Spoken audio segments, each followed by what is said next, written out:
them know that we are the American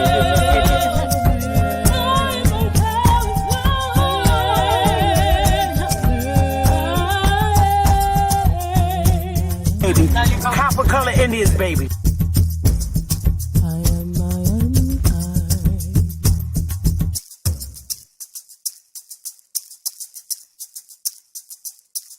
A real African Americans here, but they recently moved here from places like Kenya, Ethiopia, Zambia, Zimbabwe, and Zaire.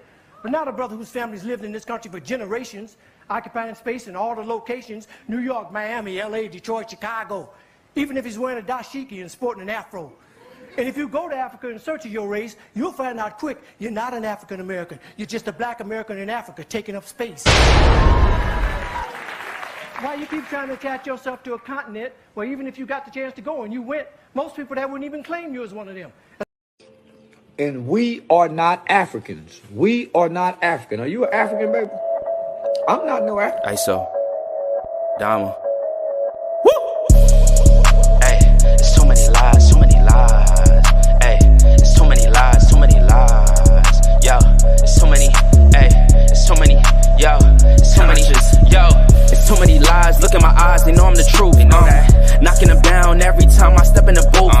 We ain't gotta lie, they know we the vibe, we living in proof. It's young, conscious, shoot my life a movie, I live in a spoof. Ain't no sticking around, I'm on the move, I'm checking the dudes. Yeah, it's only us two, so you know we copping that coupe.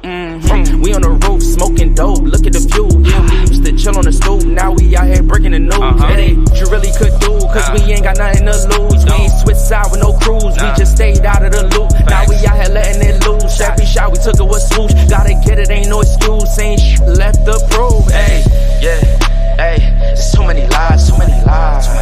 Hey, there's so many lies, so many lies. Yo, there's so many, hey, there's so many, yo, there's so many. Yeah, ask them a question, yeah, I bet it's all lies. Hey, they won't cross that line for a fact that's offsides. Hey, too much penalties when they run this back, yeah, it's fines. Hey, could've been here with us, but we do not force no vibes. Hey, she gon' ride the whip and let me park it in the driveway. They just want the praise like they Yahweh. Getting so much bread, yeah, the ride way. We done already won, yeah, that's worth the ride way.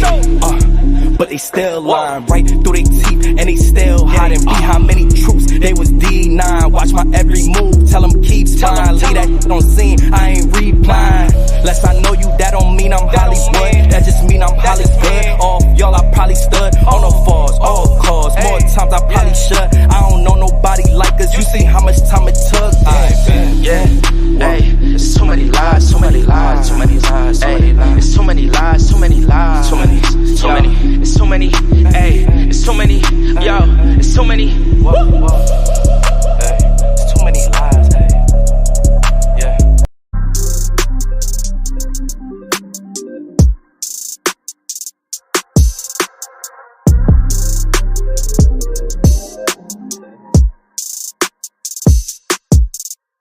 Time's been moving slowly, so we already in too deep. Can't get no sleep on each other, heavy teasing all day. And when the sun sets, you asking me to come through, kick it with you. Night turn to morning dew, then you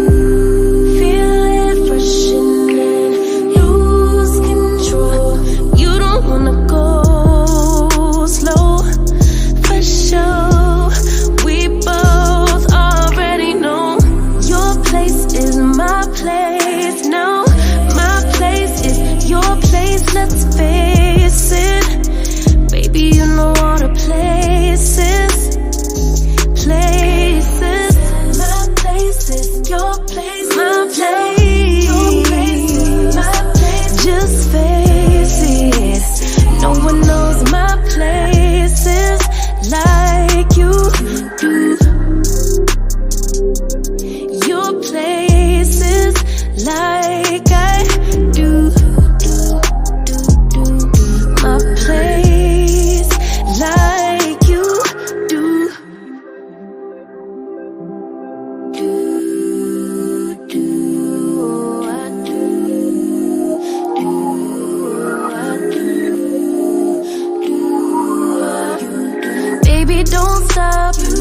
a key through the lock, we in our own zone. Make yourself at home, get to know mine on the inside. We can meet at yours next time.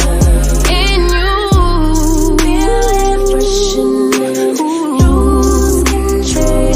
You don't wanna go slow, for sure. We both already know your place is my place. Now my place is your place. Let's face it, baby. You know all the places. My place is your place. Your place. Hey y'all, what's good? What's going on? Lady Moon, Milestones, Thoughts, Copper Tone, Focus Mind, Goddess Serdion, Observing the Facts. What's good? Leonard Robinson, LaShawn, LaShaw. Oh, that's pretty. LaShaw. That's pretty. Mike Check, Mag. Observing the Facts, Shamel Thomas. I don't know who we got up here. It's double row. Elise, hey baby. What's good, y'all? Oh. Look, we gonna get in today. Today I got the day off, and I'm not putting up the green screen because this air today, down where I'm at, is so beautiful. All right, what is that in front of the house? That's interesting. Meta, what's good?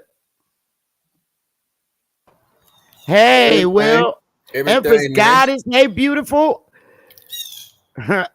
Bucky, salute, John. There you go, baby. What's good, Meta?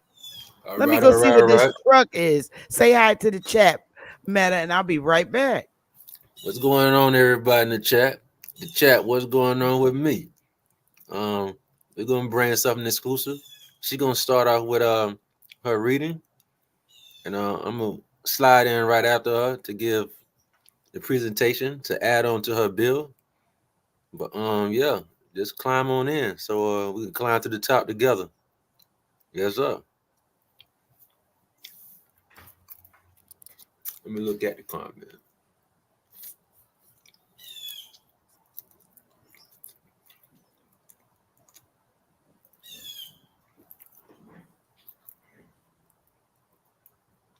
Yeah, what's up, PM? PM. Damn love. Okay. And like I said, I'm not putting the green screen up today because that air feels so beautiful. I love when I could just open my windows and get the natural air. Quartz coat. Hello, what's up, love? Goddess Of course, I responded to Miss PM. Yeah. Miss PM. Yeah, I try to interact with them. Somebody said, what's going on, Meta? Yeah. Hey, Will. So I'm gonna get into it. It's gonna be a lot of reading because a lot of our people, believe it or not, do not know about Darwinism theory, and a lot of our people express concerns as to why Europeans look at us like we're monkeys or came from apes, and the movie The Planet of the Apes, which is really crazy because the whole study of people evolving from the damn swamp evolution and turn to a monkey and then to a human is a white guy named Darwin theory. So he came up with this theory, not about our people. He was not studying our people. He was actually studying his own people. So a lot of assumptions are made as and placing it on him as though he did a study to see where black people came from, people with brown skin, that's not the case. It was a study of his own theory. You have to really understand the way society is, period, point blank. Mr. Darwin would not be thinking about brown people. They don't care about our people. Never had. So why would he study where we came from? It makes no sense. It was the study of his own people. Now, society has incorporated us into his theory, which me personally, I don't think all people are the same. I don't care whether they're brown, whether they're white, whether they're yellow, whether they're gold. I don't care. Everybody from every different race is not the same. So what we have, what we call hands and feet and peepees and coochies. They might not be real ones. They could be what's the word you gave me, bro? They could be domesticated coochies and hands and peepees. So I'm gonna do a lot of reading, and yes, I am off today. The state is closed. It's holiday, and I'm gonna do some reading. And like I said, I'm gonna do a lot of reading regarding Darwin's theory and hypothesis, and it's just his philosophical thought of where people came from. Now, after I finish doing all my reading, metadata is gonna I guess I want to say debunk it. Oh, you got a loud background, Meta. I don't know what that is, but Oh, I'm sorry. I'm cracked. I muted you. What he's gonna do is debunk it based on metamaterial. And metamaterial consists of chemistry, physics, and mathematics. Okay. So this is a different perspective. Now, there's a whole bioscience perspective too. There's a whole electrical perspective too. And I will be getting those people on the panel from their perspectives of dunking, this man's theory of humans, period, point blank. Okay. So let me get in. I got my slides up. We're going to get in. So if you got your coffee and tea, hey, Bucky, Bridget, Empress God is beautiful, and everybody else that popped in, YK, and Meta is not an actual person. That's a study. Can you explain to we have Pan-Africans that come in here, little millennial guys that come in the chat, and don't block them, y'all, because this is their chemical reaction, in which Meta's going to explain later. So don't block YK.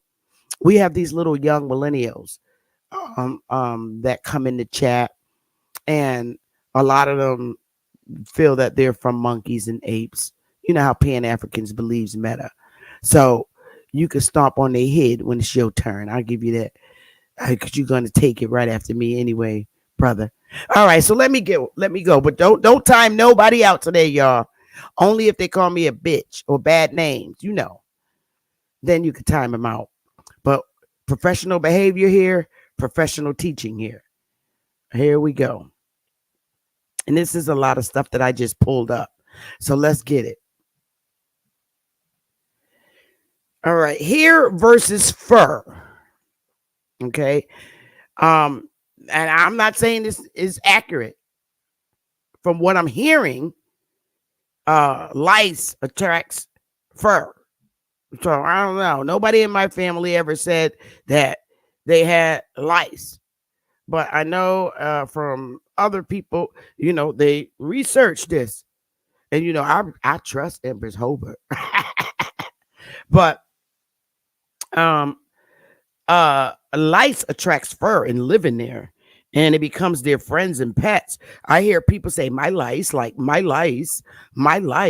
your lice. Oh, hell no. I don't got no pet lice. Okay. So here we go.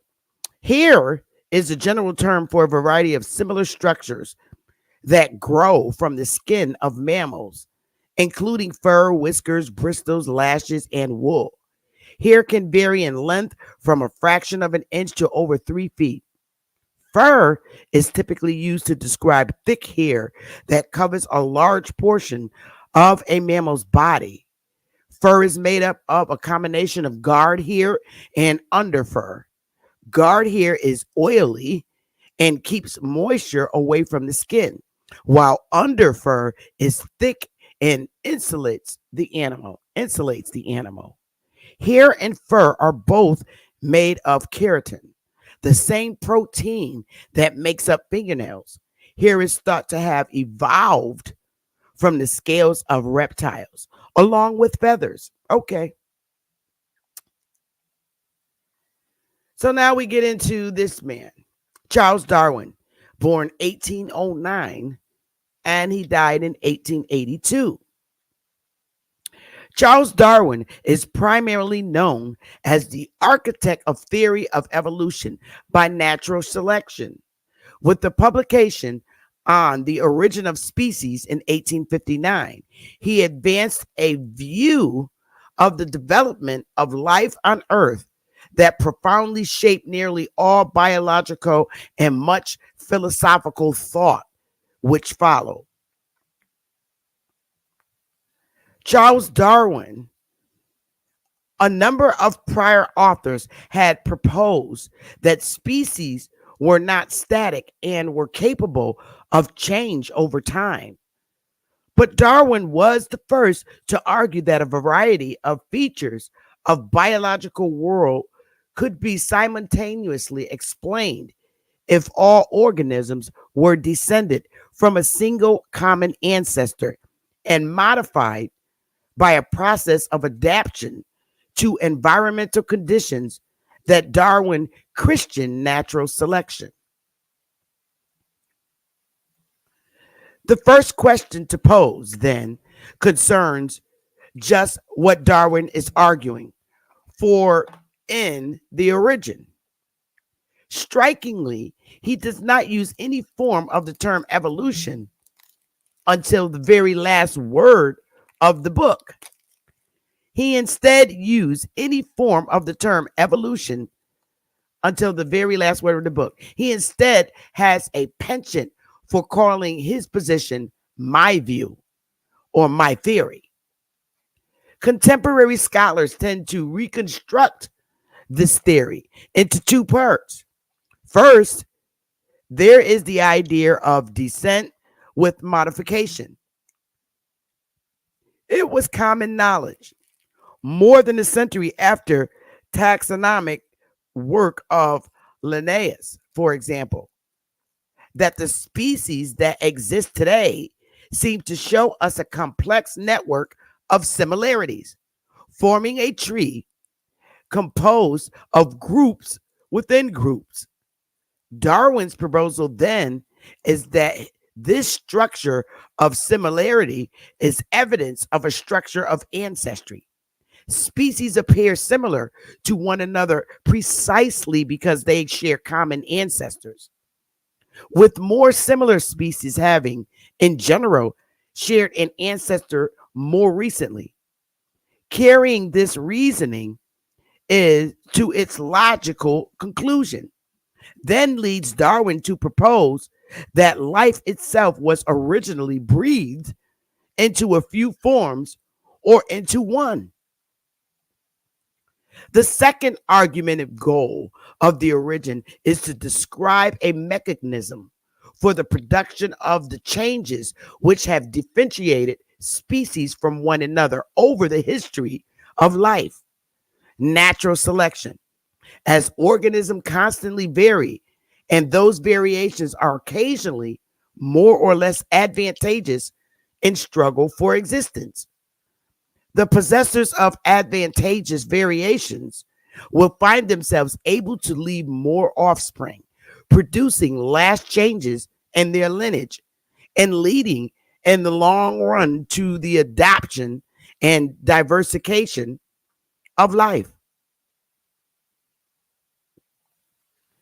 Before turning into the argument itself, it is worth offering some context.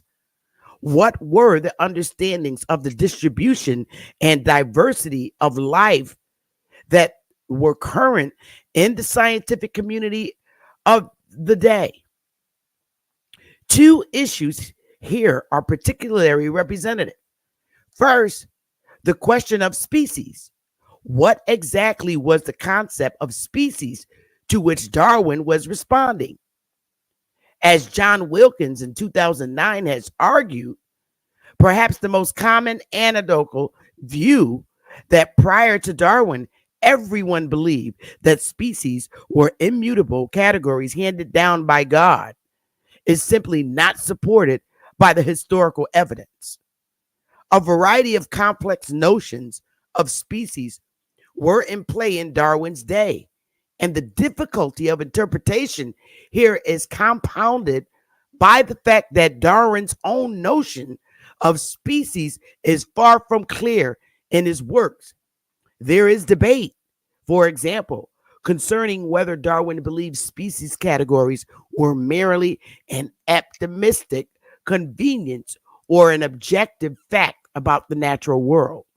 In short, Darwin was not as radical on this score as he is sometimes made out to be, in part because there was less theoretical consensus around the question of species than we often believe.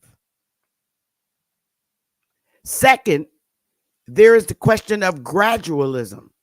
As we have seen, Darwin was heavily influenced by the geologist Charles Lyell, whose principles of geology argued for a gradualist picture of geological change. Rather than a history of catastrophes,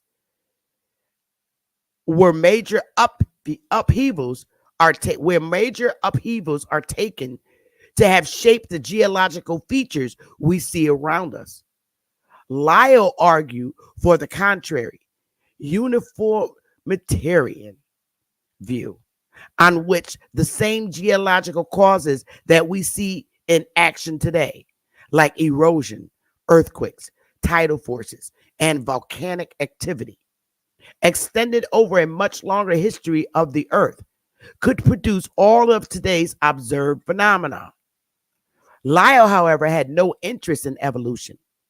For him, species needed a different causal story, centers of creation, where the divine creative power was in the process of building new species, would counterbalance extinctions caused by steady change in the distribution of environmental and climatic conditions across the globe.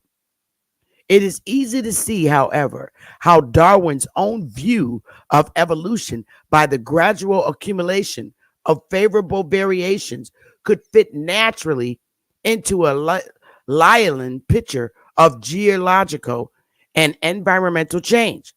Darwin is, in many ways, a product of his time. The origin begins then with an analogy between artificial selection, as practiced by agricultural breeders, horticulturists, or Darwin's favorite example, keepers of fancy pigeons, and natural selection. Consider for a moment how exactly artificial selection produces new varieties. We have an idea in mind for a new variation that would be aesthetically pleasing or practically useful. Well-trained observers watch for offspring that are born with characteristics that tend in this direction. And those organisms are then bred or crossed.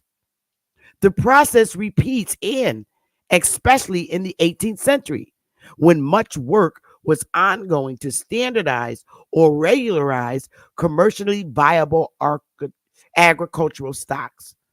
Modifications can be realized in short order. Of course, this kind of breeding requires the active intervention of an intellect to select the organisms involved and to plan for the target in mind. But this need not be the case. The goal could easily be removed. Darwin has us imagine cases where a simple inclination to keep one's best animals safe during storms or other periods of danger could similarly create selective breeding of this sort, though now with an unconscious goal. Furthermore, Darwin will argue the selector can also be done away with. The next step in the analogy then is to demonstrate how such selection could be happening in the natural world. Organisms in nature do seem to vary just as our domestic plants and animals do, he argues. Appearances to the contrary are likely just consequences of the fact that the kind of extreme attention to variation and characteristics that an animal breeder gives to their products is absent for wild populations. In just the same way that a breeder will ruthlessly cull any organisms that do not present desirable characters, organisms in the natural world are locked in a brutal struggle for existence. Far more organisms are born than possibly survive, leading to a kind of malthuism competition among conspecific organisms, and in a variety of situations, struggles against the environment itself. Heat, cold, drought, and so on are also severe. Thus, all the ingredients are there for the analogy to go through. The generation of variation, the relevance of that variation for survival, and the possibility for this process of selection to create adaptation and diversification. Natural selection, then, because it can work not only on the kinds of visible characters that are of concern to the horticulturalist or animal breeder, but also on the internal construction of organisms, and because it selects for general criteria of success, not limited human goals, will be able to produce adaptations entirely beyond the reach of artificial selection. The result, Darwin writes, is an immeasurably superior to man's feeble efforts, as the works of nature are those of art. How exactly would we understand this analogy? What kind of evidential or logical support does Darwin think it brings to the process of natural selection? Analogical arguments were increasingly popular throughout the 19th century. In part, this may be traced back to Aristotelian and other Greek uses of analogy, which would have been familiar to Darwin and his peers. The role of analogy in the formulation of causal explanations is science had also been emphasized by authors like Herschel and Mill, who argued that one step in proposing a novel causal explanation was the demonstration of an analogy between its mode of action and other kinds of causes we already know to be present in nature. Hey, Smoke. Darwin then turns to a discussion of an array of objects that he knew would have already occurred to his contemporary readers. For instance, if species arose through gradual transitions, why are they now sharply distinguished from one another? Specialization and division of labor would produce increased opportunities for success and would thus tend to drive intermediate forms to extinction. How could natural selection possibly have created organs like the eyes of an eagle, whose extreme level of perfection had indicated to authors like Paley the signature of design? With enough time, if the intervening steps along the way were still useful to the organisms that possessed them, even such organisms could be produced by a gradual process of selection. Darwin also considers the appearance of extincts with the aim of demonstrating the natural selection could influence mental processes, and the supposed infertility of hybrids, which could be seen as a problem for the accumulation of variation by crossing. Next comes a discussion of imperfection of the geological record. Well, to me, that's when they started trying to make humans, and they kept screwing up because of the imperfection. So they let their ass go in a while. But that's another story, y'all. Well, that's part of the story, but I'm gonna keep going. The relative rarity, Darwin argues, of the conditions required for fossilization, along with our incomplete knowledge of the fossils that are present even in well-explored regions like Europe and North America, explains our ignorance of the complete set of transitional forms connecting ancestral species with the organisms alive today. This then serves as a suit to the collection of diverse positive arguments for evolution by natural selection at the end of the volume, often likened to a well-inspired consilence of inductions, a demonstration that a number of independent phenomena not considered when the theory was first proposed all serve as evidence for it. A number of facts about the distribution of fossils makes more sense on an evolutionary picture, Darwin argues. Extinction is given a natural explanation as an outcome of competition, and the relations between extinct groups seem to follow the same kinds of patterns that natural selection successfully predicts to exist among living species. The final consilence portion of the book continues by discussing geographical distribution. Rather than appearing as though they were specifically created for their environments, Darwin notes the flora and fauna of tropical islands are closely affiliated with the species living on the nearest major continent. This indicates that normal means of dispersal, floating, being carried by birds, and so on, along with steady evolution by natural selection, offers a solid explanation for the distributional facts. Similarly, the linear tree-like structure of large groups containing smaller groups, which relates all extant species, can be explained by common ancestry followed by selective divergence, rather than simply being taken to be brute fact about the natural world. Brief discussions of morphology, embryology, and rudimentary organs close this section, followed by a summary conclusion. Darwin's argument for evolution by natural selection is thus a unique one. It combines a number of relatively different ingredients: an analogy with artificial selection, several direct rebuttals of potential counterarguments, and novel evolutionary explanations for a variety of phenomena that are taken to be improvements on the consensus at that time.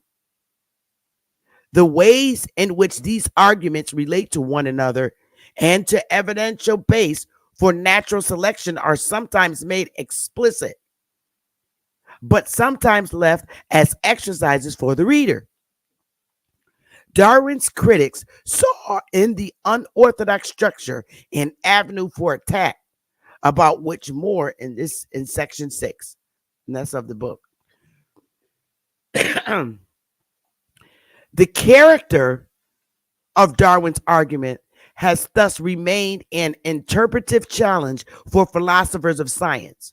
One can recognize in the elements from which the argument is constructed the influence of particular approaches to scientific reasoning. For instance, Herschel's understanding of the vera causa tradition, Comte's positivism, or Whewell's development of the consilence of inductions.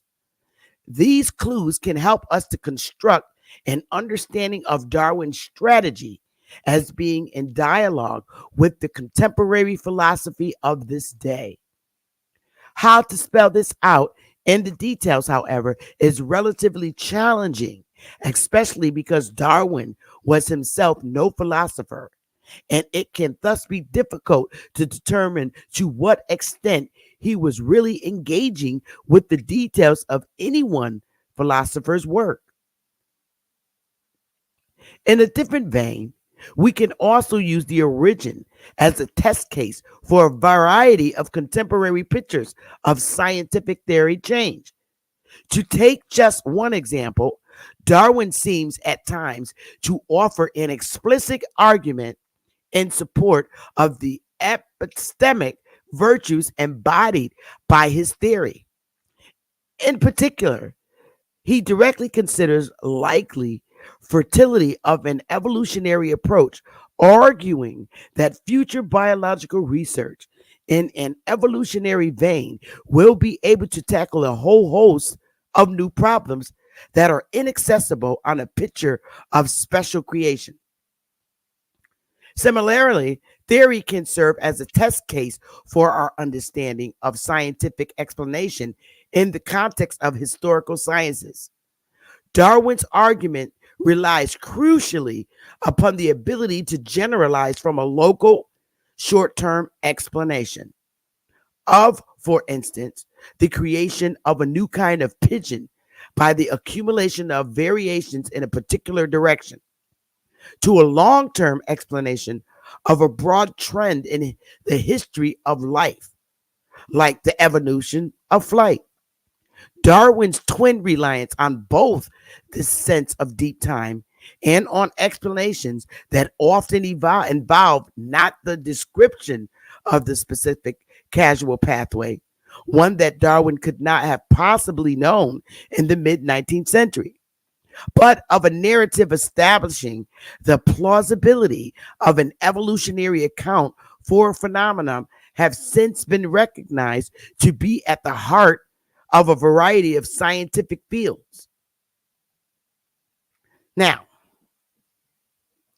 when I look at the moon, that's how our hair is. This is, and then when I look at the sun, when you look at the moon at night, look at my hair. It's crumbled all up and you'll see that. And then when you look buck straight in the eye in the sun, look at my hair. That's how the sun looks when you look at the moon, at the sun. When you look directly at the sun with your eyes, that's how the sun looks. Look at my hair. You get that glare, golden glare. When you look at the moon, this is what you get. Straight up. Now watch. That's the moon. Don't my hair look like that? Y'all give me a one. I'm being an ass today. At nighttime, shrivel it all up. And then that's the moon. And then when you look at the sun, that's how your hair look. That's how it looks. My hair is like those waves that go out. Look, I'm not playing. I'm just being an ass today. I'm being an ass. Now, my reasoning for saying that I don't believe Darwin was studying us. They didn't care about black people. No interest at all.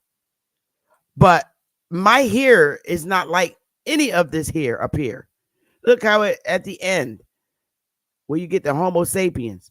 My hair is not like that. It does not grow like that at all. Does not. Sorry. It's not my hair texture. So, I mean, this is clearly a study or in view of Europeans because their hair grows straight. So I'm just saying, this is why, you know, the Pan-Africans, they're running around here saying he studied this and that's who we know. You're including yourself in we, and Darwin wasn't thinking about your ass. But anyway, we're looking at these pictures. My hair is not like that. I don't have fur. My hair is not like that. To me, personally, on a personal note, these are when they were trying to make humans and they kept fucking up in the lab, screwing up in the lab. So they let them go in the wild. Because see, look at the human-like ears. They were practicing until they perfected it. This is the creation of the beginning of the creation of human beings. And they was like, okay, we screwed up, kind of like feet. We almost got it. And they let them go in the wild. That's my thought. See, you tried to make people and it just kept screwing up. Every time you screwed up, you let them go in the wild. These are wild animals. These are wild animals because Meta taught us, and that's true. I believe that to be true because the wild animals, you can't bring home no damn pet gorilla and put them in your kitchen. So they're wild. They tried to make them until, they perfected. Here we go. We got more skin now. We have more skin, but you still got that straight hair. Again, my hair doesn't grow like that.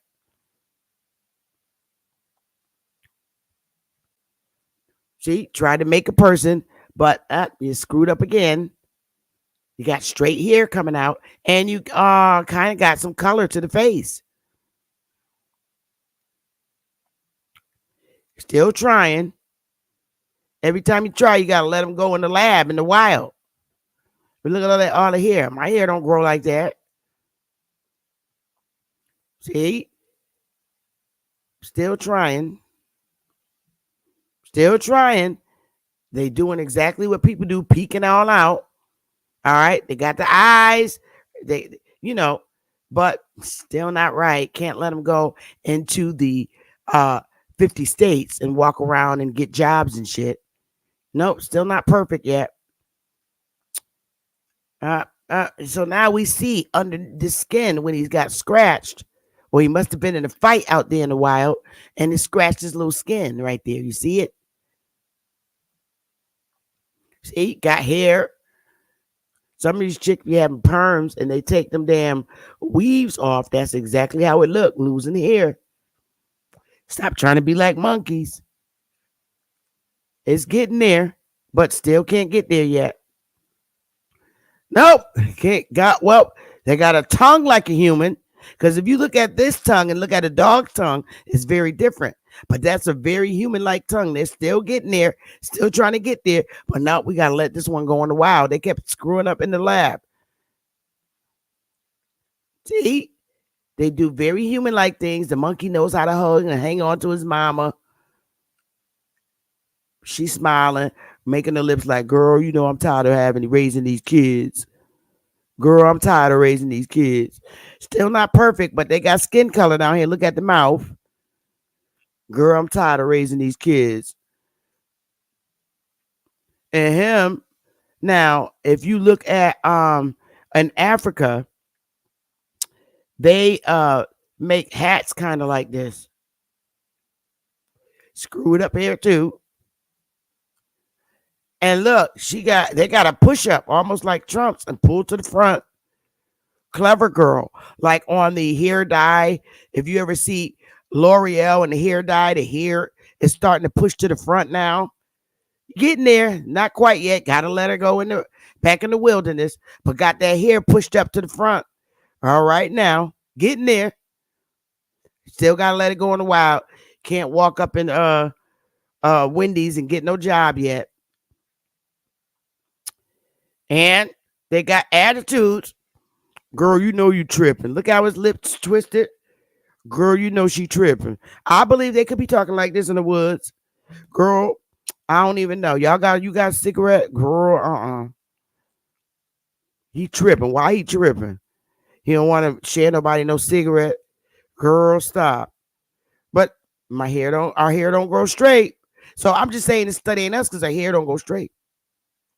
Stay off the pose, sisters. Do not go on the pose. It's not good. Our hair don't grow like that. Stay off the pose in the club, y'all. Stop it. Stop it. Stop it. Do not get into a dancing on a pole career. Stop it. Stop it. Stop it.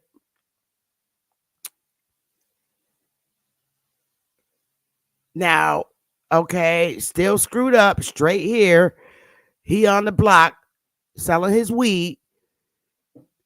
But nope, still didn't get it there yet. He got all kinds of packages. He got weed, everything. What you want? What you got? What y'all got? What you want? And look at the little cage behind him in jail, in prison. Trying to create them Moors. Got the little jail behind him. Look, the little cage. I got everything. Give me your commissary. I got weed for you. I got a visit coming. They're going to drop shit off. Let's get it. Girl, I'm tired as hell. This kid's running around in the park. And shit. I'm ready to go home. I'm just going to sit here and wait. Almost. Not yet. Starting to get skin. Whatever. Getting there. Almost there. Whoop, whoop, whoop. Got more face and less ear. Got eyes. Got lips, nose, skin color now. Okay, less hair. Starting to get more human-like. Yup. Me and my boy, we killing it. We rocking it. Getting it. Starting to get more human-like. Look at the hair, less hair on the face. The body starting to lose all that hair. They getting there. Still got to let it go in the wild, though. Whatever. They getting there. See the ears? You can see the ear thinning out. You know? Still straight here. I don't grow straight here. Girl, they shooting outside. Y'all better get in the house. They shooting outside. Y'all better get in the house. I guess he gonna be a bricklayer. He getting there. Gonna lay bricks, straight up mason. Go ahead on. Girl, I'm making shit pies. We do this in Africa. Whatever. Now we got a mow. It's starting to get real. Almost ready to put on a suit and start the federal banks and shit. Almost there. All right, they coming. Here come them black Moors. Come on now, they coming. They starting to come. They starting to really hang out. You see projects in the back now. They're getting closer and closer to the community, y'all. They even whispering. Look at. Oh, shit. Now, here they come. They coming, y'all, for real. Look at them whispering. Yo, I got like $50. You see that nigga over there? Look at his face. Yeah, I see his ass. Yeah, let him come over here. And see what happened. What? What? Did she do that? Look at the one up in the back. Look, real human, yo. Real human. They're coming. Almost don't have to go in the wild. They're almost ready to put on suits and run your government. There it is. They're here. They are here. From there to there. We got it. We got it going on. The cyborgs are some badass creators. Now they can go get jobs in Wendy's. They can own Wendy's chains, McDonald's chains, everything. Yeah, niggas. With the real teeth, because they did. And what? I told you they come in. They're here now. They're here. It's over. So I'm just writing this. I'm just saying. I don't believe everyone was created in that manner simply because those monkeys are still having sex with each other and still creating themselves to be. It took more splicing, and then we call what we call having sex with these things that we think are originally and normally made. So I'm not a product of evolution. For real. Because the hair ain't like mine. It's straight. I don't have that kind of hair. Facts. So now we're going to take like a 60-second break because I'm done with my slides.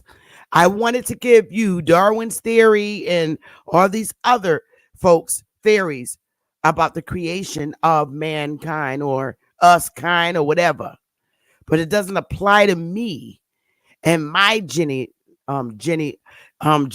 perspectives because I don't grow straight here. Nobody in my family does. All right. So a lot of the people in our communities are not educated on evolution. They're not. And then we have a bunch that are. But this is for the population that never paid attention in school because y'all little butt was bad in school and you wasn't listening to what was being taught. So now we have a segment that quickly ran through evolution. So now I'm going to turn it over. If you let me play one song, and I'm going to turn it over to Metamaterial so he can debunk, fix up, or make sense of what the hell we just saw from a metamaterial perspective, which is, again, civics, mathematics, and let me see. Chemistry. So let me play one song. And we'll turn it over to you, okay? So y'all go run. Go take your potty. Your background is real bad. I already muted you, but you might have to fix that because the audience ain't going to be able to hear you. Oh, no, I got it. It's doing a little thundering over here. I'm finna go in the other room. Okay, I'm going to mute you and play one song, and then Meta's going to take it over from there. So go get your coffee or whatever you do socially and bring it back. Be right back after this song. Ready in too deep, can't get no sleep on each other, heavy teasing all day, and when the sun sets, you asking me to come through, kick it with you, night turn to morning dew, then you feel it rushing in, lose control, you don't wanna go slow, for sure, we both already know, your place is my place now, my place is your place, let's face it, baby, you know all the places, my place is your place, my place, your place, my place, just face it, no one knows my places like you do, your places like I do, my place like you do,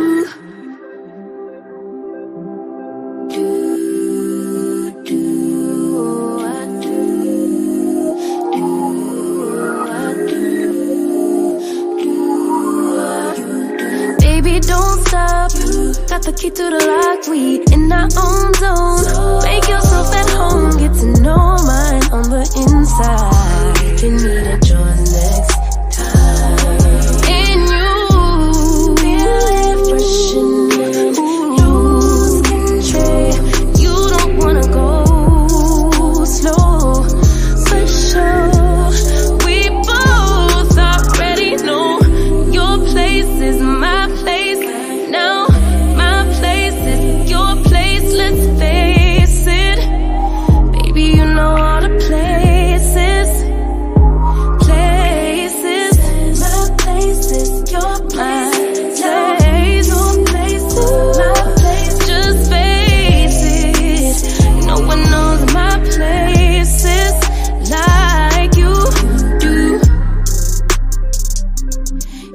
places like I do.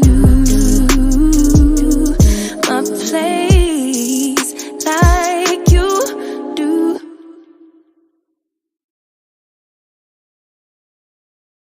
All right, Meta. It's all yours, brother. Is the background clear? Yeah, that's much better. Way better. Oh, okay.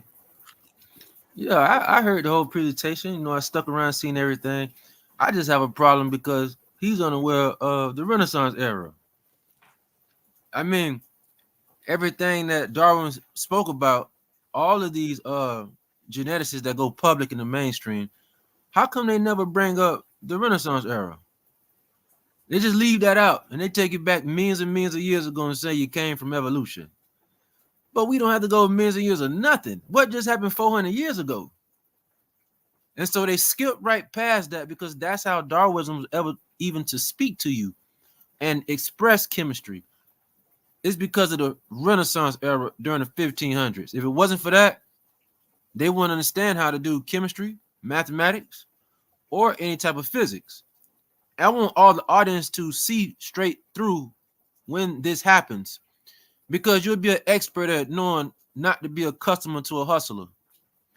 If they skip past a very important pivot period in reality that you learned about, such as the Renaissance era, and all historians skip past that, that's by design. That's by design. Because Darwin would say, you know what? I don't know where we came from, but we did have a period called the Renaissance era. And that jump-started all of us in Europe at the time. Because it wasn't for that, I wouldn't be able to have the ability to have applied sciences under my belt. So I want everybody to understand that how come they skip that very pivotal moment, and they do it by design. And everybody that's famous that you see that put a face on themselves, they all in the brotherhood. They all in the brotherhood. I don't care who you. It could be Einstein. I'm gonna show you when maybe a later video. I'll specialize in showing you all the errors in Einstein equations, all of them. I'll be able to break this down because we have other investigators that found many, many, many flaws in Albert Einstein's equations, even relativity. He forgot to put the delta symbol on there.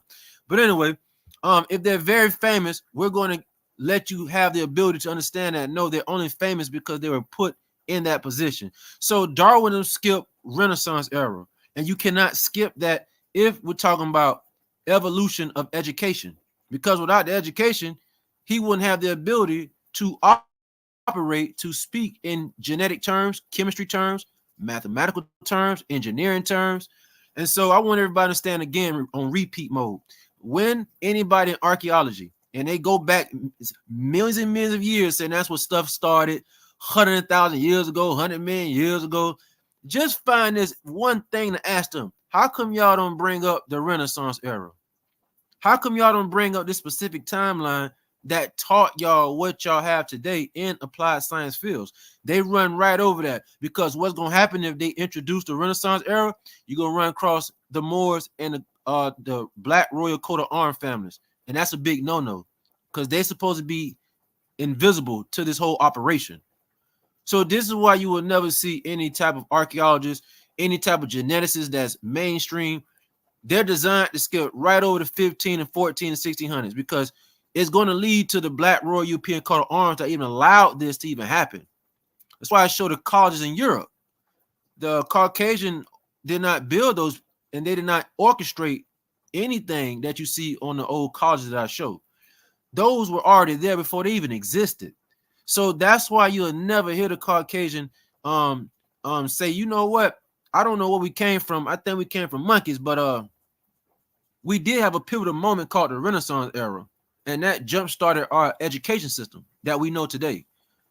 So they designed everything like that. And if you ask them why they do this, they won't say anything. They might skip over your question. They might look past you in the audience, because that's called a timeline conjunction. You're able to jump on the timeline, and it's not being able to be debatable on their end.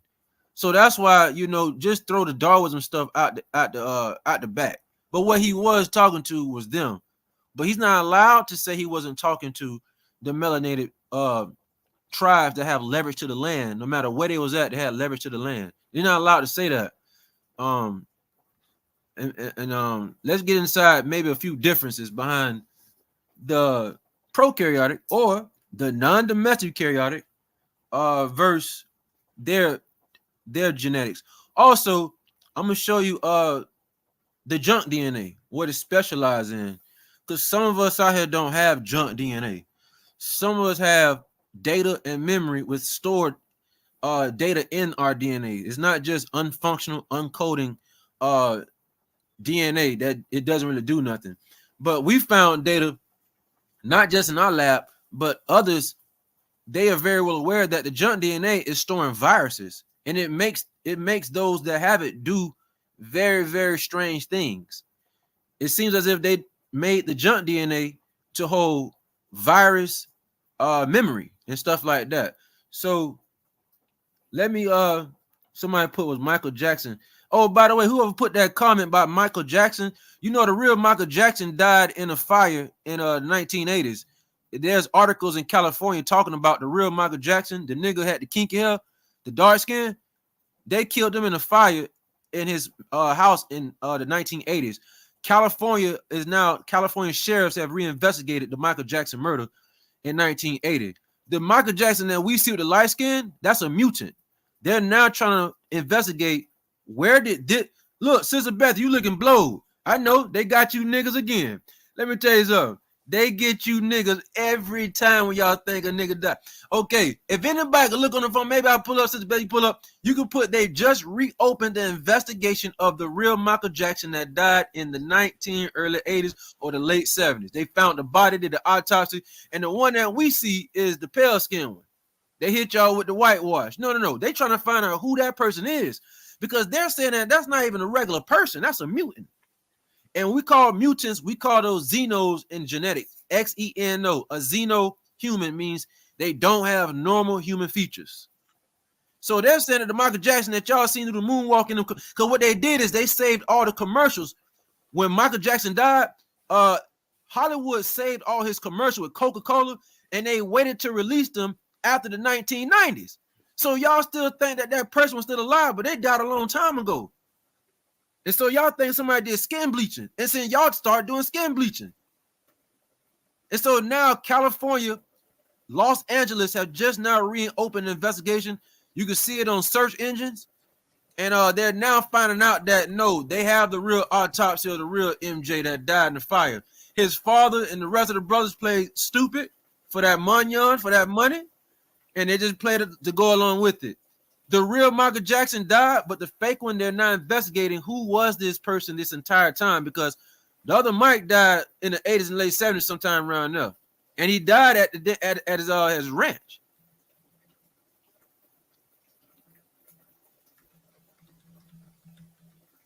YK say cook. Yes, sir, Mr. Truth. I'm finna cook, Mr. YK. Okay, let's get it something. Let me see if I can pull this up. Let me see. Prokaryotic. Let me see. We're gonna get into okay. So let me just make one statement again. I make this very clear all the time. YK at Power does all debates. Please contact him directly, and Meta will tell you himself. I don't have to tell you for him. He does not debate, and we will not. So any debating. Oh, I didn't even know who YK the Truth was. I thought he was a supporter of your channel. I didn't know. Well, he's a supporter, but he's a Pan-African. He's just a little young man. Oh, he's very, very young, and he just runs around just harassing me. But BAP does all that. I do not do debate channel. That is all BAP's master. He's the master debater of holding debates. So, but go ahead, brother. Okay. Let's get into. Let's see. Let me pull up this real quick. Okay, so I guess I'll share my screen now.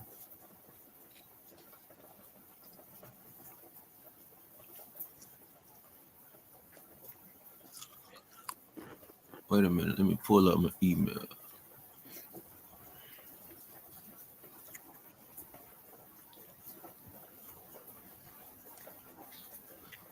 Okay.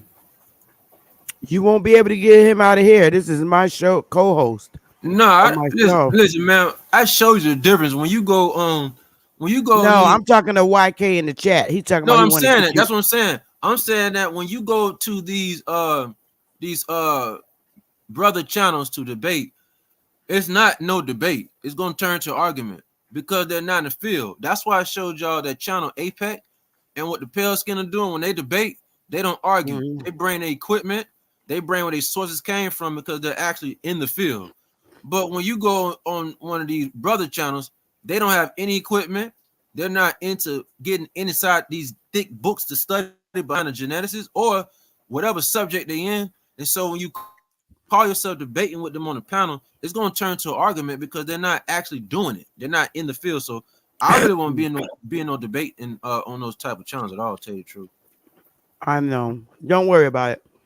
Okay, YK, you're gonna have to be good in the chat room because my moderators are getting a little uneasy with you. So I think you should keep it cool, bruh. I can't control. They got wrenches, so it is what it is. Go ahead, Meta. We won't let them disturb the knowledge. Okay. Let me see if I can down. What I'm doing right now, I'm gonna pull up a couple pages that I trying to show that I downloaded. Let me see. Because I have some lengthy information, and instead of me just talking, I really want them to copy and paste it, and then they'll be able to see what I'm talking about. When I might be talking about the hydrogenosome. Instead of me just talking, I'm trying to see if I can just paste this, and so they can go back to the video and then they can look at it themselves. Because some of this came out my notes and our studies. So, and I know they won't be able to find this on the internet. Yeah, just make sure you don't put nothing there where they can find out who you are. You know. Yeah, I'm trying to find how did I download my, because I emailed it to myself, and now I'm trying to get the email and see if I can just download it to this computer so I could pull it up. Okay. Let me see. Okay.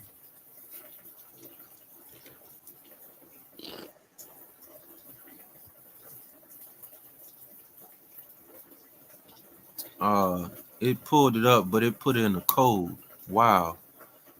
Let me see. Can I copy and paste and pull it up on a notepad somewhere? Because I just downloaded one of my notes and it transferred it to a code instead of just showing the actual document. So let me see. Can I pull this up on a notepad and copy and paste it? Okay. Well, let me see. I see what you mean. If they embedded it, you're not going to be able to. Yeah. Let me see if I can pull this up somehow.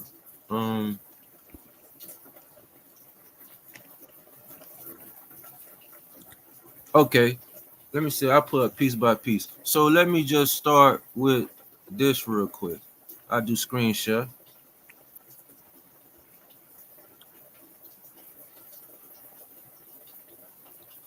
You see your document? No, I don't see the document. I'm just going to roll on to something else so I don't pause the audience. I figure out how to say it to them so they can get it. Because I have No, if you see that if the document is down little, all you do is open it, tap it, and then do your share screen. No, I did it. What happened is it pulled up the code. Like okay. Yeah, it didn't even do a full download. What it did is it's showing all the code from line 1 through 55 lines and stuff like that. Yeah, they got it embedded. Okay. Yeah, it's embedded. So now I might have to read it to them now. So instead of being boring and reading something to them, what I'll do is just go ahead and it's just flex on another page real quick so we can talk about it. So let me just do a screen share. And we're gonna get you asked the question, how did we get here somehow versus them? And so I'm gonna get into vapor deposition and laser cooling. So, okay, so can they see my page now? Yeah, I'm gonna hit the button in a second. So Okay. the way those monkeys and apes evolved into humans was by genetic splicing. So that's considered to be domesticated. That's what you see. That's what you see when you see Bill Gates saying, I got some mosquitoes for y'all. They messing Okay. with the genes. Okay. Yeah, Got and you. some of them are not prepared. If not some of them, all of them, they're not prepared to be in this reality because of the atmospheric conditions, such as what the sun is doing. And you have to be prepared to even be here because all it takes is for too much CO2, methane, UVC. When that happens, it's going to keep the womb open, and that's on the electron around the nucleus, around the DNA parts of the body of the user. And once that happens, procreation, fertilization, all that stuff start to mutate on the user. So this is why we're saying you cannot say that we came from the same genetics or evolved here. We have to separate this. And what Okay. in the world we live in, Miss Bethy, the mainstream and governments, their position is to make look like we all came from the same source, or they say we came from the genes of Africa or whatever. That still won't work. You just read something about him saying that the Darwinism said that the body of the human, it adjusts to its environment. Yeah, but why you ain't getting no melanin yet? Like, why you don't have things to provide protection to be here? Because you've been here long enough. And evolution say you evolve with the changes in the atmospheric conditions, but that ain't happened yet for them. So that means we have what's called mutant genes. They were mutated. This right, you see my screen now? Yep. This right here is telling you, because we did an investigation on junk DNA, and we did an investigation. We have others near and far. Sister Beth, when you hear about a person getting abducted, you never heard about Poo Poo or Ray Ray getting abducted from an alien craft. You heard about white people, other species saying that they were abducted in a craft. Everybody heard about this, but niggas ask themselves, why ain't nobody coming to the hood, or why didn't nobody get abducted in other parts where melanated people at? Well, young Pharaoh said he got abducted. No, Young Pharaoh. get young Pharaoh out of here. Let's stop. Let's get Okay. Yeah, Well, I'm just saying that's why Judge no. Joe Brown came over No. here and said, No. Let's stop that. Okay. So when we see abduction, we normally say Caucasian because they keep on saying it. So if it's that many people saying it, we cannot say that all of them is lying. We have to say at least 1% is correct. I'm trying to tell you that the reason why they're getting abducted is because us and others are trying to study their genome, because what the Boers did, they inserted their specific genes and whatever reason they did that for. So the reason why the Caucasian woman or China man or India man, Middle Eastern man, even the Latino, the reason why they're getting abducted is because we're trying to study them. This right here, we try to figure out why did the Boers give them junk DNA. So if you see right here, this thing saying the virus can hide in the junk DNA. So because we already have autopsies and data on this. The majority of people don't have a clue about this. This is saying that when a virus enters the junk DNA body of the holder, it will then give instructions. This is called a human endogenous retrovirus, HER, H-E-R. This is embedded within R. You see how they put R? So they can include you in it because you don't know no better. But it's really talking to them. This is embedded within their DNA, and it's considered junk DNA. So we started finding out why are viruses, different types of viruses and bacteria, they're pre-programmed to go and hide in their junk DNA.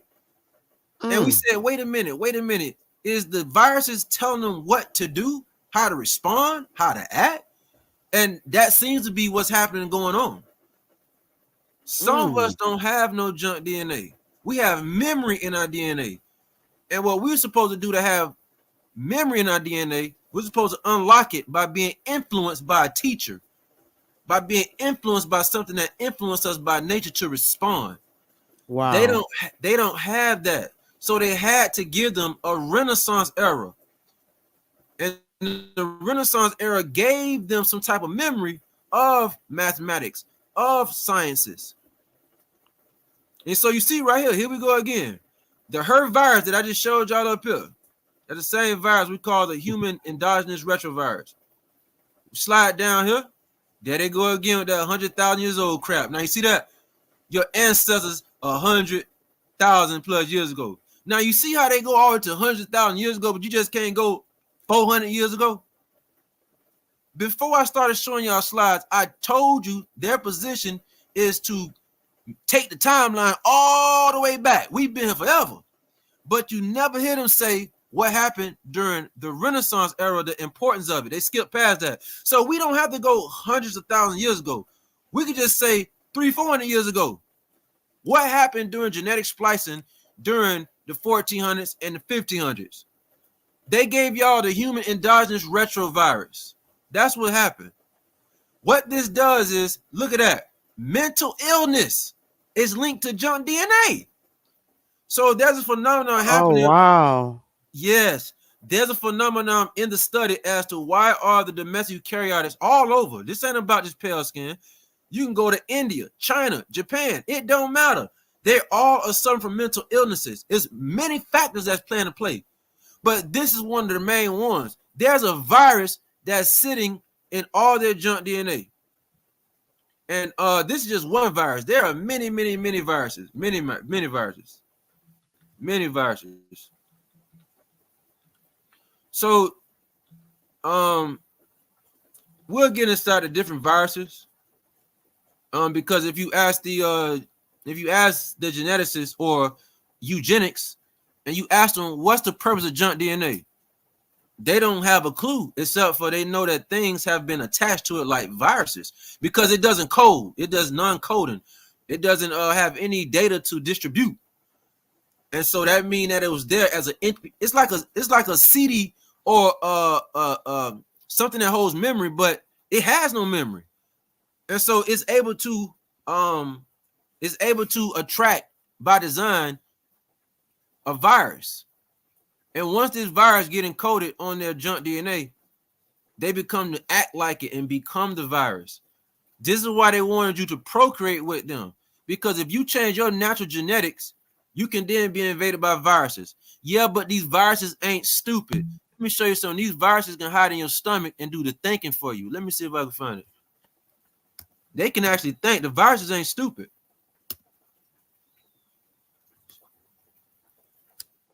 They starting to feed you more canola oil, more olive oil. They're finding that these viruses are attached to oils. When you cook your food in oils, they're finding that the omega-6 oil, if you are digesting it through cooking or whatever, they're finding that the viruses are attaching themselves to the omega oil in your gastrointestinal tract. And it's giving you a virus just by exposing yourself to these oils.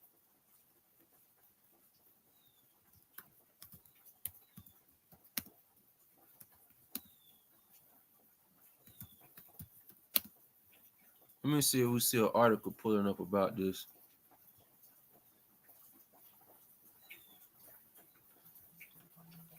Because I have I'm see if I can still pull my slide up on my phone and the email, because I have all of this data already attached. Instead of me trying to find it all over again.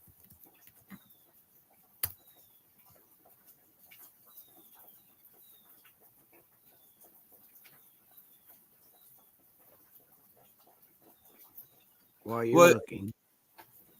What happened? Let me know when you're ready. Oh, you put me on the slide real quick? No. I just put an overlay up while you're looking. Yeah, let me look real so they quick. could see the difference between American Indians and Africans. Okay.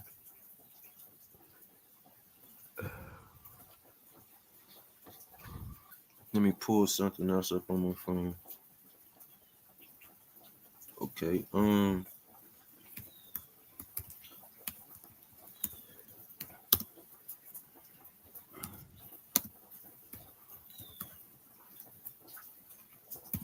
Some of the stuff I'm probably going to have to read to them because, like I said, it's sending the code and it's not doing a full download. Wow. So some stuff I'm gonna have to read to them. So let me know okay, you're so ready. share the screen now. Let them see this real quick. Okay, let me just get it. I'm just pulling something up.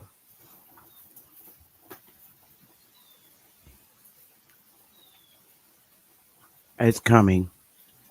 Okay. It's coming. Yeah, because what we're showing right now is I'm trying to give somebody, I think a couple of people wanted to know, even from the last videos we did, can we get some differences from a prokaryotic from a non-prokaryotic or a non-domestic eukaryotic versus eukaryotic? Okay, you got it. And so we look right here. The prokaryotic does not directly get oxygen from CO2. Instead, certain prokaryotic types, specifically photosynthetic ones like cyanobacteria, can produce oxygen as a byproduct of photosynthesis. So, and they use carbon dioxide. So, what it's trying to show this part here, a byproduct of photosynthesis. Those that have the melanin and you have the correct genetics up under the melanin, because melanin alone does not metabolize light itself. You have to have the genes to activate the melanin so it can send the data to your pathways. So we use melanin in technology. They're now using melanin on your circuit board in your computer. So they have to activate it to do certain things. Those that have the correct genetics with their melanin, it's doing this thing right here, photosynthesis. A eukaryotic cannot do photosynthesis. So when you stand now in the light, in the sunlight, it's staying right there. It's meaning that it takes the CO2 and use the sunlight to convert it into organic molecules, releasing oxygen. This is saying that if you niggas go out there in that sunlight, it's going to convert it to things that you need. That's why the other videos I was saying that you get the UV light from the sun, it touches the skin, it activates the sterols, STEROLS. When that happens, it can promote your vitamin B, D, C, and anything else that you need that you might be short of. The eukaryotic is not exclusive to this. This is a prokaryotic thing. This is why this is one of the key things that people need to leave with, that a eukaryotic cannot take sunlight and convert it into energy. Not organic molecules, not releasing energy as a byproduct. They cannot do that. These are one of the biggest things of the difference of a eukaryotic versus non-eukaryotic. One is called anaerobic and one is called aerobic and one is called anaerobic, meaning that one depends on oxygen and one don't depend on oxygen for metabolism. So eukaryotic or aerobic, if I'm getting that correct, anaerobic, they depend on oxygen as a way to metabolize other molecules to do what they need to do. But for those that are prokaryotic, they operate different from the oxygen situation than a eukaryotic does. Performance. Yeah, so it's right there. Oxygen production. You niggas produce oxygen from photosynthesis as a release oxygen of a byproduct just by going out in the sun. This says that the prokaryotic can produce their own food from carbon dioxide. They're called autotrophs. So if you go outside, I'm trying to get y'all to understand that we have those that don't have it. That's why I keep saying the sun is separating us. If others go out in that sun, they cannot produce their own food from the carbon dioxide or from the sun. Like, this is very simple one-on-one, the difference from domestic eukaryotic from non-domestic eukaryotics. Because we have those that are trying to promote, there's no such thing as prokaryotic. Okay, well, you're still going to say non-domestic, because when I go out in the sun, I know for a fact that UV spectrum have the ability to connect with my molecular structures to produce vitamins, food, and I can get oxygen as a byproduct also, just by standing on the sun, alone. And this is just one-on-one about there go the word right there. You see that word called anaerobic? There you go right there. Prokaryotics are anaerobic. This means that they can switch between aerobic, respiration, and fermentation. That means niggas is versatile. They can switch. Wow. Yeah, so I was I spent, me and my entourage, when we travel, and not just in the US, other places that might be on the moon map. You never know where I'm at, right? We like to be in high mountain areas, right? Because the higher you go, the higher the CO2 quality is. And CO2 can kill cancer. So anybody in the audience that have cancer, knows someone that have cancer, all you gotta do is get those little CO2 soap bombs. So little soap bombs y'all put on the tub, get a CO2 soap bomb. The CO2 can eradicate cancer in minutes. CO2 alone. And so the higher you go, you get higher levels and quality of CO2. The prokaryote don't have a problem by going up higher. Remember, you're not stopped by this thing right here called microgravity. We don't have a problem with microgravity.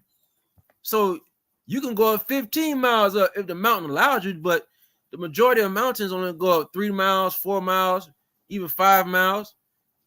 But the higher you go is a different quality of CO2. So when you get CO2,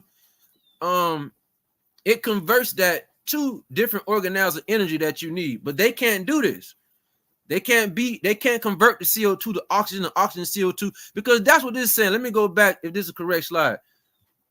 Not this slide, right? Let me see what slide it was. This right here. So this right here is saying that this means that they can switch between aerobic respiration and fermentation, depending on the availability of blah, blah, blah. So this is saying that the prokaryote have the ability to switch on and off, depending on the atmospheric conditions. So if I go in a condition where there's a different quality of carbon dioxide, you have the metabolism to switch to turn that to energy. If you guys are around oxygenated situation in the atmosphere, it has the ability to switch to that type of atmospheric conditions. So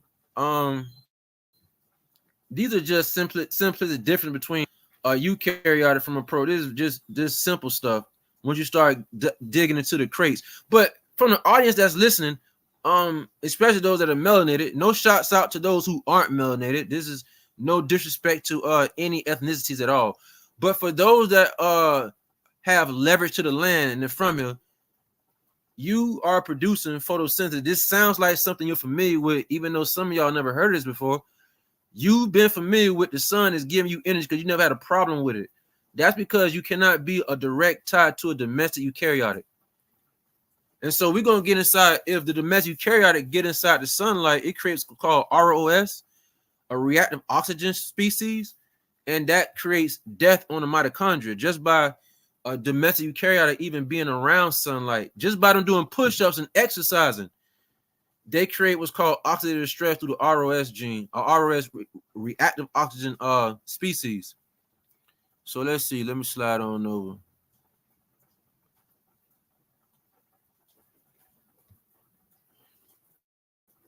Can I ask a question? Yeah, you can ask it because I'm reading something anyway on my phone. Yes, ma'am. Remember those two formulas that you said that were one is you and one's not you, where it shows your prokaryotic gene and versus the non-domesticated. What is it? The V. Oh, I wrote it down. I showed it. It started with a V. It started with a V, and you said that they look for that in your gene test. Remember when the VMOT2.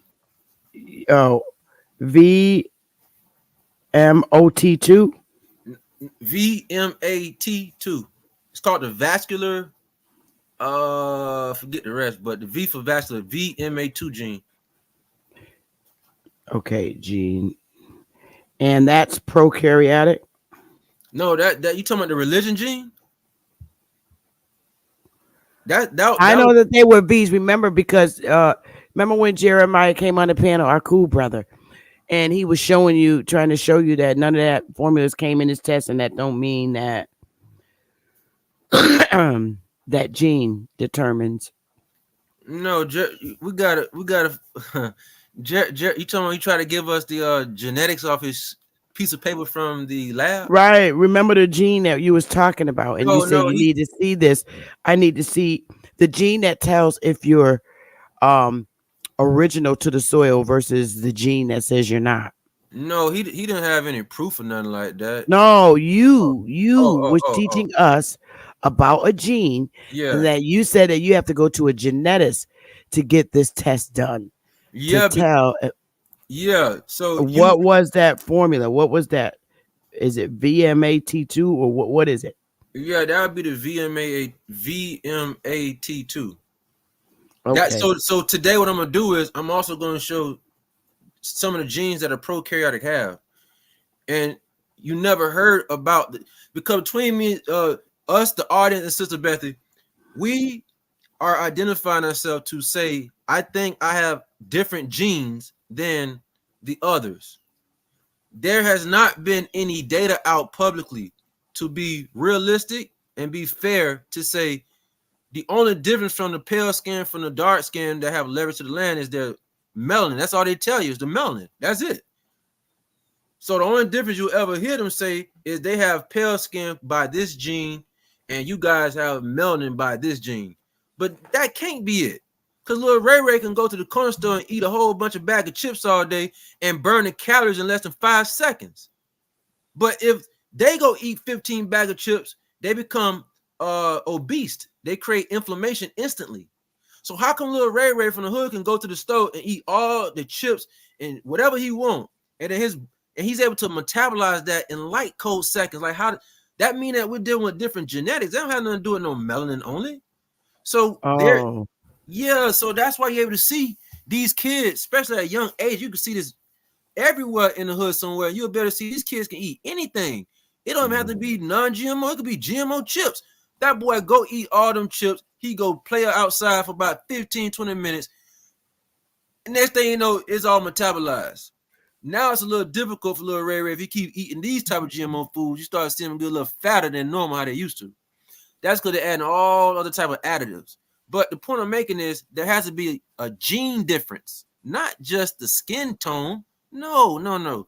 So we won't hear about what genes do they have and genes that I don't have. That's not a publicly discussed panel amongst mainstream. You won't even go on YouTube and type that in. What genes do melanated people have that we see, no matter if they're from here or anywhere else, compared to those in China, the pale skin and European? You won't have that on YouTube from those that even a profession. It's as if they don't want to lose their pension. They don't want to lose their retirement. They don't want to get their laboratories burnt down because governments burn labs down. That's why I never even disclose where we be at ever.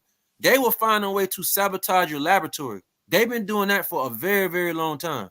So let me ask you this. Yes, ma'am.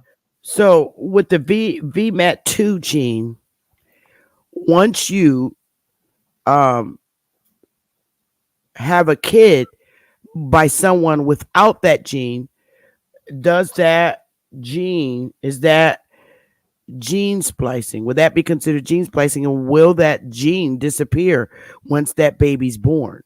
See, there you go. You just asked a nice question. You saying that if we have a procreation going on are you saying between a domestic and a non-domestic? Someone with that gene and someone not.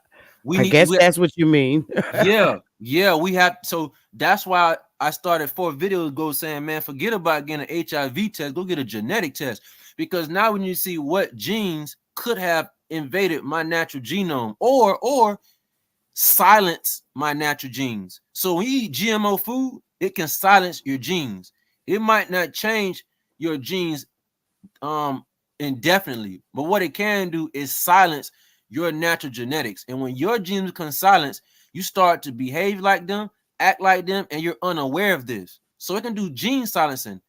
And that's why I was saying to get the gene check. You want to see what gene and also what equipment are they utilizing, what methodology are they utilizing to get their answers. As far as when I gave you my blood sample, even a bone sample, something even marrow or something, what are y'all utilizing? And can you tell me exactly what genes do I have compared to a Chinese, or even you as a genetic might be pale skin, and you ask them, can you show me the genes that you personally have from your family? Let me see what genes you have. And if they're going to be honest about it, which is going to be difficult, then you're going to be able to say, okay, so tell me the difference from my genes and your genes, because they have over 40,000 genes. I don't have over 40,000 genes. So, and the reason why they have so many genes, because the Borgs implanted fruit flies, pigs, cats, even plants. Some of your plants are your domestic eukaryote. These are new plants. These aren't the real wild plants everywhere. One example is oatmeal. Oatmeal is not the original grain. It came from a grain they call farro, start with an F. So farro is supposed to be one of the grains that was supposed to have been here before the Moors invaded. It's been around since the 14 and 1300s over, but no one eats farro. People eat oatmeal. And so oatmeal is a different gene. They reclassified the genes, modified it, and now you eat oatmeal. So we trying to find what genes that I have that's different from the domestic eukaryotic, because they have a ton of genes. So if I have if I have this gene in my body, VMA2, and I have a baby with someone who's doesn't have that gene, and my baby's born, that gene won't be in my baby. I'm gonna say yes and no. We will have to get checked, because the VMAT2 gene isn't just attached to religion. It does all type of. No, I don't mean religion. I'm talking about from a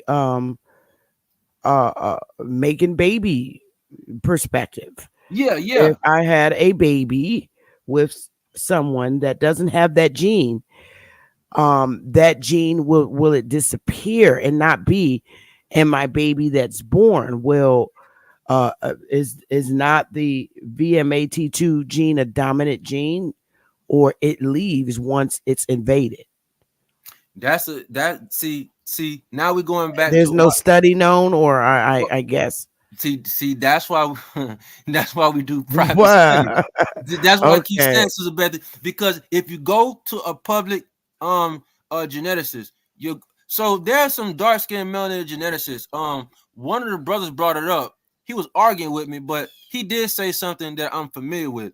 He was saying that the prokaryotic studies is actually done in Michigan University, and it's not the leading study of prokaryotic, but they have a prokaryotic study going on. They're not related to people, though. No one is relating niggas to prokaryotic, but they do have those that studying prokaryotic genetics, but they're not relating it to people. And because if they do that, it's going to spoil this entire program that we're in. We're supposed to be colonized. We ain't supposed to know that there's a difference between us and genetics. So these guys at University of Michigan, they don't want to lose their pension plan. They don't want to lose their retirement plan. Hey, that's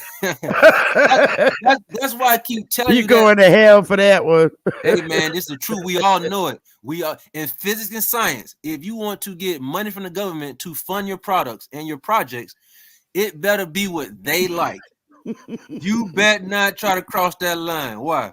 Because you better have your own money, because they not gonna give you nothing. And if you at the University of Michigan, I promise you, them professors do not want to lose that pension plan.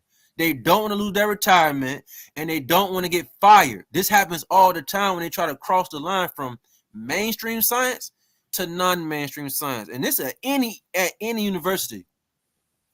So this was something that the boards most definitely made law.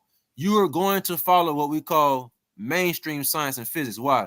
Because we're doing an operation. We trying to get the rest of them lost tribe niggas, and we trying to get the rest of the Negroes everywhere else in Africa. We trying to get all of them and detonate them and get them out the way so we can finish what we initially started. We won't be able to do that if they know who they are. So this gene is what you're saying, this VMAT2, this gene is like what it says in their Bible: I will scatter you 4 corners of the earth. So now you got to go to 4 corners of the earth and get all of them. There it is. Okay. I'm guessing that's why we're starting to see brothers and sisters, either they were influenced by somebody that had this gene, they praising the Lord like crazy, or they had a gene themselves. Because the way that we see these Moors acting up, it seems that they won't stop until they convert you. Just look at what they're doing. Yeah, they do sneak in on you, and they come in. I mean, you could be a Moor and say, let me just work with Sister Betty till I ease her in the world. That's how serious I am about not trusting nobody. Yeah, because that's you. Now you're including you. Yeah, include me. So what you're saying is I'm susceptible about an invasive species because they'll ease on in there, and when they feel they have leverage because they gained your trust, they come on in and convert and destroy. That's the situation that everybody is in. That's a real nigga. Hey, if you're a real nigga listening, hey, be well. You wanna know why? Because they all out to get you niggas. Every last one of them. The pale skin, the Chinese. Why? It's not they bad people. They have the damn gene. It's called invasive species genetics. They gave them this gene. Why? So they But can there may be Asian people with this gene too. ain't Correct. no maybe. They all have it. I'm talking They, about with VMAT2. they It all might be a Chinese person with this VMAT2. ain't no might. They all have it. Okay. All right. The only So ones don't have it. we can go Hey, to China and let's grab. put a So switch up. if they have this VMAT2, right? Yeah. I'm just trying to get your study straight. If they have this VMAT2, then is it fair to say that that's our brother? Who? Who? The Chinese person. Man, look, that's if you have it and they have it. I don't know. Why would you call me a brother? Because y'all ask. See, the only way a nigga have it if you've been doing Okay. Hold up. interracial dating a little too many times. Because now because I have to ask this for the audience because we're talking four corners of the earth, okay? And I'm just saying it can't be just Africa that has the VMAT2 plus here in North America. What if in China we got a brother that China with the VMAT2? No. This ain't about this. This ain't about Africa. No. I didn't know. I didn't say it's about Africa. I'm saying we're gonna go all around. If all the VMAT2 people who are the original to the soils of every soil they're at, would this VMAT2 be here? It could be in China. It could be in all the four corners of the earth. So, would we be? No, everyone, or is it? Are they in Europe? Go grab all the VMAT2 people. Can we and when we grab them and then they don't want to come, we should be able to put a stamp on them that's engraved in their skin so we know they are the VMAT2 people. That's what I'm trying to tell you. So when you just said Africa, I'm saying that entire place of Africa, them tribes you see, I pulled something up that's shown in the Congolese inhabitants. So if you saying that they had the VMAT2 gene, and we know people kill each other over religion all the time. This when Leopold hired 20,000 Moors to do this in 1800s. This was not a war over religion. This was people in the Congos who did not have a VMAT2 gene, who was indigenous and had leverage to the land. They killed them over rubber. They took their hands off. They took their feet off. Not because they believed in something else, but because they was not picking the rubber from the rubber tree fast enough. Leopold didn't do this. 20,000 Moors did this. But when the Moors went to war with one another, it wasn't over resources per se. They went to war over religion and what they believe in. Some of the Moors had to practice Judaism and act like they was a Catholic, for example, to be in a certain area, Portugal, wherever it was, Amsterdam, wherever it was. So some of the Moors had to hide behind what they was believing in. The Moors weren't. All right. Yeah. So all right. So I'm trying to figure out why. I'm trying to figure out why. You're going off a little bit. I just want to make sure that I'm getting this right because other people are. No, I'm just saying other people are going to watch our segment and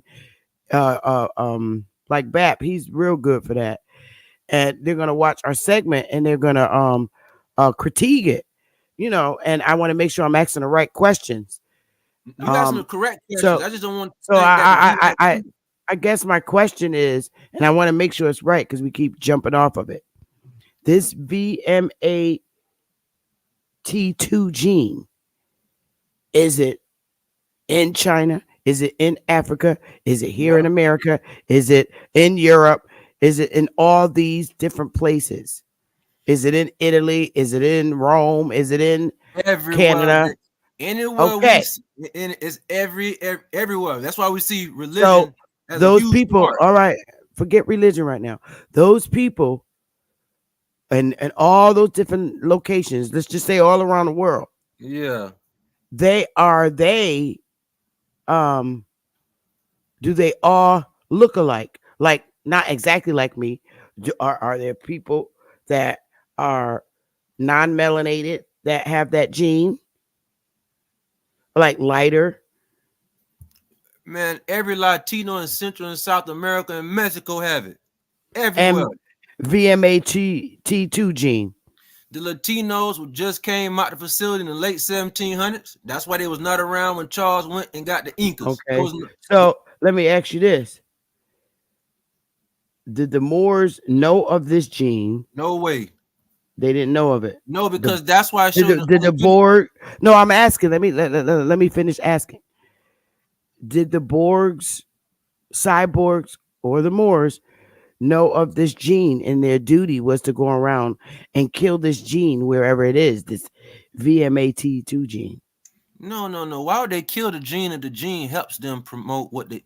So we know the cyborgs are where it is. I'm telling you, they souped up. They are souped up, super smart.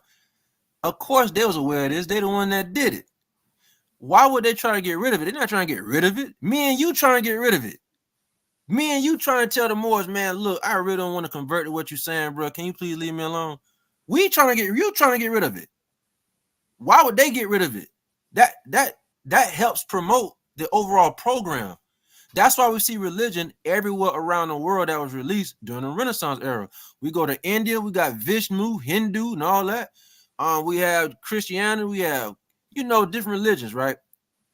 That is only promoted at its maximum because of a gene that certain individuals have. If they take the gene away, it'll be like when Charles V went over here and the brothers over here looked at him like, nigga, is you crazy? Why are we trying to praise who you trying to praise? What do you mean? We go by natural law over here. Charles couldn't have known none of this. That's why Gator got the genetic list. They saying that he had the same genetics as the dog. Forget what kind of dog it was, but he was known to have the bulldog jaw. It wasn't just him, it was his whole family. So they're saying that that's not just from incest. They're saying that some of these coat of arms actually had the same genetics very closely tied to specific animals like the dog. So he was also called Charles V from the dog jaw. So they're saying that maybe the dog genetics was very, very intent and closely with his gene, most definitely. When he went over there to the Inca Empire, they did not have no religion. There was no religion for the tribes in America. No one had no set religion how they do today. Why? Because some of the niggas in them, not some, all of the tribes before the invasion happened in America, nobody had no religion gene. That's why no one was religious. You didn't have something to believe in something that's synthetic, because that's called synthetic religion. That's what it's actually called. GMO is synthetic. Paint on your wall is synthetic. When you base your belief system off these religions, that's called synthetic belief systems. So they're going by a synthetic system. Whether it's paint on your wall, food, GMO food, the clothes is polyester, even your computer is using synthetic pieces. It's not using organic pieces. I'm gonna show you where universities have now found to use the mushroom and other organic plants to make a computer. The same computer you're using right now. Because the computer that you're using, the motherboard pieces such as the capacitor, the inductor, those are called synthetic pieces. They work, but those are not organic pieces. So you're living in a synthetic program reality. Everything is synthetic.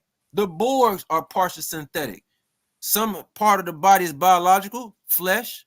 Some parts of the body is devices, synthetics. So you are in a synthetic reality. Religion is most definitely synthetic. To promote that, they inserted genes. These genes make them respond autonomously. They can't help themselves. That means that they don't have free will. The boys and girls that's from America have free will. They can make a choice and they could stand on that without going back to deviate if they were not influenced by those with the VMAT gene. We have little Ray Ray that want to be a Moor, but little Ray Ray don't know that he's indigenous to the land. He didn't have the VMAT gene, but because he was surrounded by so many others that had the VMAT2, and they influenced Lil Ray Ray, he's now been infected. Now he wants to be a Moor. This is what's happening. There's infection happening with those that are trying to get you to convert. Because the channel is it good to have a VMAT2 gene or not good? I tell you, you want one, you can have one yourself. You want one, Sister Bethy? Look, I'm asking the question. No, you're not asking the question. You already had an answer. So everybody in that panel had the answer to that. If you had the religious gene, you might well just say, I'm a diehard. I ain't say religious gene. I said VMAT2. That is the religious gene. That's the religious gene. That's one of the few. That's one of the main ones. That's why Gene Dean, the geneticists, it was big news. They already knew this. He just wrote it out and wrote a book about it. Well, obviously, so you can't answer the question whether it's good or bad to have it. Let me tell you something. Just say yes or no. No, hey, Sister Beth, you want to be a Moor? No, hell no. Okay, then. So, do you think it's nice to have it? All right. Then why couldn't you just simply say yes or no? I have to let you think. You're being difficult. No, I have to let you think on your own. So your wheels start to turn on its own. I can't answer it on its own because you to ask yourself, you know what? Well, a more proper thing. Because I've really cursed Moors out. So now I could say something that sounds a little bit more professional. Get your VMAT2 gene ass out of here. That sounds more appropriate. There you go. Okay. All right. See, I'm trying to use better choice words from a civics, chemistry, and mathematical perspective. So now instead of saying get your you know what out of here, I can say get your little VMAT2 behind out of here. That's key right there because now you know. Okay. Yeah, because that's why I kept trying to tell you, forgive them for what they don't know about themselves. I can't get pissed off and mad at them because now I have the data to explain why does the What do you mean you can't get pissed off and mad about them? They're our enemy. No, okay, but the reason why an enemy might make you hate them a VMAT is my enemy.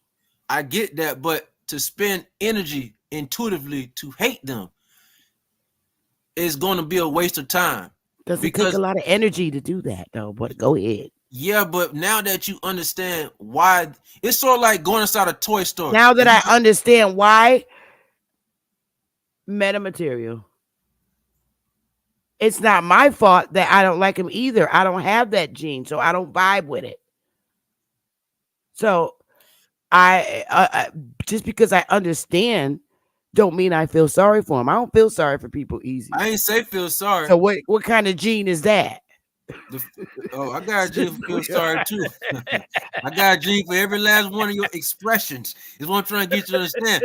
See, some of us feel sorry. Well, we need to do a roll call. I'll be taking notes. So we know what this gene is. Yeah, because some of us have empathy.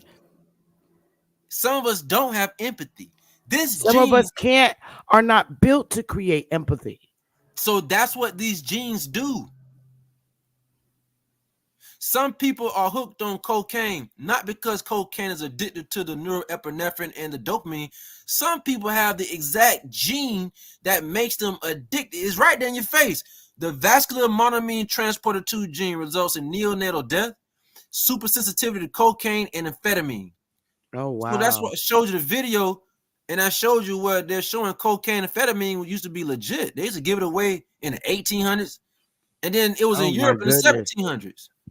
That's why I keep saying why I'm going to get mad from a material scientist perspective or a cellular microbiologist perspective. Why I'm going to get mad at people that's hooked on drugs when I found the formula as to why they're hooked on it and they're unaware of it. Why would I get mad and pissed off because it's crackheads out there? I would only do that if I didn't. What is the formula? What is the formula that will take that gene away? You can't. That's why I was trying to, Sister Bethy. That's why they invaded. They did not invade just to take your land. They invaded to colonize your genetics. That's why I keep saying over. We get this. The crabs that's abducting white people, and they say the UFO abducting them, but they never seen a face on it. That's why they're abducting them. They're not abducting pale-skinned people to kill them. They're doing autopsies on them because we trying to figure out what did the boys insert in them, because some of them have different genes. The European in Russia might have slightly different genes than the one that's in Germany. Not completely different genes, but a few different ones. And they all seem to relate to, it could be mosquitoes, the housefly, the bug on the wall, the cat, the dog, specific type of plants, domestic eukaryotic plants. We're trying to figure this out because so there's psychological there's psychological VMAT, and then there's inherited VMAT. So you won't find the VMAT. Okay. So is it genetic VMAT too? Is it genetic and psychological? Because psychological is not having that gene, but yet you believe in fake religion. Yeah, I'm gonna agree with what I'm gonna agree with what you're going. I'm gonna agree with what I think you're trying to say. Those I think you're trying to say those that have a synthetic VMAT2 gene has been encoded for them to believe in synthetic belief systems or religions. And then you're saying that some of us have a similar gene by saying that there's a belief system in source. And I'll be getting into that because I think you asked me, well, who invented the niggas? And so I'll be getting I would like you. Yeah, I'll be getting into vapor deposition. Notes. Yeah, so let me show you something real quick. I'll pull this up and just jump straight to it. So we use something called lithography. Let me pull up lithography. Yeah, lithography. Let me pull this up real quick. Because some of us was actually created from source, and I wish I could just download my notes because it'd be easier. So I can't. So what I'm gonna do is just freestyle and go off the top of the dome. Is there something higher than a cyborg? Yeah, those of us that created, of course. We got this. That's why I decided I want to get rid of you right now, because what? This is why the cyborgs created the Moors, the pale skin.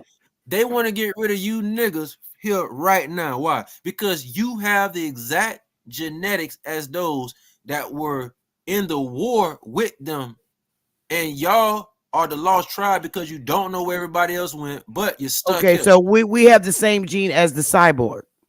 No, Sister Betty, work with me. That's why I said you gotta slow down. No, we don't. You're making me special up here. Betty, if we had the same genetics as them, you would not. If you had the same genetics as them, you would not be mad at the Moors. You would understand. Look, I'm a paralegal specialist. I'm not, just because I'm only smart and intelligent in what I study. I do not study civics. I do not study chemistry. I am just law, paperwork. All right. So you're teaching me stuff that I turned my nose up to.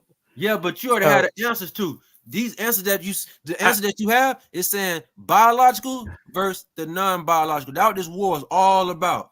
This war is about the biological. So when y'all see in a movie like Wakanda as an example, I showed you Wakanda is from Wisconsin, but you could think from anywhere else. The point they actually showing, and I'm glad I brought this up because I'm gonna show you something. They're showing that niggas with technology that did not attach the technology to their biological features in their body. That's really what it's all about. And so we have those that did not go that route. The Borgs, they have devices, robots that do the bidding for what they do. This is what we call transhuman. This is where your reality is heading towards as we speak.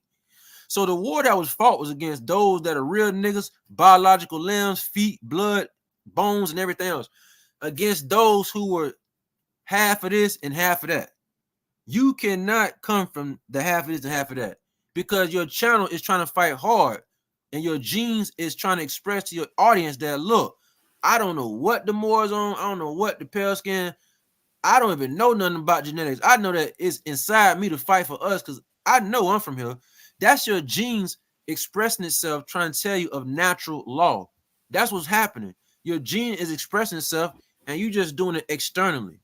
So you cannot be from the Borg's main program and the same board of education that they put inside the genes of their users. No, you supposed to represent the biological side, those as full flesh, bones, and everything else. It's not to say that the Borgs cannot be nice guys, because we create the nice ones also. The problem is when they go Borg. That's what we actually call it. We call it once a cyborg go Borg. People heard that terminology before. Something went Borg. That means it's going against you. So the Borgs can go Borg. And when they do that, they might create their own utopia. That's what we call reality that we in. And they decided to put opposite skin tones as you, different genetics as you, and they're all called synthetics. Pale skin, Chinese, that's porcelain skin. Whether you see somebody dark skin in India, that's porcelain melanin. So they decided to do a bunch of synthetic genetic engineering and gene splicing. And then the end goal is transhumanism, for everybody to start doing what they do. That's why we're starting to see chips in people's brains, prosthetic limbs everywhere. They did not have to build a prosthetic limb. That we have tales and that actually happened, real stuff that happened where one of the sergeants or generals lost their leg in something, or arm, or even a hand. They do not replace it with a prosthetic limb. They actually replace it with a real hand made of bones, blood, flesh, pathways. So they have to keep the same position. If they want to keep their position in the Federation, they have to have a full biological body if they want to keep it. The Borgs don't do that. They have prosthetic limbs on the leg. They missing a leg, they get a prosthetic leg. It works, but that wasn't the real way to replace the leg. So in the world that the mainstream everybody else is in, they use a prosthetic limb instead of getting more advanced than that and replacing a missing leg with a real leg. They don't know how to do that as far as amputation, replace amputation goes. They don't do that in your hospitals or those that's in that type of science directory. They just replace the arm and the leg with something prosthetic.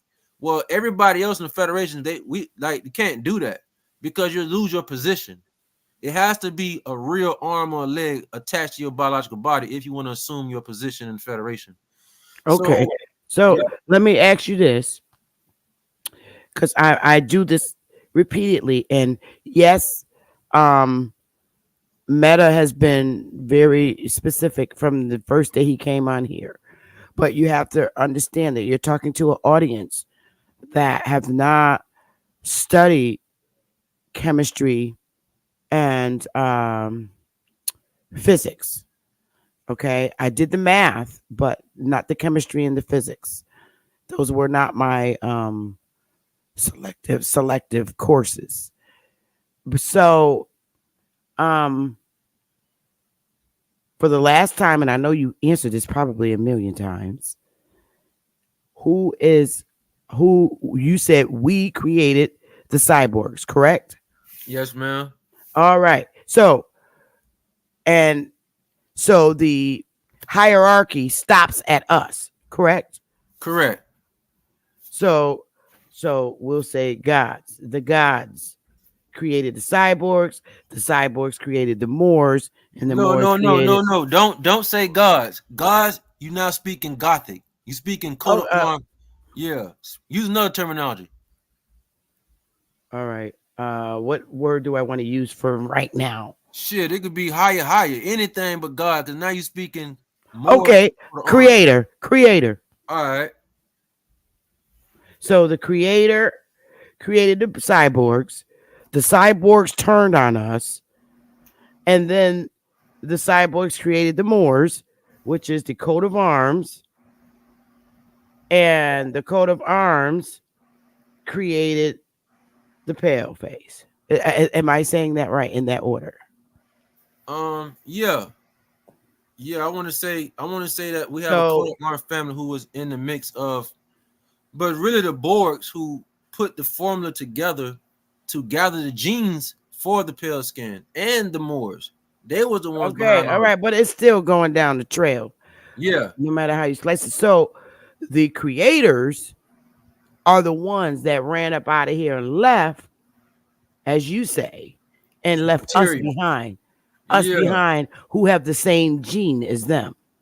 yeah. Is that so? Now, my question is what I'm having a hard time with is I'm not feeling that one with that much power would run, but rather their power would be to kick folks out.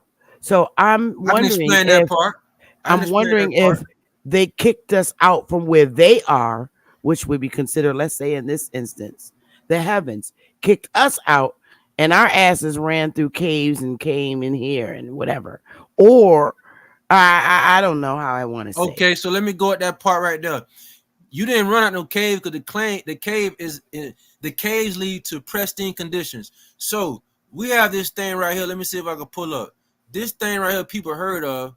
I come back to lithography because the lithography I was going to show you exactly how planets or other luminaries can use this and other technologies to present. Because then I know the next question will know who created us, and I was going to get to that advancement. But deuterium is very dangerous. This thing right here. This can come from radiation. This can come from wars, atomic bombs, stuff like that. The reason why they left this place is not because they lost power. The reason why they left this place is because of one of the things we have deuterium, we have tritium. When they had a war here, we have plenty of examples that show glitchification. And glitchification is something that's high heat and it can turn dirt or sand into glass. So what I'm saying is, when we look at the Grand Canyon, those are not rocks. Those things are buildings. They became glitchified. Something had very high heat. A device had very high heat and it turned it into smooth stone or rough stone. The reason why they left this place that we at is because of all of the detonation of harmful particles that you breathe. Also, I guess I'll go back soon to show Gina Marie channel. This lady right here. Let me see if I pull back up. This lady channel right here. She has exclusive data, footage, live Right. stream that you can look at the sun and atmosphere, and you will see plenty of crabs going to war as we speak. Me and you talking right now. Okay, they're going to So war you right don't now by think the she sun. did AI with her phone? No, because I guess y'all missed what I was saying. You see this right here say webcam, my arrow at webcam. Yeah. She can't manipulate the webcam, and you can. What she does is you can go on it yourself. So all these videos is not photos. These ain't videos. These are live streams. What she does is she'll tell you, look, you already know. I just found the time. I just happen to be looking at it could be Table Mountain or whatever in South Africa or somewhere in America in Nevada. She gives you, and you can look at it. So you go on your own computer or your phone. You can see it yourself. So you cannot manipulate the live webcam. The webcam is what the governments are looking at. They looking at stuff that y'all don't have a clue what's happening going on. So now they have webcams everywhere now. And what she now does is she goes on the webcam and she shows you in real time stuff that's going on that you was unaware of. If you was able to see it yourself on the webcam. And you'll be able to see there's battles and wars going in and out the sun, by the sun, around mountains. You just can't see it because you didn't catch the timestamp. And what she does is she catch the timestamp so you can go on it and check it yourself. So what I'm saying is when this happens, the sun can be depleted. And so once you have what's called sun wars and stuff like that, it can deplete the sun from producing radium, radium. And xenon, I'll show you this because I will be able to show you something called Mud Fossil University. And Mud Fossil University is showing all these rocks that's in the middle of nowhere. Those ain't rocks. Those are real living organisms. That was a heart. It was just a giant heart. It turned to stone. The clay that you get out the ground is real blood. It just So turned. what would happen if the sun, it would destroy those things that the sun produce? That's what's happening. That's what's happening. Miss Betty. That's exactly what's happening. That's why we see small And things. if it's completely destroyed, what would happen? You'll be living in what's called the vacuum. The vacuum is when it becomes a vacuum, you now lose all other types of the particles you need, high levels of oxygen, high levels of nitrogen. You start to lose all of that when you become in a vacuum state. So we'll be just dead. Huh? So we'll be just dead. You'll have to keep shrinking and shrinking and shrinking and shrink. So this right here, to answer your question, you see this thing in his hand right here? Yeah. That's a rock. But no, that's a heart. So I know you say you get demonetized by showing, so I won't play this, but this entire channel this entire channel shows what rocks really are. Like right here's right now you're gonna look at, if I could just find one. This is called Mud Fossil University because the fossils that people are finding. Let me see if I can put this right here and just play this real quick. Because it's all around us. You just didn't know that those rocks were actually lungs. You didn't, and I'm testifying this because we have samples of rocks all over, and then when we test it, they come back with DNA all through the rock, and that's how we found out. Like, wait a minute, these aren't just what you call rock. Rocks is just a word to explain something that's, tough, hard, or whatever. But these things are actually lungs, hearts, bones, and they out there in the middle of everywhere where you see rocks. So this is called Mud Fossil University. You see these things on the picture he's pointing out, this feather? Yes. This is a heart right here. These are all different parts of your body. You just call it a rock. Fossilized. They fossilized? Yeah. Matter of fact, you see it right there. Let me try to pause it. You see right there, it says DNA. Let me see if I can pause it. His hand move. Okay, you see right there, it says DNA. My arrow at? Yes. Right here. Totally verifying. Yep. So yeah. So in universities now, they are now accepting this type of science that no, these rocks they have tested in the genome lab and it has DNA. It has blood attached to it. These are hearts. Some of these are fingers. Like they go through each one of these. And there's plenty of people that have these real, like in his hand, he goes and collect these. And what he has done is he took it to a lab. And where are they collecting this from? Everywhere. These rocks are look in his hand. That's the bottom part of a foot. The bone part of the foot, if I believe. And it's just a large part, and it's showing that there were large people and animals around at one point in time. See, right now he's a physicist. He's in cellular microbiology. So he gets inside. Why do you see this little dent my arrow in right here? It's a dent right here. It's a dent right here. It's a dent right here. These are where these little parts is identical to your foot, how it has the gristle bone attached in that exact same place. So when you're looking at the exact model of your foot, you'll be able to see why is this here, this little indenture, this cavity. Why is this here? Especially this thing right here, like a little hole right here. So when you start to indulge in this, you'll start to see for yourself, like, wait a minute, this thing matches my natural anatomy. It's a rock form now. And so this is called mud fossils because now they find that these fossils are actually bones and livers, hearts.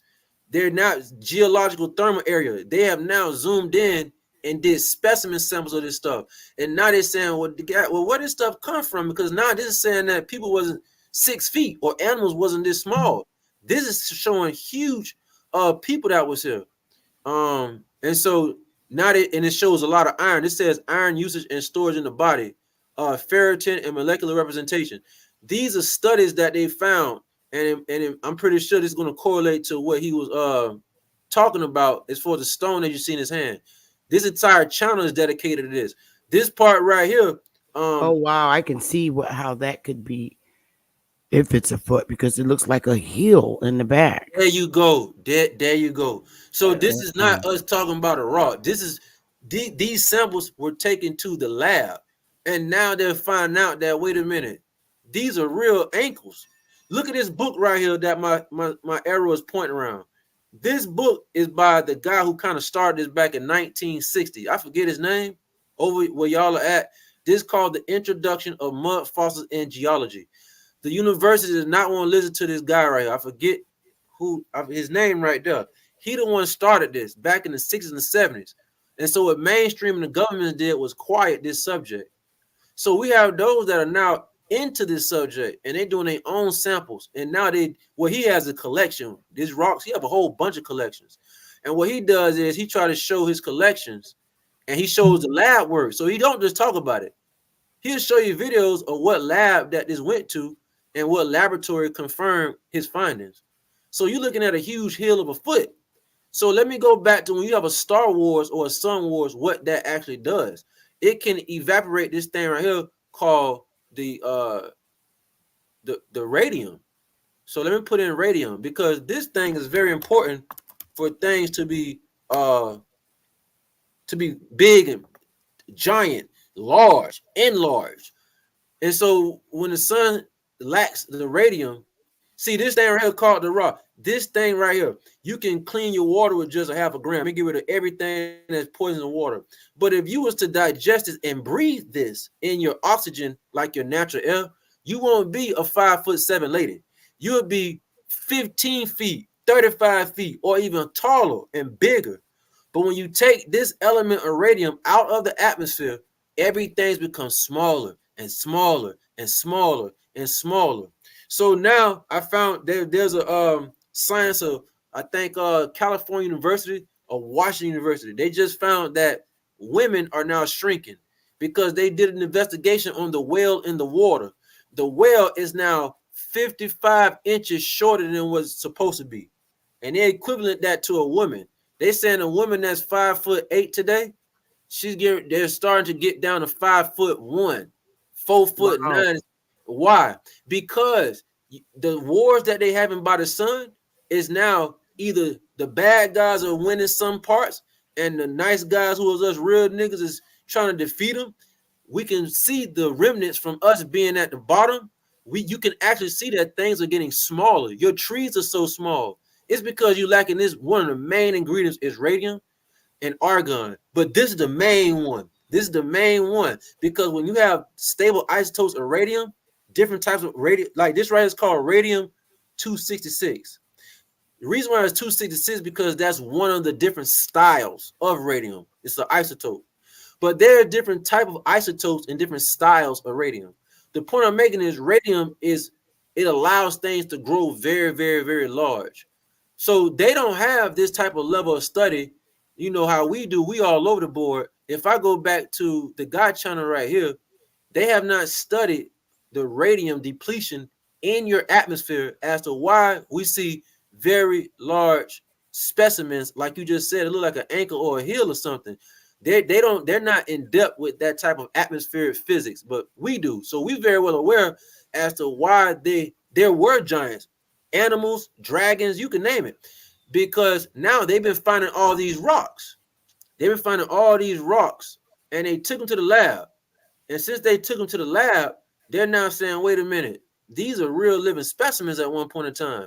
Well, what happened here? Okay, so now they don't have the knowledge that I'm giving y'all, you know, that they've been depleting your ozone layer. And because they have been, see, for example, he take his stuff to Yale, Harvard, Yale on soft body perfect preservation from a great saltwater flood. So he is saying that the flood that y'all heard about, that the religions talk about, the flood, some of these bones were found with salt water around and inside these limbs, because these aren't rocks. These are actually limbs, specimens, organs. They found salt water inside of it. So now he's saying, wait a minute, since that flood happened, did the flood play a part into the devastation of those that was once here? So Yale has started investigating this. Harvard started investigating this stuff. And of course, nobody never heard of this because this ain't what normal people is supposed to know about. Because then you're going to start to question the domestic eukaryotes. You're going to start start to question things around you. Look at this dude right here. You see it like a man right there? Look. Yeah. Okay. Yeah. They have been finding those everywhere. And those are not statues that was carved using high profile technology. No. They have taken DNA samples. This is called the Colossus. This is called the Colossus of Colossus. They have now did DNA samples of part of that man body that you see. No, that was a real man that became glitchified, and it looked like he about 90 feet tall or taller. And the reason why I'm saying this is true, not because of what I'm looking at, because we are very well aware of the studies of radium. And your atmosphere does not have radium levels as it once did. Once that happens, everything becomes, honey, I shrunk the kid. It becomes smaller and smaller. I see a lot of structures, right? When I'm driving, well, I don't drive on a highway like that. But when Willie's driving and we're going and we are looking at the mountains and a lot of even trees, I always thought it was pretty weird when you see like silhouettes, I want to say, of people engraved in the mountains, and I'm wondering if they died and that was the result of them being just stuck there during catastrophic weather, because it doesn't look like anybody carved it. I mean, like it was like engraved in it, like it was like stuck there and their face stayed there, and that's just how it was preserved for whatever. Yeah, that's correct. That's correct. So that's the study of mud fossils. They've been finding huge bodies in many places. This right here, my arrow is showing a dragon. So now they're finding the skeleton of the dragon. They have found the inside, the vagina of animals, the vagina of women, and they've closely examined it. And no, it matches up with the exact anatomy of a person: feet, vagina, hip bone. You heard about it was dragons back in the day. No, all this is true because now what they've done is they went and found the exact dragon mask. Like this picture right here, he's showing. It like this dragon about 5 miles long. And you like, wait a minute, how's something gonna be 5 miles long? If only you can fill this atmosphere up with radium, you will see mushrooms 20 feet tall. Not the little small mushrooms we see today grow out the ground. No. Mushrooms, there's pictures of mushrooms that turned to stone and glitchified. Man, them things is 15, 20 feet tall. Mushrooms. So this right here is showing a huge long trail of a dragon tail, and stuff like that. This is the whole. So look at that. This is the outline of the dragon face that they saying. This is a whole bunch of miles. This is very, very long, very, very wide. This ain't 20 feet. I remember when I was a little girl back in the 70s, they had in the Bible these big animals, creatures. It was in the Bible and they took it out. I remember reading about these animals in the Bible that were on the earth and in the sea, and they were very big, and they took it out the Bible because I know I just from reading it, I can now say the world was destroyed even before Noah. It was destroyed before that because the beings that look like me and you were going around doing bestiality with these creatures. And the world was destroyed. And they took that out the Bible. They didn't want you to know that there was half man and half beast walking around, and it's like that bloodline came back to begin recreating those half animal. And this is what I'm thinking. They got this Nick to use part animals and human to make people, because it was happening before the flood of Noah. It was destroyed before Noah, so it got destroyed again. It's a lot being hidden, and I that right there, you see him point with that feather is the gas. That's the blood track. I forget the terminology, but he pointing at that because he breaking this entire structure down. He's showing that this is the spleen, and then he's showing that this is the this is called the vascular something. I forget the terminology, but this is like the skin lining, and that's why he pointing at this thing right here, and it's go all the way through here, and that's that thing going for miles. We know that this, and this right here showing the flesh of the tissues. This is tissue you're looking at. See, he's a biologist, so he's very familiar with what he's looking at. So he's not just talking. He actually showed the receipts on, you know, what you're looking at is tissue, each lining of the form, the veins, each piece. He'll show and get into exactly what that is now. That thing is so long that you just saw. This is the tip of a continent or a country. You see how long this thing is? That's pretty long. But we know that this is feasible if enough radium was in the atmosphere. That's very feasible for something to be that large. But for those who not in particle physics and they don't understand what particles can actually do, such as radium and argon, this is a fantasy or a myth. But for those of us that know what radium can do, a radium can make giants. And I know for a fact radium was in the atmosphere at higher levels as we keep going back. Now the radium has been depleted. So now you see small people, short people, small animals, small trees. You had trees that went for 5, 10, and 20 miles in the sky. You don't have trees like that no more. When they cut them trees, that also made what's called a flood. So where did all the water come from when you heard about the Great Flood? That also came from the trees. You now call those mountains. That's why mountains look like a broken tree from a topographical view. And so what we're looking at this time right here seems to be like the beginning, one of the beginning times of reality. Before people can say that they was here first. We seem to see things that did not have technology because these things seem to be flooded or glitchified. It could be a sun flare. Remember I told you all of that is falsified. Yeah, that's why it's called mud fossil. All that's mud fossils. Mud fossils, yeah. Yeah, remember I tell you when niggas kill each other, they can cause a ice age or a solar flare?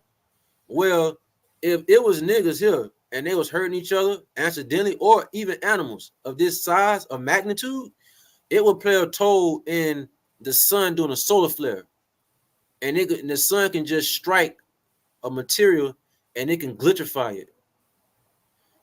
We kind of seeing that right now as brothers still harm one another. You still now seeing either it's an ice age that keep getting cold because they do weather modification all the time. So just because it's cold don't mean that brothers did it, because they do weather modification, chemtrails. What I'm saying is it's also extremely cold, or the weather is changing, is because when those that are supposed to be here start to terminate one another, the sun and the luminaries start to react and respond. So I'm saying that could have happened as a response to these very large creatures at this time. What took all of them out?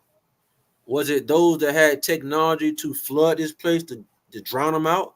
Or was these species going to war with one another and the atmosphere and the luminaries responded to that?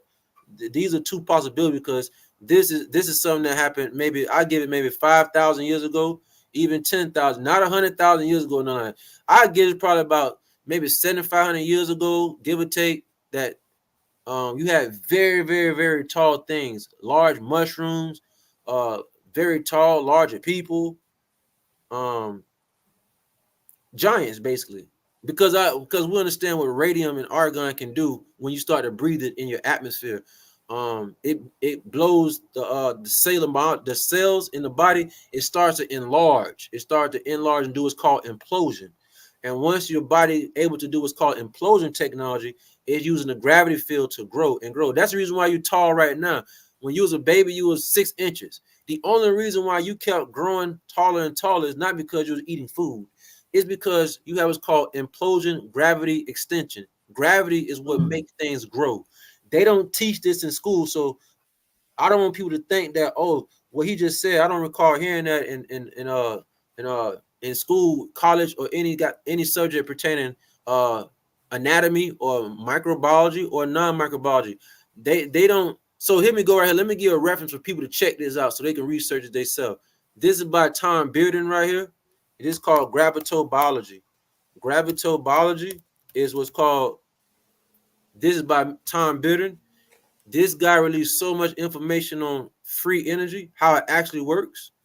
And this is the biophysics. That's what you want to start studying, biophysics. Because what biophysics does, it allows you to connect the biological system to electrical responses. Physics. How does the body relate to what we call the EM field? How does the body relate to energy exchange? As you see, I think they want $500 for this book, but it's absolutely free.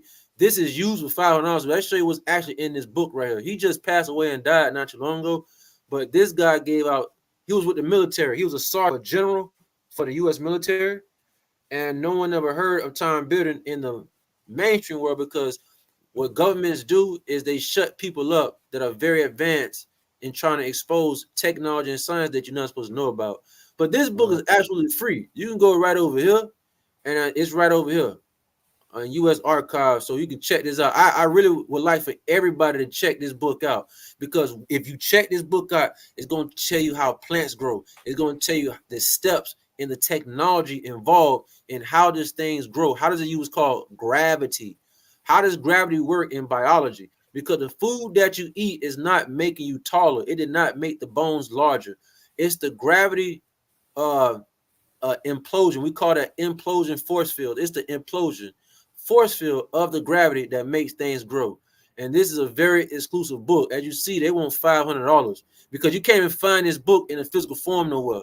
So whoever was selling this book for that much money, it's because if you scroll down, nobody is selling this book. Look, here go one right here. They want $495 for it. So if you find this book, some people want $500 to $1,500 because it's a classic, and you'll never get another one of these. So it's absolutely free if you go to U.S. Archive. And this is not a basic or regular book. This is physics and science of reality that you will never, ever, ever learn in none of your universities. No college will teach stuff like this. Here's eBay. Somebody's selling this for $400. You know, this one say $25, but maybe this might be the paper format and not the book. Yeah, so now they came out with paper formats, if they even still have it. Sometimes they say they had a book and it's actually sold out. But yeah, this is like a paperback version for $25. But the reason why they sell this book for so much because Tom Bearden is one of the leading technologists that gives information on the negative ion field. That you want negative charge. I've been preaching about. You put your feet on the ground. You want negative charge. He shows how to get this free energy without even paying your electric bills to get what's called current. The electric you utilizing to power your refrigerator or your phone is actually killing you because it's using electromagnetic field, and it's not using pure negative ions. You want something around you that does not kill the biological system when it gives energy. You need what's called negative charge, negative ions. So this is why you put your feet on the ground. This game is called transient charge, also known as negative ion, negative charge distribution. Negative charge gives life to biological cells. Negative charge stores energy and it gives life to any biological user. Positive energy is different. It takes charge away from you. And so that's why they say they want you to think positive, because they know people will never understand the difference from positive charge and negative charge. And then y'all out there talking about some thinking negative is bad. But you need negative charge to even live. Negative charge gives you energy, not the positive charge. So they confuse the masses with these terminologies. And people say think positive is something nice, but it's actually killing you to think positive or use positive charge next to your skin, next to your body. And so that's what deuterium does. Deuterium will give extra protons. That's what it does. and you don't want extra protons. So I'm gonna go back to your question, Sister Beth. You had asked me why did they leave us here? Okay, because the skies and the atmosphere where everybody's at is very, very tainted with chemicals and such as deuterium, tritium. Where you're at is depleted of this thing called radium. So remember, Sister Beth, you was like, you believe that your ancestors, not the ones that had the advanced technology, but some of the ones that could have been in tribes, for example, you think that they had superpowers. They did. They did. The problem is the glands in the brain will not activate if you don't have a certain level of radium. So you lose these superpowers that people or you think that once had. You lose that extra strength that you had to pick things up that weigh an enormous amount of weight. You lose that capability when you are depleted of radium in your atmosphere. So that's what they also have the sun wars for. And watch this. If you try to get a gram of radium, pause. You told me to pause. You wanted. Yeah. So, what you just said to me, as far as them having to leave because of the radium, this substantiates as to why they put things in children's head from a cartoon perspective to let you know when you grow up, this is what you got to do. But for instance, like if you have a superhero like Superman, what could take him out? Kryptonite. Yeah, kryptonite is another a noble element. Kryptonite, we got kryptonite, we got xenon. Well, they're telling you how they were able to combat the creators or whatever. In this instance, it would be Superman. And what would weaken him? Kryptonite. But they put all this in little kid stories. The Jetsons, everything is cartoonized. Of the Flintstones, all these things. And they're telling you how they rebuilt things that were destroyed through the Flintstones because he's a construction worker. All these different things they're putting in little kids' head. Now today, fast forward, because technology has grown in the world, or at least this one, now they're starting to be open on how they've been creating people with the movie recommended by BAP to watch, Sweet Tooth. It was a bugged out movie series on Netflix where this baby was born half human and half deer. He came out with these deer head things.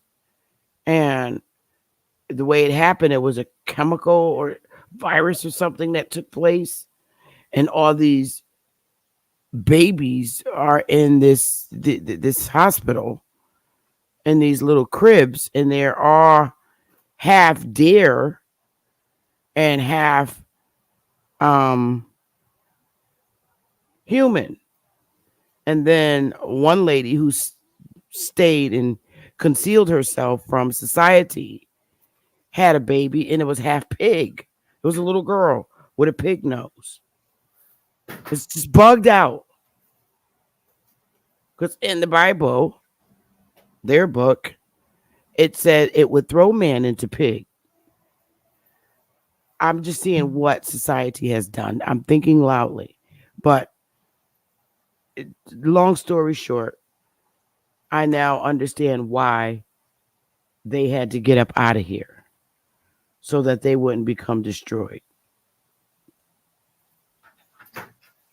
Bingo. Okay. What you just said, bingo.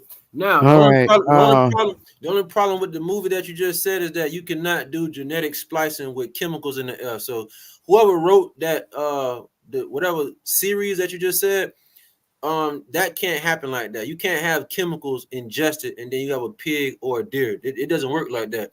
You will have to insert the gene of the pig in a designated chromosome. And so that's why when I show the VMAT2 gene, the VMAT2 gene is something like a deer head. They just didn't put the deer genetics, so when the baby grow, they have a deer head. But that's what I mean by the VMAT2 or other genes that the Boers inserted to the domestic eukaryotic. They could have made them have a deer head if they wanted to, or a pig nose. It's simple to do that. It's not that difficult. So they didn't. Remember, I told you they had to make them look like you to invade you, because that's how your cells, your leukins and cytokines, remember, and your mucus. Remember, I told you it mimics the invader. So they couldn't have a white person here or more with a pig nose. It wouldn't work. They had to make them look exactly like you, and that's why we see everybody look alike or have some similarities to show that they're actually alike. Even the man in China who might be pale skinned with chinky eyes, he does and have a bunch of common in everybody else. His eyes are just chinky. We have those that have non-chinky eyes. We have those that have melanin. So they couldn't put their head on the Chinese or anybody else, because the Boers are doing what's called a successful invasion by Tor. That's what they're doing. And so you can't have chemicals in the body ingested and it make you have a deer head. That whoever wrote that series or whatever, they don't have their stuff in order, how genetic splicing actually works. What chemicals do is it can silence your genes. And those that were ones here that levels here, they were very well aware of that. So what they did is, when that situation happened, that this place started to become highly intoxicated and stuff like that, where everybody else is on the surface, they went to the moon map. When I showed you all the other lands at, they put up a brigade, like they put up a wall. They put up a condensed materialized wall. So all of the stuff that's happening on the main street or the main where everybody else is at, it doesn't come over there. Chemtrails from an airplane, for example, the air cannot move it over there. PFAS, forever chemicals that's in the ocean now, it can't come over there. They put a wall up. And that's why I was trying to explain to the brother, like, no, the ozone layer, I can explain how to do that. I'm gonna show you. I can show you how to make an ozone layer. That's not that difficult. So I'm just showing how we have the cyborgs that put up their ozone layer, because the real niggas didn't put no ozone layer there. So I'm just showing how they put a layer, a wall up, and then we had the nice guys, the real niggas, who put their wall up. So chemicals from over the mainland where everybody else at does not influence their radium approximation or their radium storage. Where everybody else is at, everything keeps shrinking. You got deuterium in all the water, all the food you eat, the soil. When you grow stuff in the ground, that is deuterium that's going to eventually leach on the plants from a seed. Deuterium stops growth also. Deuterium also gives cancer. Inside the mitochondria, it's a function, whether you domesticate it or not, it tries to get rid of the deuterium because you keep eating it and drinking it. So it's the pause. Oh, go ahead. You was going and going. I'm sorry. That link is only for Aboriginal power, who knows how to conduct himself. But remember the brother that justified or attempted to justify, this is the only way I can remind you of him, his response to you with the Guapi Bible. Remember the other day? Yes, ma'am. Can you answer this highlighted message? Oh, okay. Let me look. Okay. And I'm only letting Aboriginal power on the panel today. He seems to think that you're a scientist and they don't ever see your work, but you show other people's work on Wiki. I know number one is he doesn't want you to know who he is, which I can't pretty much blame him, but he's been giving out a slew of information. I already got 3 pages of notes, but go ahead. You can respond to him in the manner in which he wants a response. Oh, I see it. So he said, I thought, okay. So here's the catch what I was doing. The reason why I'm showing others work, because I'm not a parasite who want to take credit for something that y'all can see yourself. And so I'm giving y'all the resources so y'all can check it out.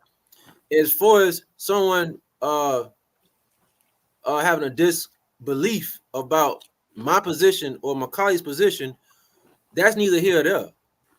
The problem is the brother that just asked the question does not have any equipment. He's not hands-on, and he does not have the resources in these studies. As I showed the brother, some of these books written by physics that y'all are at, these things are 400 to 800 pages. I pretty much doubt we have those brothers who are in the conscious community breaking these type of books down. So whether I did the work or I wrote it or not, that's not neither here nor there. The information I'm providing is for the user to go do the research, and if they don't agree with it, that's okay. Let me slide back to readjust. Maybe there was a miscommunication in the data. But what we try to do in the nigga community, we try to find a way to devaluate somebody. But you can only do that if you're in the physics field yourself, and you had you had a disbelief in something. You came with a different analysis. Maybe you had it with hands-on. But we have brothers that saying they don't agree in the field that you in because you didn't write nothing, but they don't have no equipment. They have none equipment. They don't have any field of study. They might have read a few things or two. And so what we do in the community, we try to say, you know what, let me invalidate somebody because they showing me this, but why they ain't showing me their stuff? Yeah, but the information I'm showing you, I put it on your mama head and my mama head. You never heard of none of this before. So why would somebody say, man, I don't believe what he's saying, man, because it's easier to conceal who you are. It's easier to show someone else's stuff rather than your own. Secondly, it doesn't matter whether they know you have a lab or not. And I know I know you have a lab, and I know who your parents are at this point, and it's okay. You don't have to do any more justification to them. But it's not justification. It's just that we have to clear this up for the black community. Niggas don't have nothing when it comes to equipment in the research area of science and physics. They don't have any of this stuff. What the black community will do is try to find a way. If they hear your voice and it sounds like this, which means, we could tell a brother from a sister. What they will do is they need extra verification to identify themselves, because it's not like they know what to look for. For example, it's not like the information when I brought something about lithography, he know about lithography. So right, they interrogate you more than the white guy.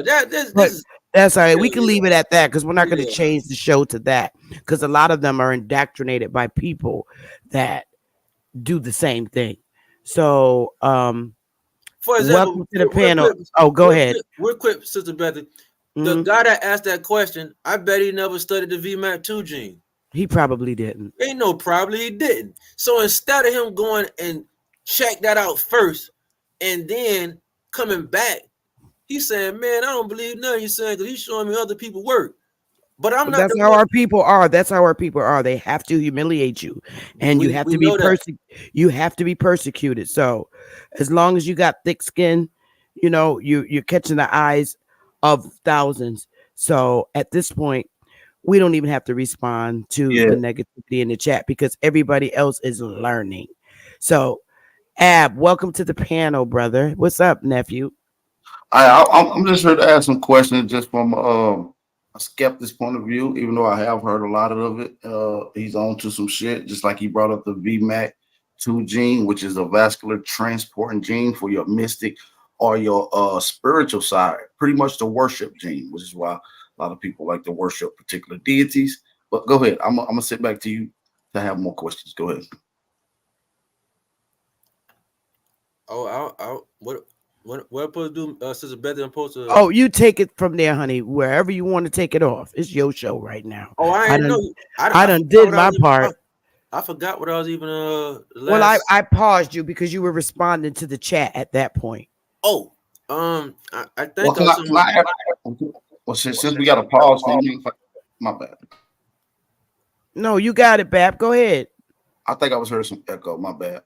Can I ask some questions just so you can fill me in on a few things, maybe, Brother Meta Materials? Yes, sir. Peace and blessings. First off, I would like to ask, what is the origins of the cyborgs? I know you probably have elaborated on it, but just so you can, the organs? The origins of the cyborg, like who created them? What are they creation? Where do they come from? I was gonna get into lithography, laser cooling, and I know the majority of people can act like they heard the stuff I said before, but I know for a fact the majority of people have not heard this stuff before. No one, like if I ask you right now, are you familiar with what's called lithography? Lithography? No, I'm not familiar with that. Have you ever heard of are you familiar with laser cooling? Like that's using a laser to cool something down. No, sir. I'm just here as a student, sir. I'm just Oh, here okay. learning. No, I'm not trying to test you to embed. That's not what I do. I was Oh trying no, to you see. can. Yeah, I'm just trying to see you familiar with this because this is actual equipment and stuff that we utilize. So you said who made these boards? Sister Bethy wanted to ask me a question for the show even started. She had asked me, she said, so we built the boards, who built us? And I didn't get a chance to get deep in this discussion hardly at all because I was going to get inside what's called holography, lithography, and show how those planets and those luminaries up there have the ability to geometrically design something from a holograph. But I'm gonna answer your question first. I think you said that who created the boards and where they come from. I think I went over this like 2 videos ago, and I was saying that we created the boards because there's nothing bad about a board. I was showing in the last bill, I think a couple of videos ago, that where society is at. I pulled up receipts that transhumanism. I even think I went here right about here. Let me pull this up. Just so we're clear, who is we when you refer to we create the board? As in humans, as in Negroes, what is yeah. So if you are from the land, you're from the land, you're not a domestic eukaryotic. Those are the ones I'm talking about. So I'm not trying to bring up the Wakanda movie about where they supposedly, was Africa or not. But if you look in Wakanda, I was going to bring this slide up right here. And the slide, Wakanda is basically showing that those are biological representatives of the technology. There was a AI she came out with called Dora. I think the Dora, I forget the name of it. I had a slide up on the other page I showed. But the point I'm making is, you said, well, who is us, the humans or anybody else that I'm unaware of? So humans would be a term utilized for domestic eukaryotics because those that are native to the land would not be considered a human. A human would be something that's different from the origin, something that have genes mutated from its origin. So if you are what we call a real nigga, I guess is where the term even came from, real nigga versus fake nigga. It's just used in lower terms, but I would think that a real nigga from a fake nigga, the real niggas have the non-domestic eukaryotic genetics, while which is who responsible. My bad, I apologize. Which is the real niggas will be the ones that will be responsible. Yes, sir. So these real niggas aren't primitive people. The farther we go back, they're actually contrary to the opposite of that, right? I say it again, sir. Well, most people think the farther you go back with niggas, right, real niggas, the more primitive they get. But the way you're explaining it is that they have the capability of creating a cyborg species, if you will. Oh yeah, because the last bill I showed Sister Beth in the audience that because she was saying that I think our ancestors, the one we known as, the ones that we see on the wall in the pyramid where we see the Mayans and they went inside. And I was trying to explain to her that the amount of measurement and technology used to do that, the ones that we or anybody known of, those are primitive. I'm not talking about them. I'm talking about those that did the. Let me put this up. I'm talking about those that figured out how to do Planck length time the golden ratio time the speed of light. So when we go inside those pyramids, this thing right here, I know it might be foreign to people, but this thing measures, it's called the Planck's constant. This thing measures the fractal, the smallest fractal of how a particle behaves. So this just says 6 point blah blah blah times 10 joules hertz. This thing is saying how much something radiates per second in electron. It's very, very, very small. But then let me put this right here. Let me put it's called the Planck length. This right here is going to show you the length that they've measured. And the smallest, this is actually named after Max Planck back in 1940s. So this is what they use in nuclear physics to get the length of a particle, the inside of it. And somehow those pyramid builders, they cannot be the criminal people that we know of or anybody know of, because they use this measurement called the Planck length you see right here, and then they did this right here called the golden ratio that you're familiar with. And when they came with the golden ratio, they end up multiplying that by the 1.618. And then they also multiplied this right here, the speed of light. And we know that light does not have a direct speed to it. However, light can have a speed depending on the condition that you measured it with a sensor. So there is no speed of light. Like this 299 point some meters per second, that's just an observation of the sensor, whatever sensor that they utilize to measure speed of light. But they just go by this in mainstream. There is no speed of light. However, those pyramids use the speed of light. I'm gonna go backwards. They use something like that times this golden ratio, and then they end up timesing it by this. And that's exactly how, on a fractal level, that a plant starts to grow, a human starts to grow once you measure it. How did they get these calculations being primitive? It's impossible. We know this, especially as physicists, when we go visit, or not we, but anybody that visit these sites, that have visited in the past, that came up with this data, they know that they use digital calculators. They know that they use a digital computational system to get these exact measurements, because the rooms inside the pyramids are exactly to the decimal. See, this right here say 1.616, but if they let this whole number go out, it'll be a whole bunch of decimals. For example, this says 616, but look when I go right here, this says 616255. These are 1, 2, 3. That's 6 decimals past the 1. You can't get that with a regular analog measurement. So when this was found out, this was saying, no. Whoever did this had a digital computational system. So then I showed Sister Betty of the crafts that's going in and out the volcanoes, because those volcanoes lead to underground cities. Those are entrances. So then I showed her the channel that's showing all these volcanoes where crafts are going in and out, in and out. That is not no government system that's taking control of the hallways and the highways that's in the volcanoes that lead to underground cities, underground crystal cities. Those are them niggas that was already over here. They are the ones that figured out this, the Planck's length times the golden ratio times the speed of light. Because once you measure something times the speed of light, light starts to react to it. Like, for example, I'm gonna show you something right here. This is called 21 centimeters. This is very important because 20 centimeters, the wavelength reacts to, I think it's a hydrogen. So look at this, 21 centimeters, the wavelength. Just if you knew this, it is directly correlated to the radio wavelength to the hydrogen. So they knew these exact measurements, how to relate to light and sound that's all around them, because they had the specifics of the wavelength. This specifically is 21 centimeters. Now, what we use this for? If we use an antenna with that, that's how we would relate to that specific wavelength. And that would be the diameter of the antenna. So this right here is showing you 21 centimeter wavelength refers to the antenna. If we make an antenna with 21 centimeter diameter, we're going to have radio communications with the hydrogen as an example. And we could use that for many different ways and different things.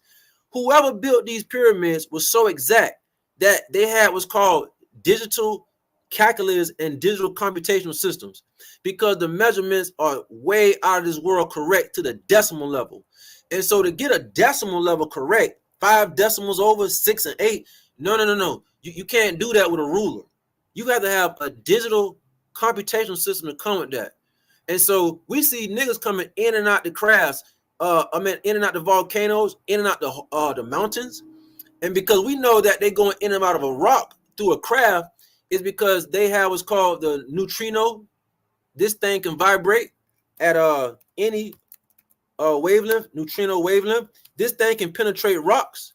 This is coming directly from your sun. You're breathing it. It's everywhere. This is called neutrino. This is one of the building blocks of an electron. It's a different form of electron. So the neutrino is a wavelength. It comes and penetrates any and everything. It's very, very, very small. And so in particle physics, you learn about how the neutrino reacts to different wavelengths. So they figured out even the wavelength to the neutrino. And so I go by metamaterial. You can have a metamaterial design and tune it. So when I tune a metamaterial, I can design it to a specific wavelength. And so it's called tuning the metamaterial. I can tune it. So I might want to, it's called tunable metamaterial. So if I want to go straight through a rock, my craft, not my body flesh, because it doesn't have the vibration and the resonance to do that. But I can create what's called a tunable metamaterial. And my craft can be tuned to that specific wavelength.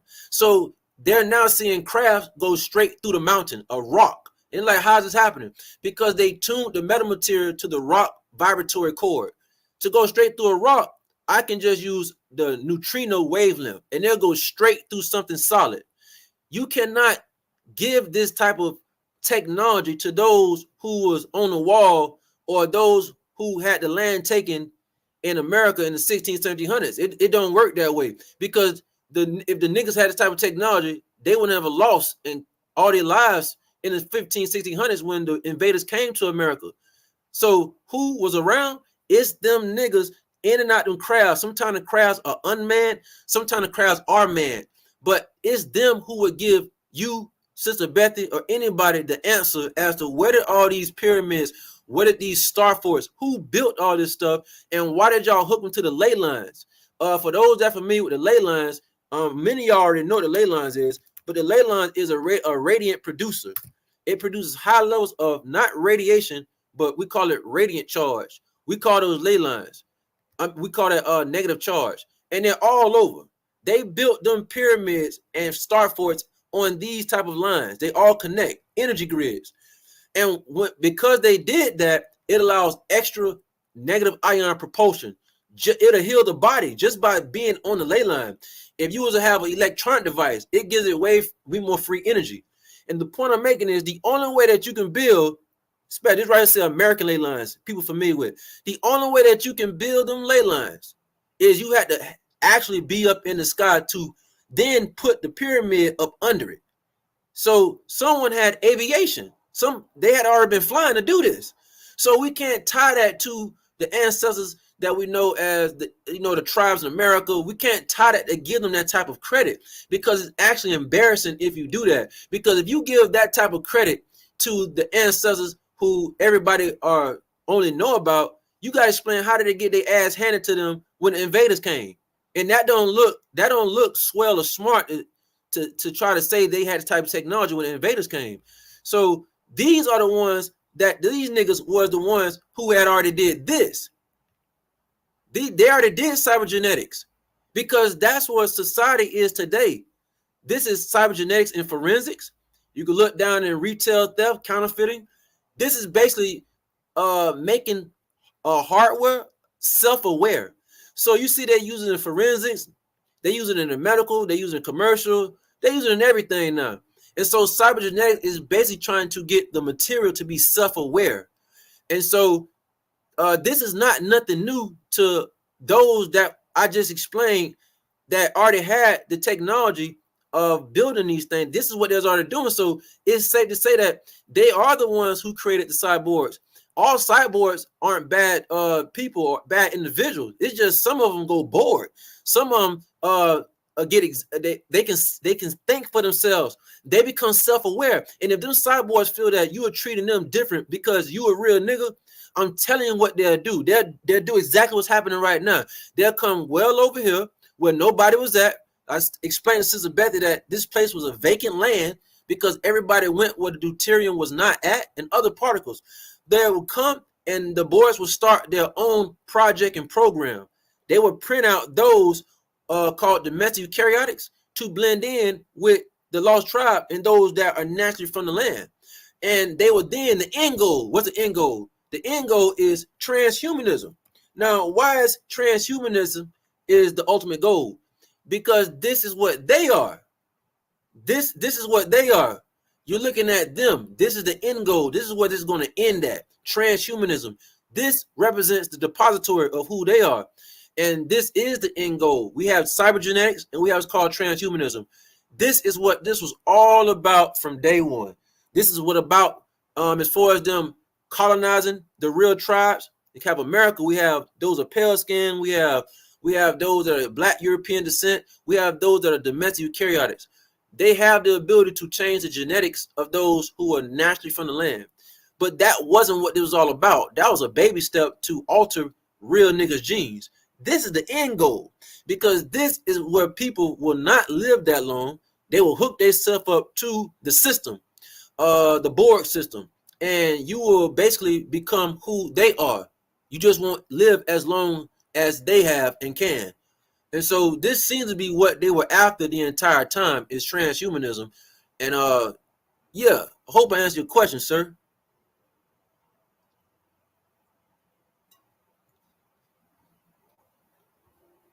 Wait a minute. Did anybody hear me?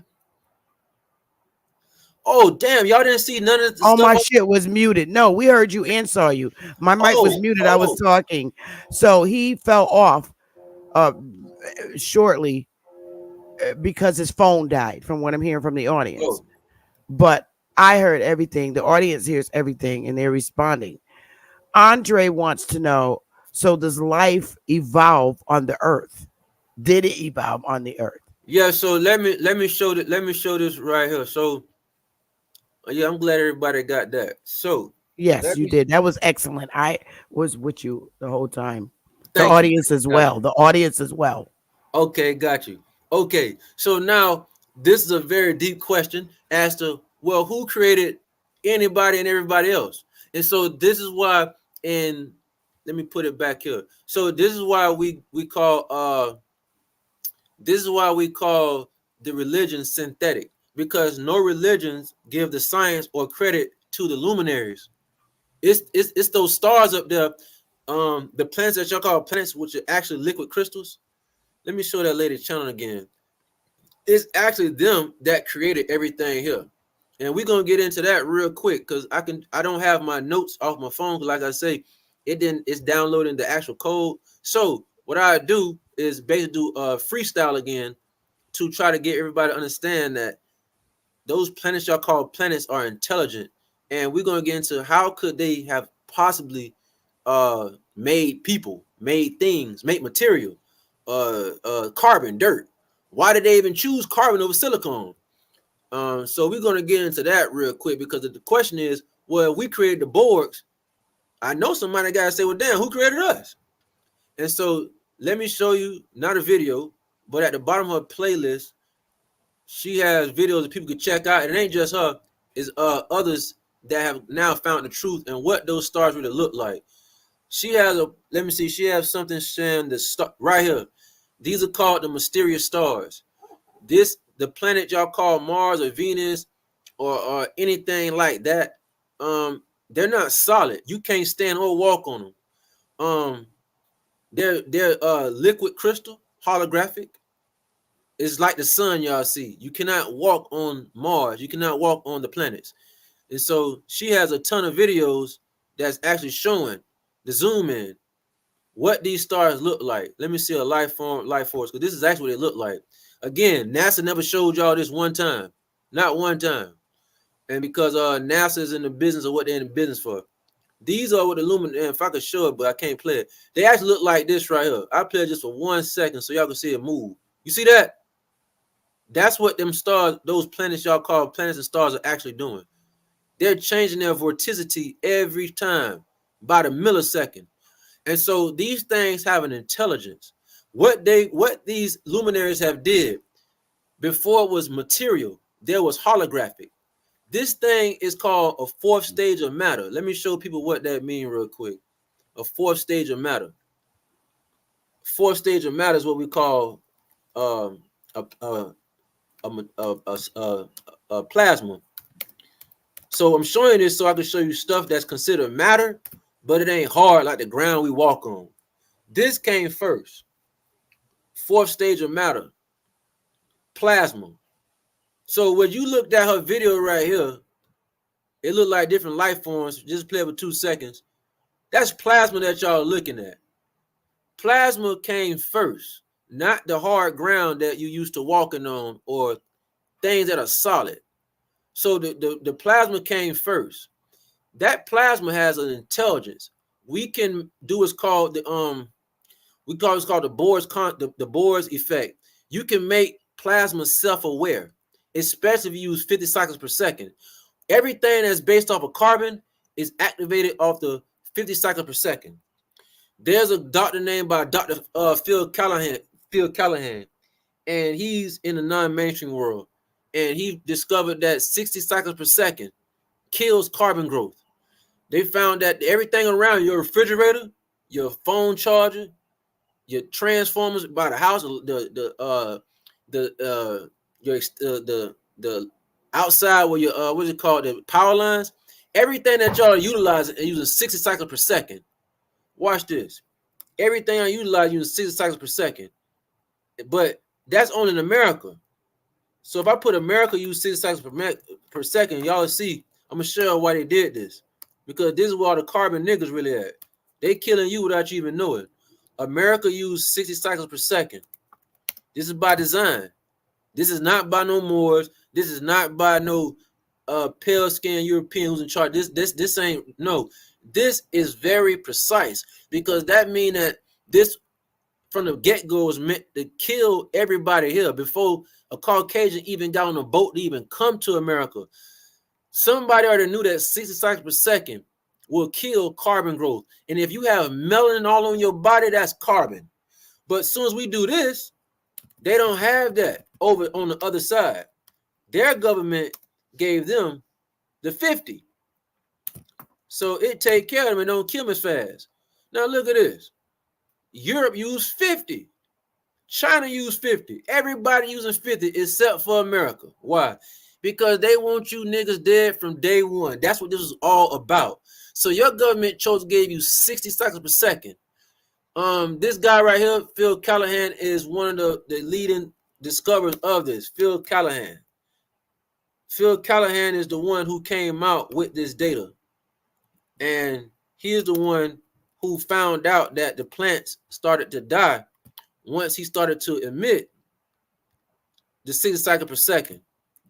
Phil Callahan. Let's see if we pull him up.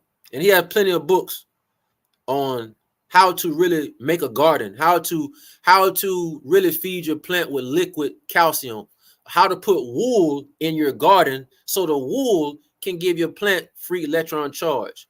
So Phil Callahan is very renowned in physics, top grade physics. And yeah, he has plenty of books on stuff that nobody never heard. It's all science and physics based. All science and physics based.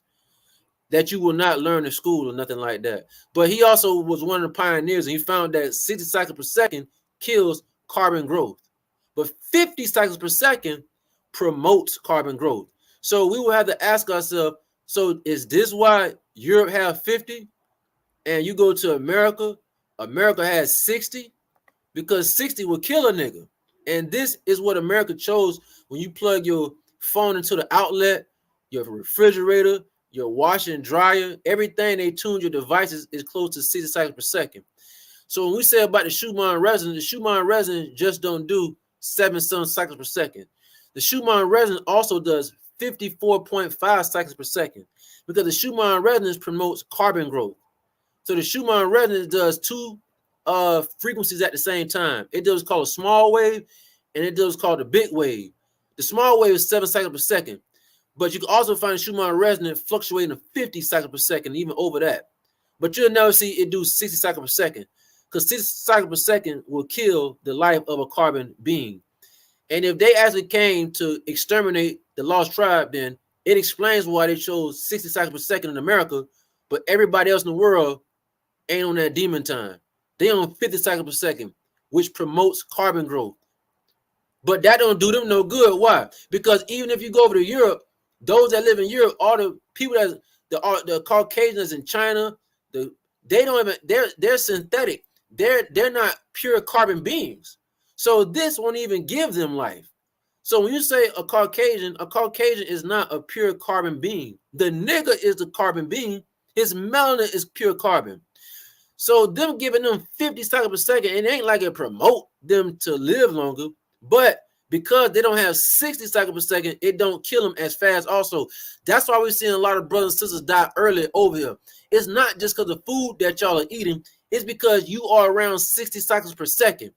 And 60 cycles per second is the square, like a square wave. It's the square degree. and it's actually clogging your arteries just by having this frequency around you, 60 cycles per second. It is stunting the intellectual molecular structure of your carbon molecules. In this, it will be all of the molecular structure that contain carbon from melanin on down. The 60 cycles per second destroys that, period. This is another reason why we see brothers and sisters dying in America, not just because of what they're eating and having bad diabetes, cholesterol. No. It's actually the frequency from your phone. That phone in your hand is 6 cycles per second. Your computer. Now, who did this? The chip manufacturers of America have designed all of your stuff like this. So if I put chip manufacturer from America, they all did. Matter of fact, let me put this: the motor manufacturers of America. They could have made this done in China, because some people gonna be like, yeah, but bro, China make the majority of the stuff that we have. I get that. What they've done to Chinese laboratories that make your engine DC and AC, they told them to make your motor 60 cycles per second. So we have motor because everything have a motor. If you have a fan on, it has a motor. Almost everything has some type of motor in it. Pause. Oh, go ahead. Okay, so let me ask you this. So, is it fair to say that the purpose of them creating and transitioning into what is it? The half man, half machine. What did you call it? Board? Yeah. Is the purpose for transferring into a board is because they can't withstand what we could withstand, and that way it'll make them last longer, because the parts of them that need to be destroyed to take them out are made with equipment rather than No, so this right here isn't this. The boards don't have a problem with any cycle per second. This ain't a problem to them. This problem is for biological creatures. So right, bird, that's what I meant to say. I'm sorry. Oh, yeah. This is for any carbon-based being. 6 cycle per second is going to destroy your longevity of living, your life, and destroy the nucleus within the carbon molecule. So inside the carbon molecule is a nucleus. That nucleus is being affected from that frequency. Any carbon molecule is being affected inside the carbon molecule. This thing right here, inside, see it say CH4, that's carbon, hydrogen 4. Inside any carbon molecule, when that 60 cycles per second make contact, it loosens these bonds up right here. It loosens all this up. And if these things become unstable, you start to die. You want to have stabilization. But when you have 60 cycles per second, it's called delocalization. So we look at what's called delocalization. Delocalization of electrons. That's actually what the 60 cycles per second doing. And so that's why the frequency can act, even your phone, anything that run off 60 cycles per second is delocalizing electrons from the nucleus of the carbon. So this is what we call delocalization of electrons. So to the brother that I guess his phone went off, or anybody said, how come I'm not showing my own work? My own work is irrelevant. For example, I'm not the one who came out with delocalization of electrons. So I won't have literature saying I invented or innovated this concept. So that's why I try to walk with people to show them where they can go instead of just talking on the mic. Like, majority of people just talk. I'm actually showing y'all being very, very, very descriptive, specific. So you guys can learn how to be critical thinkers, because I'm showing you how to be critical thinking piece by piece by piece by piece by piece. So I didn't come out with delocalization. You're doing a great job. That's why I'm able to ask you the questions I'm able to ask you. Oh, thank you, ma'am. Thank you. That's why I'm trying to walk with y'all so I can freestyle, because I can't pull up slides, because I know some question that y'all might have or what y'all thinking of. The slides will be underprepared. So what I try to do is try to freestyle and go with how y'all are feeling and y'all outlook on the presentation. That's how y'all know I know I'm on my I do this, because I can stop what I'm doing, change the subject, and within a couple seconds I can take y'all to a very critical source to explain it in very good detail. So I'm not the one I don't think that's the case here. Anytime you get negative feedback and comments, like I said, don't pay attention to the chat. No, You're I the don't. co-host and you're lecturing. You're doing a very good job. No. I know I have. I'm learning off of it. I don't feel it as though it's a waste of time. No. I know it's not a waste of time. I want the audience. I don't think you need to throw your book, the book of your life, out either. Yeah, it's not necessary. Yeah, it's not necessary. What I meant by that is I want the crowd to be able to be aware of those who really don't do that and what they're actually there to do. So they would be able to go somewhere else. They could go at anywhere and see that same chemistry of somebody saying, why nobody doing this? Well, they'll be able to see it immediately that, nah, bro, you doing that because of, you really don't have a background and you're here to try to criticize the voice that y'all are hearing. And so that's why I say, no, I didn't write or invent or innovate these things y'all seeing. So I'd rather point you to the direction of where this stuff come from. I can even show you, I didn't think it was important, but I can even show you who came out with delocalization of electrons back in 1950, 1960. I can point anybody into that. But instead of just doing that, I'll just point to terminologies so you can use the terminology. So instead of saying the electrons fell off or the electrons are they descend coming with your own terminologies, by using this terminology, delocalization of electrons, you can find plenty of data of how it works, why it works, and how does it do what it do. And so pause. When he's talking about Africa, he's talking about the movie Wakanda. He's not per se talking about just Africa. He's only referring to that movie so that you could recall particular scenes in the movie so he can hopefully help you better understand what he's referring to. I'm glad whoever said that just said that, because now I'm going to show you this. Whoever said this reminded me what I need to show y'all.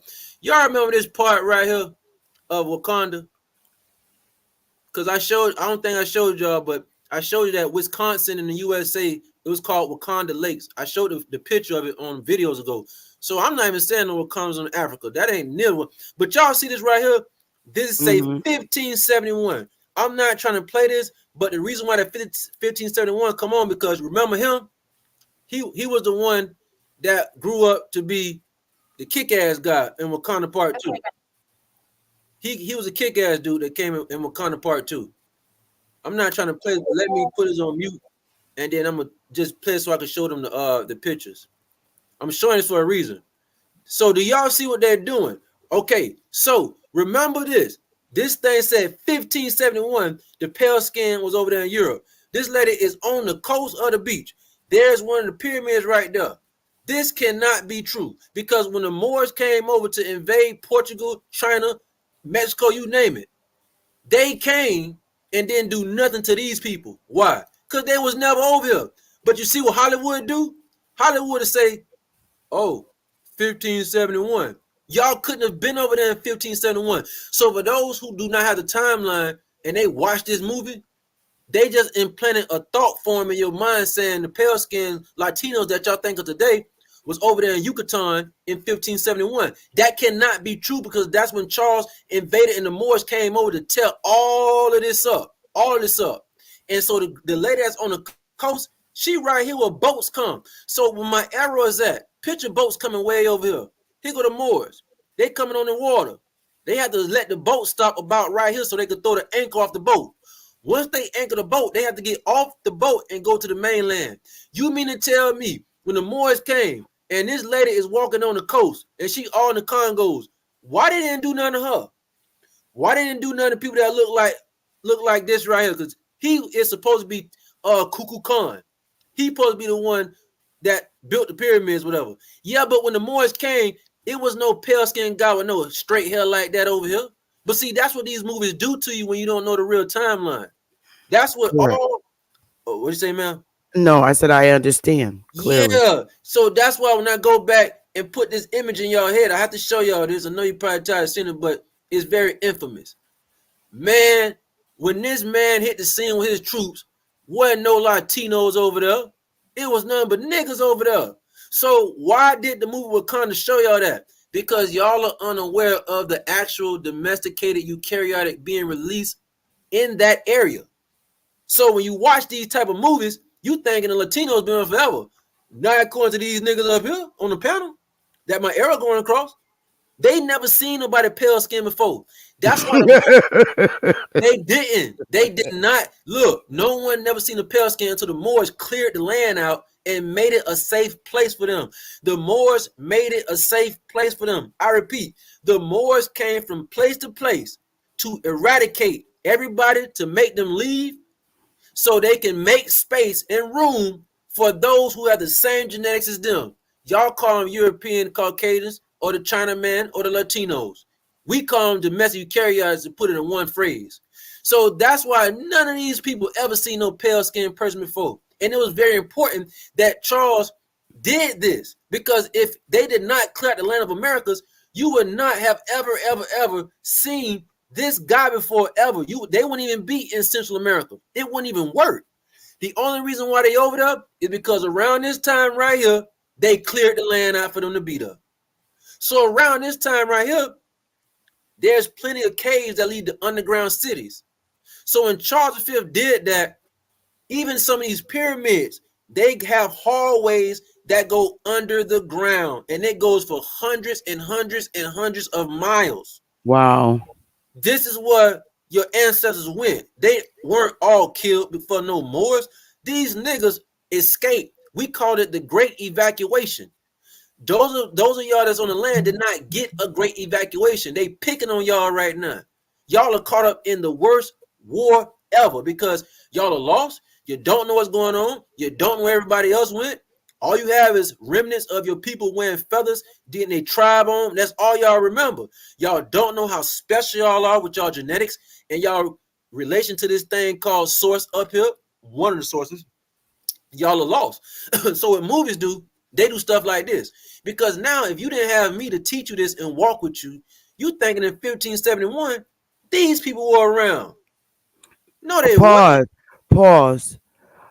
Do you have like an approximate year of the Great Evacuation? Around, I thought you meant the pills. These guys. The evacuation happened when Charles V did that, it sent shockwaves in Central and South America because that was an emperor ruler. Those were women also ruling. So it wasn't just what we call men ruling, patriarch or matriarch. No, they had women ruling some of those Mayan and Inca civilization. It wasn't just men ruling. Those were women ruling that stuff. No, just the approximate year. What? The Charles V year, like the 1500s? Yeah, 1500 was. We talking about, look, 1300s, 1400s. But when the Moors came and landed in the 1500s, more definitely, man, they started to clear it all the way up to the early 1600s, because we have the Mexica tribe that did not evacuate, the Nazca tribe who did not fully evacuate. And how do we know this? Because in the first video, I showed you the book that they can go check out, and it shows how the Singua tribe, Singua, the Singua tribe were the nigga. They were the Aztecs. Some of the Aztec tribes called the Singua. They kidnapped them and they took them to the coast of Limon. Limon is in Costa Rica. Costa Rica is right across the street from Jamaica. So that's why we have those in Jamaica. They didn't come from no Africa. Them niggas came from either Southeast Asia, kidnapped from the tribes over there, or they were kidnapped from the Costa Rica side of town called Limon, which is the biggest port in Costa Rica, and they were taken to Jamaica. 90,000 pearl divers. This is on record. Oxford, Harvard University did an investigation on this. Now, you know they're going to try to whitewash it and say the Spaniards were the Latinos, but we know the Spaniards were the Moors. So they do have the Spaniards kidnapping pearl divers, the Singua tribes, the Mexica tribes, and the Nazca tribes, and they dropped them off in Haiti and Jamaica. But pause. So this Great Evacuation timeline is pretty much lining up all the way up to Benjamin Franklin, who clearly is a Moor, and they needed to clear out trees and all this other shit to begin excavating and building structures in their manner. The Industrial Revolution. Right. Even though there were already structures here, and a lot of them they seem to have torn down. Yeah. Okay. All right. So, So we'll go for. oh, What do you want to go for? 30 more minutes and call it a day, because then it'll be 4 hours. it's up to you. Oh, you can keep going. I mean, I'm good. Do you want to take a break? I wouldn't mind taking like a little 60-second break so I can get some more grapes, if you don't mind. Okay. But I didn't want to miss. I didn't want to be missing I'll out. pause for a minute. Using it. I'll just pause for a minute. We'll just wait till you come back and we'll finish up the 15, 20 minutes left there. Okay, so let me put up an overlay, y'all. I'm going to take a break, y'all, for a second just to go grab some grapes. And I'll be right back.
Oh my God. You got me with these frozen grapes. They're addictive. Yes, they are. It's holding me until I cook dinner. So let's go. Yeah. Somebody, let's answer some of the questions in the chat. Could we take down the share screen? Okay. Let me take it down. Or I'll take it down just so it'll already be up when you need it. So you don't got to take it down. Are you welcome, Justin? Let's see. There's some questions in here. I don't know if you want to scroll through the chat. Oh, you want me to check them out? Okay. And help me. Okay, ask him about hydrogen. Oh, ask him about, I'm going to assume that's hydrogen or Rogan instead of petroleum.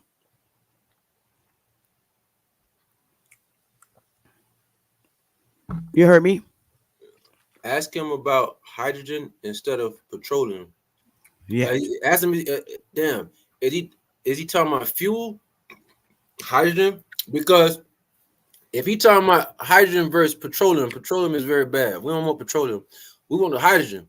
So let me see if I can. I wish Bro Sanchez was in here, but he's not, unfortunately. But this ain't Brother Sanchez channel. Unfortunately, my dear brother's not here. Yeah, I know. Meta does this tied into parasite control. Someone asked, does it? Let me ask the first question first, because Mr. M Original has a question also. So hydrogen versus petrol. Yeah, so I can show you a slide. I just showed them a slide. We're actually doing this right now. We get the hydrogen out of salt water. I showed the clip, a video, and I showed the receipts behind. I don't know if you want me to show that person how to do it. Hydrogen and water vehicles. I can show you how to use salt water at the beach for your vehicle, and you don't have to do electrolysis for hydrogen.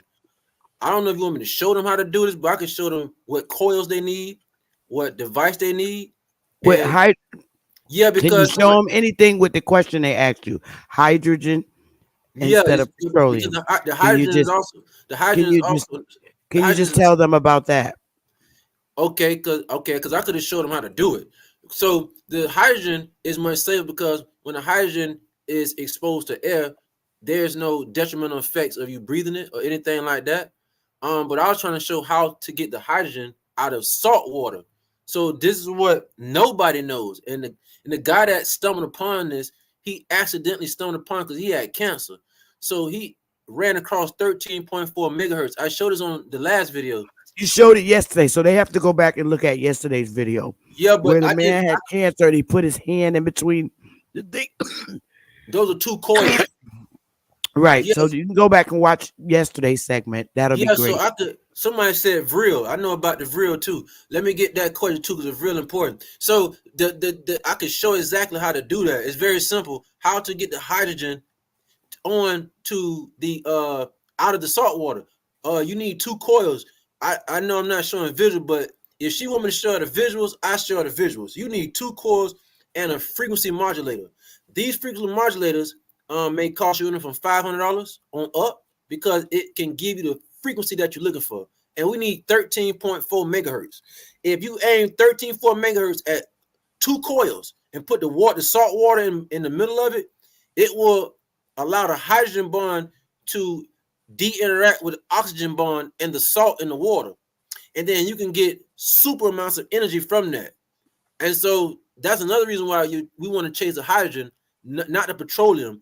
The petroleum is nothing that you're supposed to ever even utilize. Sister Bethy, this is the first time this ever happened before. As far as we have domestic eukaryotics who are unaware walking around the earth, and then you're using toxic things to destroy the earth. This never happened before. So, Sister Beth, if you had to ask me, when was the last time pale-skinned people was here? Never. This is the first time this ever happened.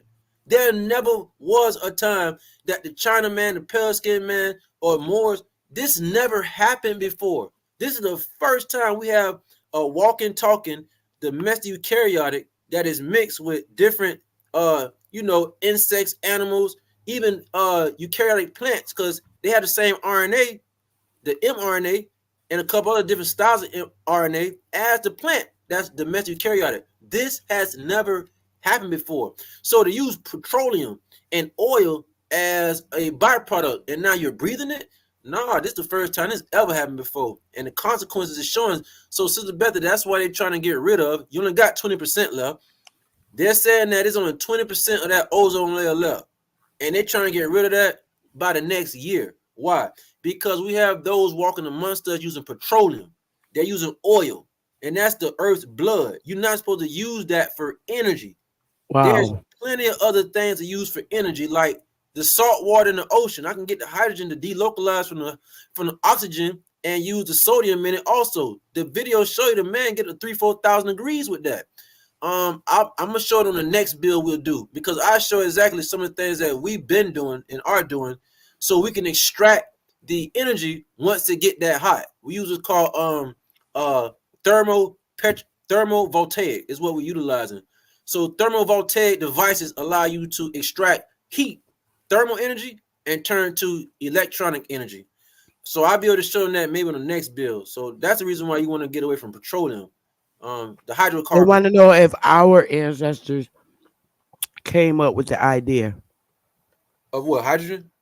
Everything. They had to come up with everything. So I know it's not enough for me to show the build on what I was going to show you where we come from, because I was going to have to get inside laser cooling, lithography, vapor deposition. We'll do that tomorrow. Yeah, I get into that and explain how that and plus others have to do with. I'll be able to explain and show you how can those luminaries y'all call stars and planets. And I showed you that the planet is not solid. You cannot walk on the planet. The reason why y'all been seeing them things called solid planets is because y'all are looking at a concave mirror, whether it's through the phone camera or through a telescope or through binoculars. They put concave mirrors inside y'all devices. So what that does is it makes things seem much further than what it is, and it makes it look solid. But if you look through a concave mirror, that's how your eyes and your retinas is. If you look through a concave mirror and then you zoomed in on Mercury or Jupiter, you'll see there's nothing solid about it. It's a dancing liquid holographic crystal, and it has plenty of intelligence to ordain reality from down here. We have experiments, not just us, but those I can find that they can get resources and see for themselves. They can see that molecules even act different when Mercury is conjunct to Venus. When they're in conjunction, they're in close proximity of one another. When they're 90 degrees from one another, we call those squares. When they're opposite of one another, they have an effect on the molecules way down here. So it's not really just the sun that is attached to the molecules. We can show you a zoom in on how molecules actually react differently when those luminaries up there behave and get close to one another. So I'll be able to show exactly how can a luminary, fourth stage of matter, we call that plasma, like I showed y'all. How can a plasma have intelligence and then have the ability to create something that we call something solid? So that's why I'm gonna have to get inside vapor deposition and other type of physics, that material that we use to create, whether it's the chipboard, whether we're using laser to design something. So if I break that down to the audience, they'll get a very clear understanding step by step. How can something that's holographic have the ability to make something materialize, which we call the first stage of matter, that the ground that you walk on, stuff that you have in your hand and stuff like that. I'll be able to break that down in the next segment. So Bat made it back to the piano. His phone died. Hey, Bat. Hey, I'm back at the crib, so I'm on my computer now, so we're good. Nice. You're on his computer now. Did you want to share something or needed something else, Bat? Oh no, I'm just here to just ask clarity, maybe from a skeptic point of view or a devil advocate point of view, maybe, so he can add some clarity to people that maybe don't understand what he's talking about. Okay, so I'll just put in a question from Tasco. Can metamaterial give me some insight on why I feel the heat whenever it is storming and there are larger type of lightning strike?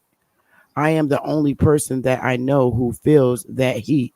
So it's funny that person brought that up. I'm gonna talk about what's called atmospheric energy generation, and I was gonna break down how to build what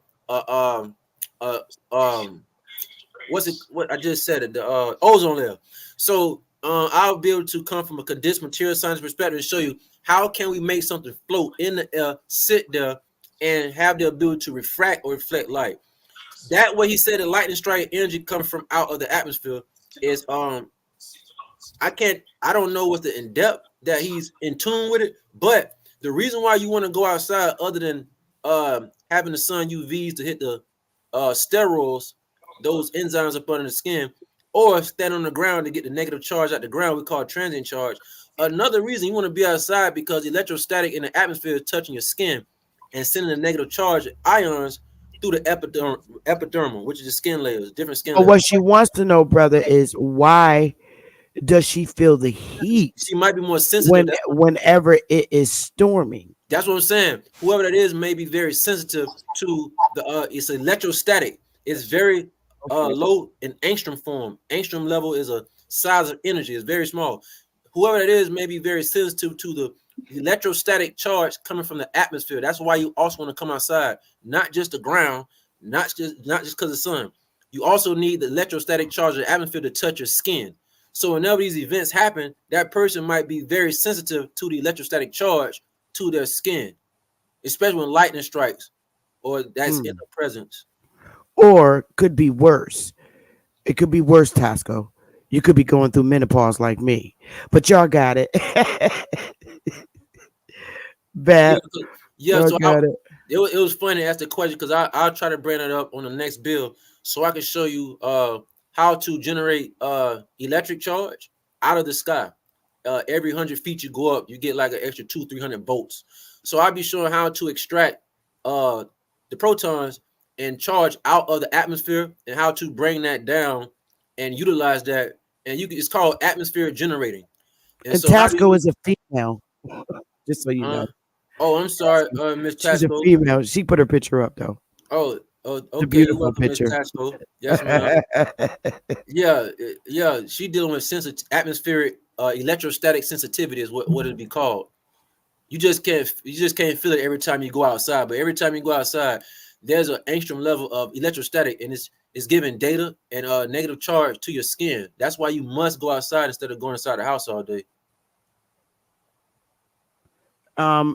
Am original saying, but isn't that EM waves in the atmosphere? No, that's what's in the atmosphere is what's called transient charge. It's a combination of alternating current and DC current, and what it does is it produces called negative ions.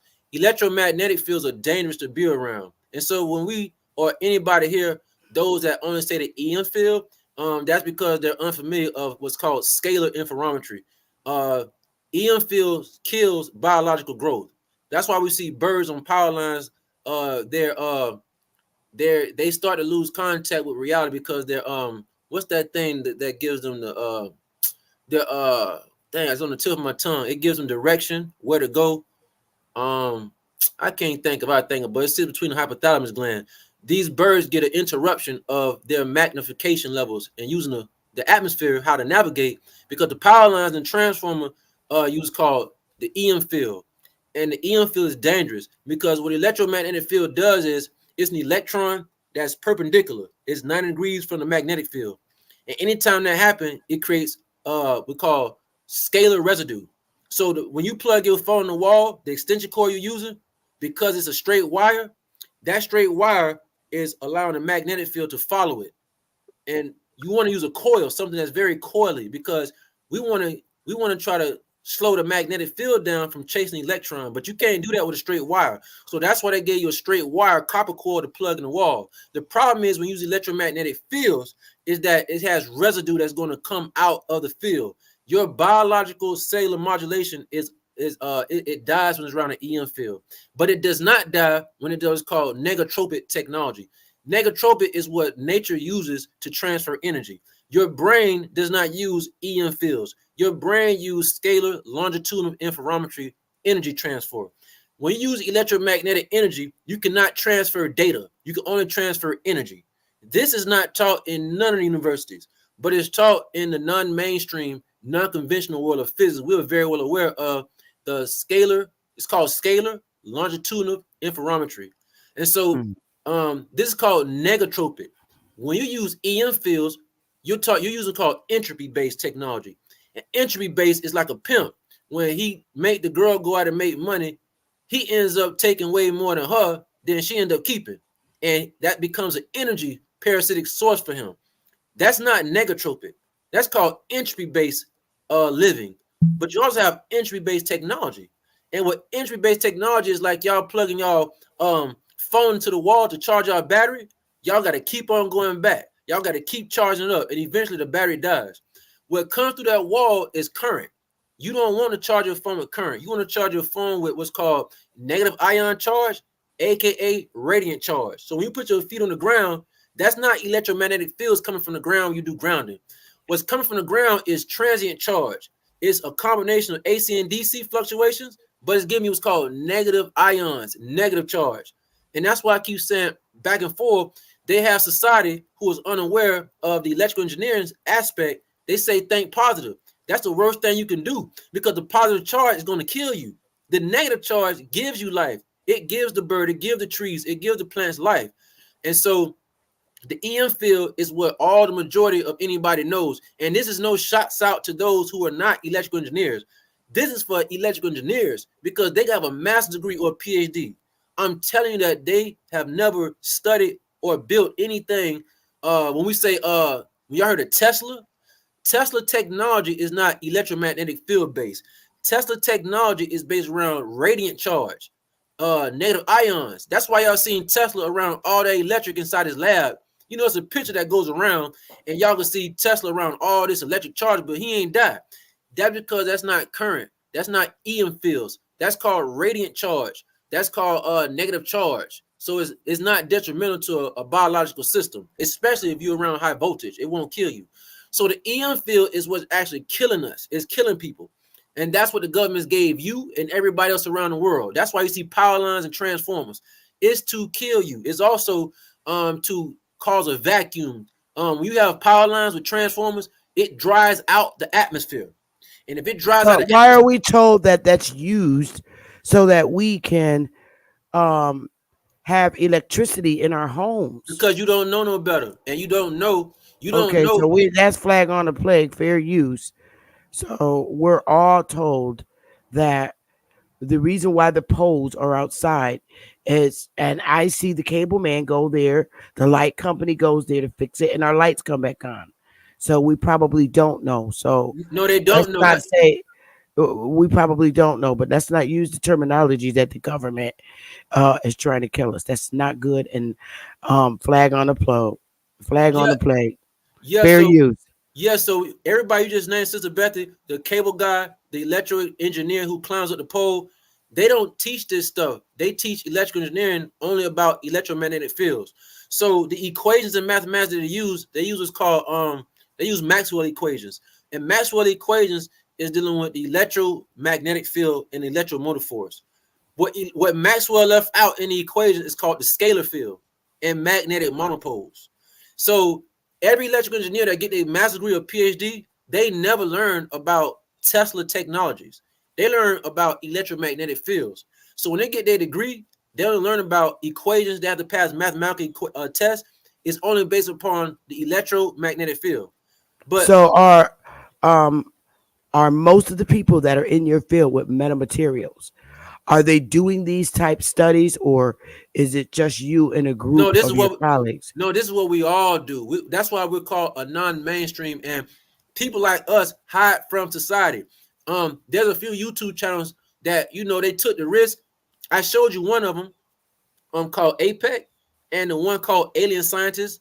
But they go in their lab and they show plenty of things that you're not supposed to really know about.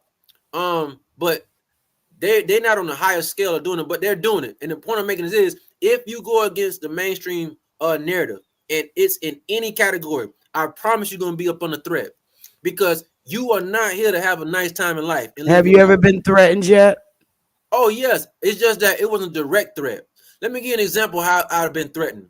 If I'm on YouTube right now, YouTube, by me talking to y'all about this long, I've been doing it for day after day, they have already pinpointed the even though I've used what's called a SOX device, which can hide my IP address.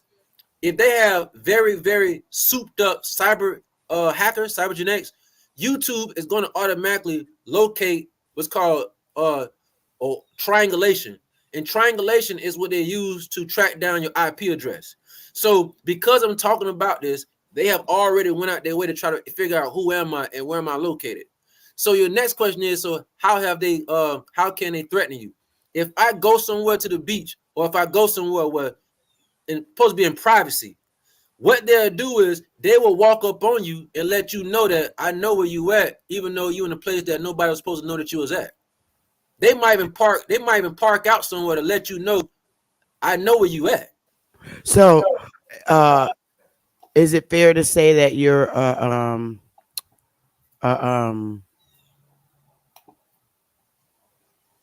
let me see, what do I want to call it, above what a cyborg is? I'm not above a cyborg, because there's no comparison. The cyborg is in tune with, there's no comparison. I can't be compared to cyborg, because the cyborg is trying to get rid of all of us, all the real niggas here. That's what they're trying to do, and make everything. No, that's why I'm asking you, are you would be considered above a cyborg? Oh yes, because I represent life. I represent what's called negatropic reality, negatropic technology. Negatropic technology does not use electromagnetic fields. Negatropic technology is called the scalar longitudinal interferometry fields.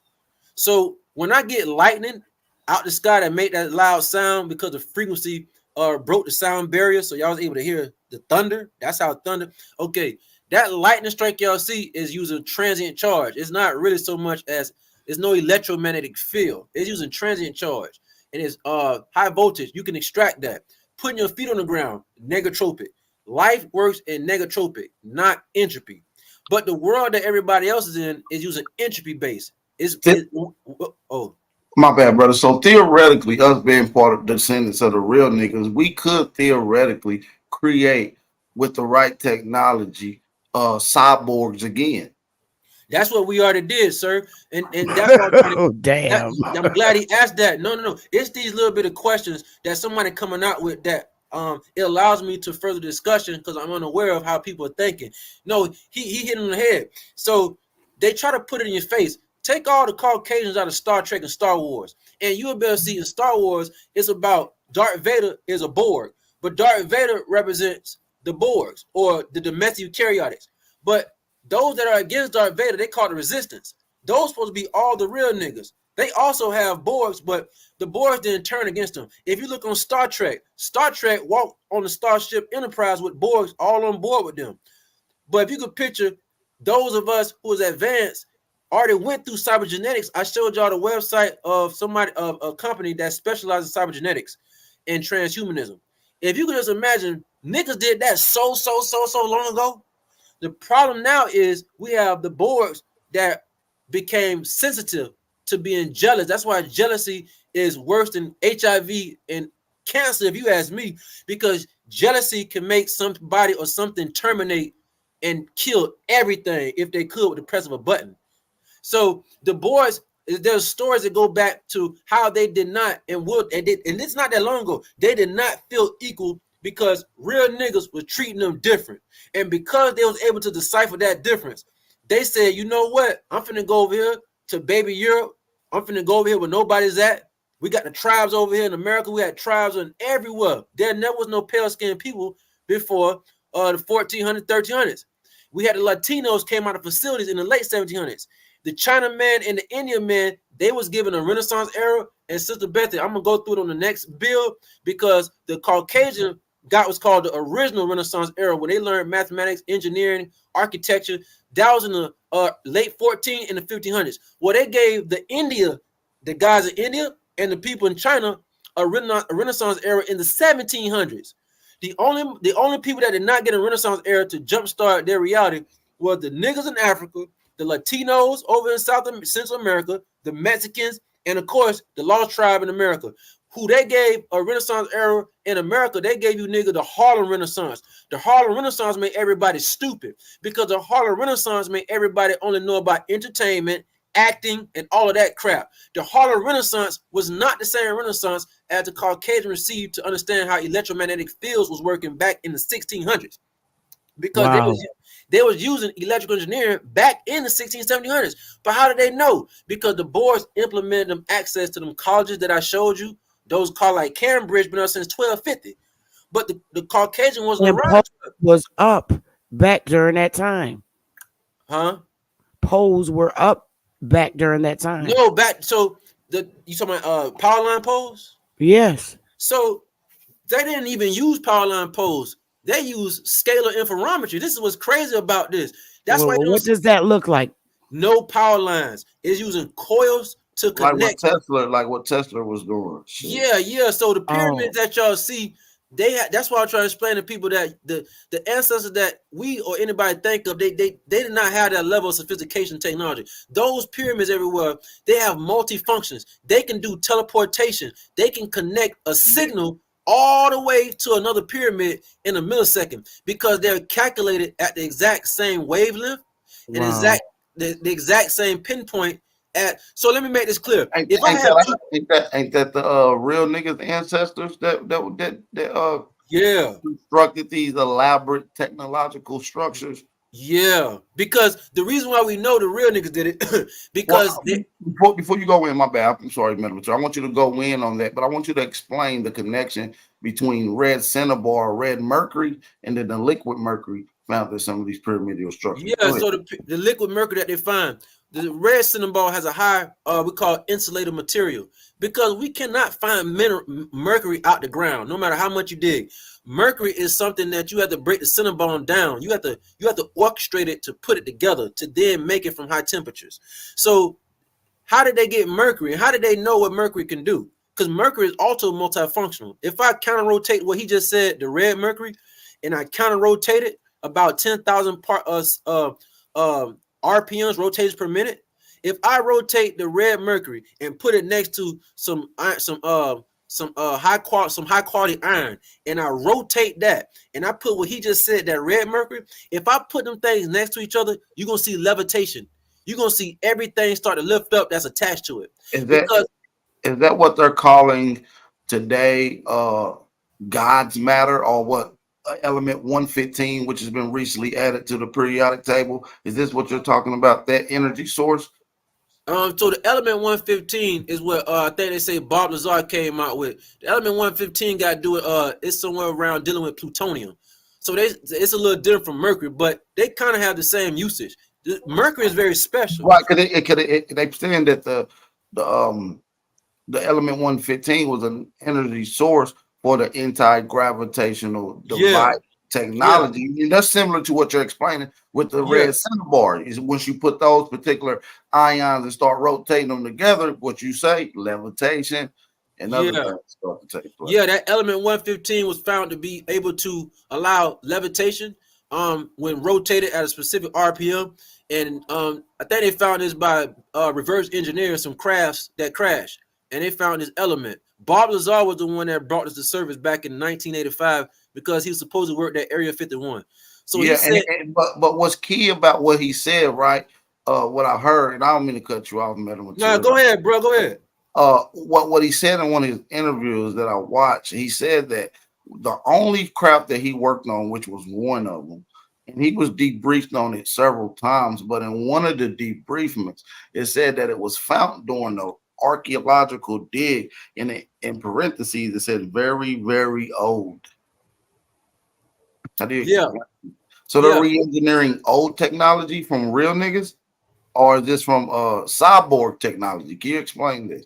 Yeah, so now that's gonna be a touchy. So you asking the question is the cyborgs a real nigga did this? I'm gonna say both, because the reason why we build cyborgs is to do things for us and with us. The problem is, was it the cool boys or ops? So the boys are super intelligent. The only reason why we put them together, the only reason why we invest in cybergenetics, the only reason we invest in transhumanism is to get something to do something better than us, or to do it with us. So I can't say that the boys or the real niggas did it. I probably say most definitely they did it hand in hand in both of them, because you have to make element 115. You can't just find it. Element 115 is a class between 114 and 16. I think that's uranium 216 mixed with thorium. So it's like you have to do what's called we deal with this also. It's called transformation. How can I turn copper into gold? So you're gonna have to use call a laser attuned to the copper molecule, and I can knock the electrons off the copper, and then I can keep changing the nucleus, and then I can change the copper into gold.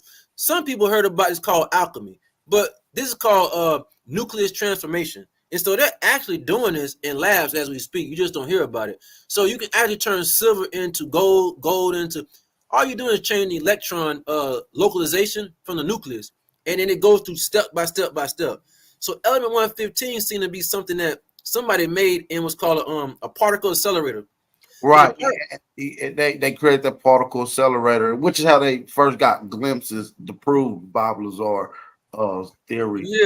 On it. But it also created another theory within that, because of the way the negative charge in the element 115 works. It doesn't have electrons rotating or circulating, which almost gave the theory, does electrons even exist? So now they're even trying to observe them, because I don't think nobody's physically observed electrons. Yeah, they have it. So those they haven't. No one even observed DNA till recently. So the thing that y'all used to see about the DNA with double swirls, that's not how DNA looks. There's a forget the physics came out with this, had promoted this type of telescope that don't use glass, it use UV rays. That's what people heard about Royal Rife. When Royal Rife had this spectacular microscope that could see beyond normal. Well, they use called crystal lens, and they use called bifringement. Bifringement using UV light on one end of the particle, and on the back end of the particle use infrared, so we can see the shadow of the particle. So no one seen the electron. If they did, it would have been viral by now. In real motion, they showing it. The electron have many faces. It can go to what's called a muon, which is a net negative. It's called a net negative charge. It can go to what's called a neutrino. Neutrino is another. It's just another part of an electron charge. It's just less density, much smaller. And so when we deal with the story. So if you were to take a circuit and you were to stop the particular electric charges in it, like for instance, something that's giving current, if you were to stop the electric charge, that's not giving no voltage to that particular current, it stops the current flow, which will create a different type of energy source, if you will. So that's what we do. So what we do is we don't use current. We use what's called inductance, inductant voltage, because mainstream electric engineers, even if they was in the chat right now, they would be taking notes because they wouldn't know what I was talking about. So the information I'm using is not because those are unfamiliar with what I'm saying. You could have had a chat full of electrical engineers that got a master's, and this will all be new to them, because now we're dealing with how do we get rid of the EM field and how do we tap into other fields. So what we want to do is get rid of the current. We want to do is called monopole, magnetic monopole voltage induction. I'm gonna show the crowd a video of this on the next build, and I'll be able to show how you can get a wheel, like a wheel off a bicycle, and we're gonna put all the magnets in North Pole, North Pole, North Pole, North Pole. Between the two North Poles is gonna be an imaginary South Pole, an imaginary South Pole. And I'm gonna show you the video of this by John Bedini, and you'll better see how can we get away. Yeah, he did that in his room, and I seen him charge over, I think it was 24 light bulbs, old school 24-watt light bulbs. There you go. But he wasn't charging that. He was charging a battery, charging another battery. That's the key. Right, a battery charging another, which unlimited source, which I've seen that in one of these vehicles that somebody made, which they didn't have to use no gas. It was pretty much splitting the oxygen, the H2O. It was separating the oxygen from the hydrogen. You talking about Stan Myers? Yeah, Stan Myers. And now they found the natural element that naturally does that. It's called dark oxygen. The dark oxygen they found at the bottom, so you can get those rocks they find at the bottom of the ocean. And because it has an oxygen and I forget the magnesium combined automatically together, it can produce oxygen. But I have something better than that. I showed them on a video how to just go to the beach and get salt water and aim the 13.4 megahertz frequency at it, and it gives you the hydrogen split from the oxygen and the sodium, and you get free energy. I showed in that video not too long ago. A guy ran across that because he was trying to kill the cancer cells in his body. He went inside his kitchen and got 2 pans and pots from his wife's kitchen drawer. And he got what's called a frequency modulator, which might cost you a couple $1,000 or $1,000, so you can get the precise frequency that you're looking for. So when he did that, he went to the beach and put some salt water in a valve, and he aimed the coils at the valve, and he ended up seeing it get hot up to 3,000 degrees. It was a huge amount of energy. He accidentally stumbled across this. Mainstream physics and everybody else have brushes under the rug, because that is now saying everybody can get just a gallon of seawater and they could drive from here to New York just by getting beach water, let alone trying to. Go ahead. No, that's right. So instead of that 37 miles per gallon, it's more like 3,700 miles per that gallon. Yeah, that's what you're supposed to get. And I'm also show the crowd how can you extract heat. Even so, if something is 3,000 degrees, we got it from salt water. How can we extract that energy? We use called thermovoltaic, and a thermovoltaic is like a chip that we'll put on something, and it can turn heat or thermal energy into electric. But back to what you just said. Let me not lose the crowd on your original question. When you had Before said, you go, before you go, Empress been waiting for a minute. oh, I'm She sorry. said, "Is it safe to purchase?" Okay, Bethy, can you ask him? Is a Oregon pyramid tower safe to buy? Yeah, Oregon. Actually, the best way to do Oregon is for y'all to check out a picture and data of William Rife or William Realm, because you will be able to see that if you really want the Oregon, it likes to follow the geometry of tubes. So if you was to put, I think that's why y'all see those. I think they set them on Etsy. Y'all might see one of the pyramids, and there's a coil inside the pyramid. The reason why that coil is sitting inside the pyramid in a little, I guess they sell it like it's epoxy, like it's glued together, because the coil that the spiral, anything that spirals or a tube, it attracts the orgon to follow that pattern. So if you was to go outside and use an antenna and shoot the antenna to the sky at 432 million cycles per second, you can move clouds, you can direct orgon, and then you can get the orgon to follow the path of the frequency, and it can come down into the tubes that y'all can have on the ground. So Oregon likes to follow pattern recognition, normally tubes. I think that's why y'all see on Etsy, they show those little pyramids people sell for high prices or whatever, is because they have the you always see a coil somewhere around there, and that coil can kind of extract some type of orgon to it, but not big levels. You'll be better off getting tubes and getting an antenna. So when you get an antenna deposition, you can learn how to use frequency to either make it rain. You can use this frequency to block out chemtrails, to direct those chemtrails away from the property that you own. You can also direct the ozone down because it likes water. I forgot about that. Putting water inside 5-foot tubes, 3-foot tubes. When you put water in these tubes, it actually likes to follow water in tubes. It's actually attracted to it. She said this has copper poles in it. Yeah, the copper poles more definitely. Copper is diamagnetic, and so we want the oxygen because oxygen has a partial magnetic force to it. So copper is diamagnetic, so is bismuth, and so the copper can most definitely cause a tension. And so the geometry of the copper, circular spiral, the orgon likes to follow that pattern, and you can extract way more doing that than just having the little pyramid that they sell on Etsy. But the stuff they have on the pyramids, people buying the orgon accumulators.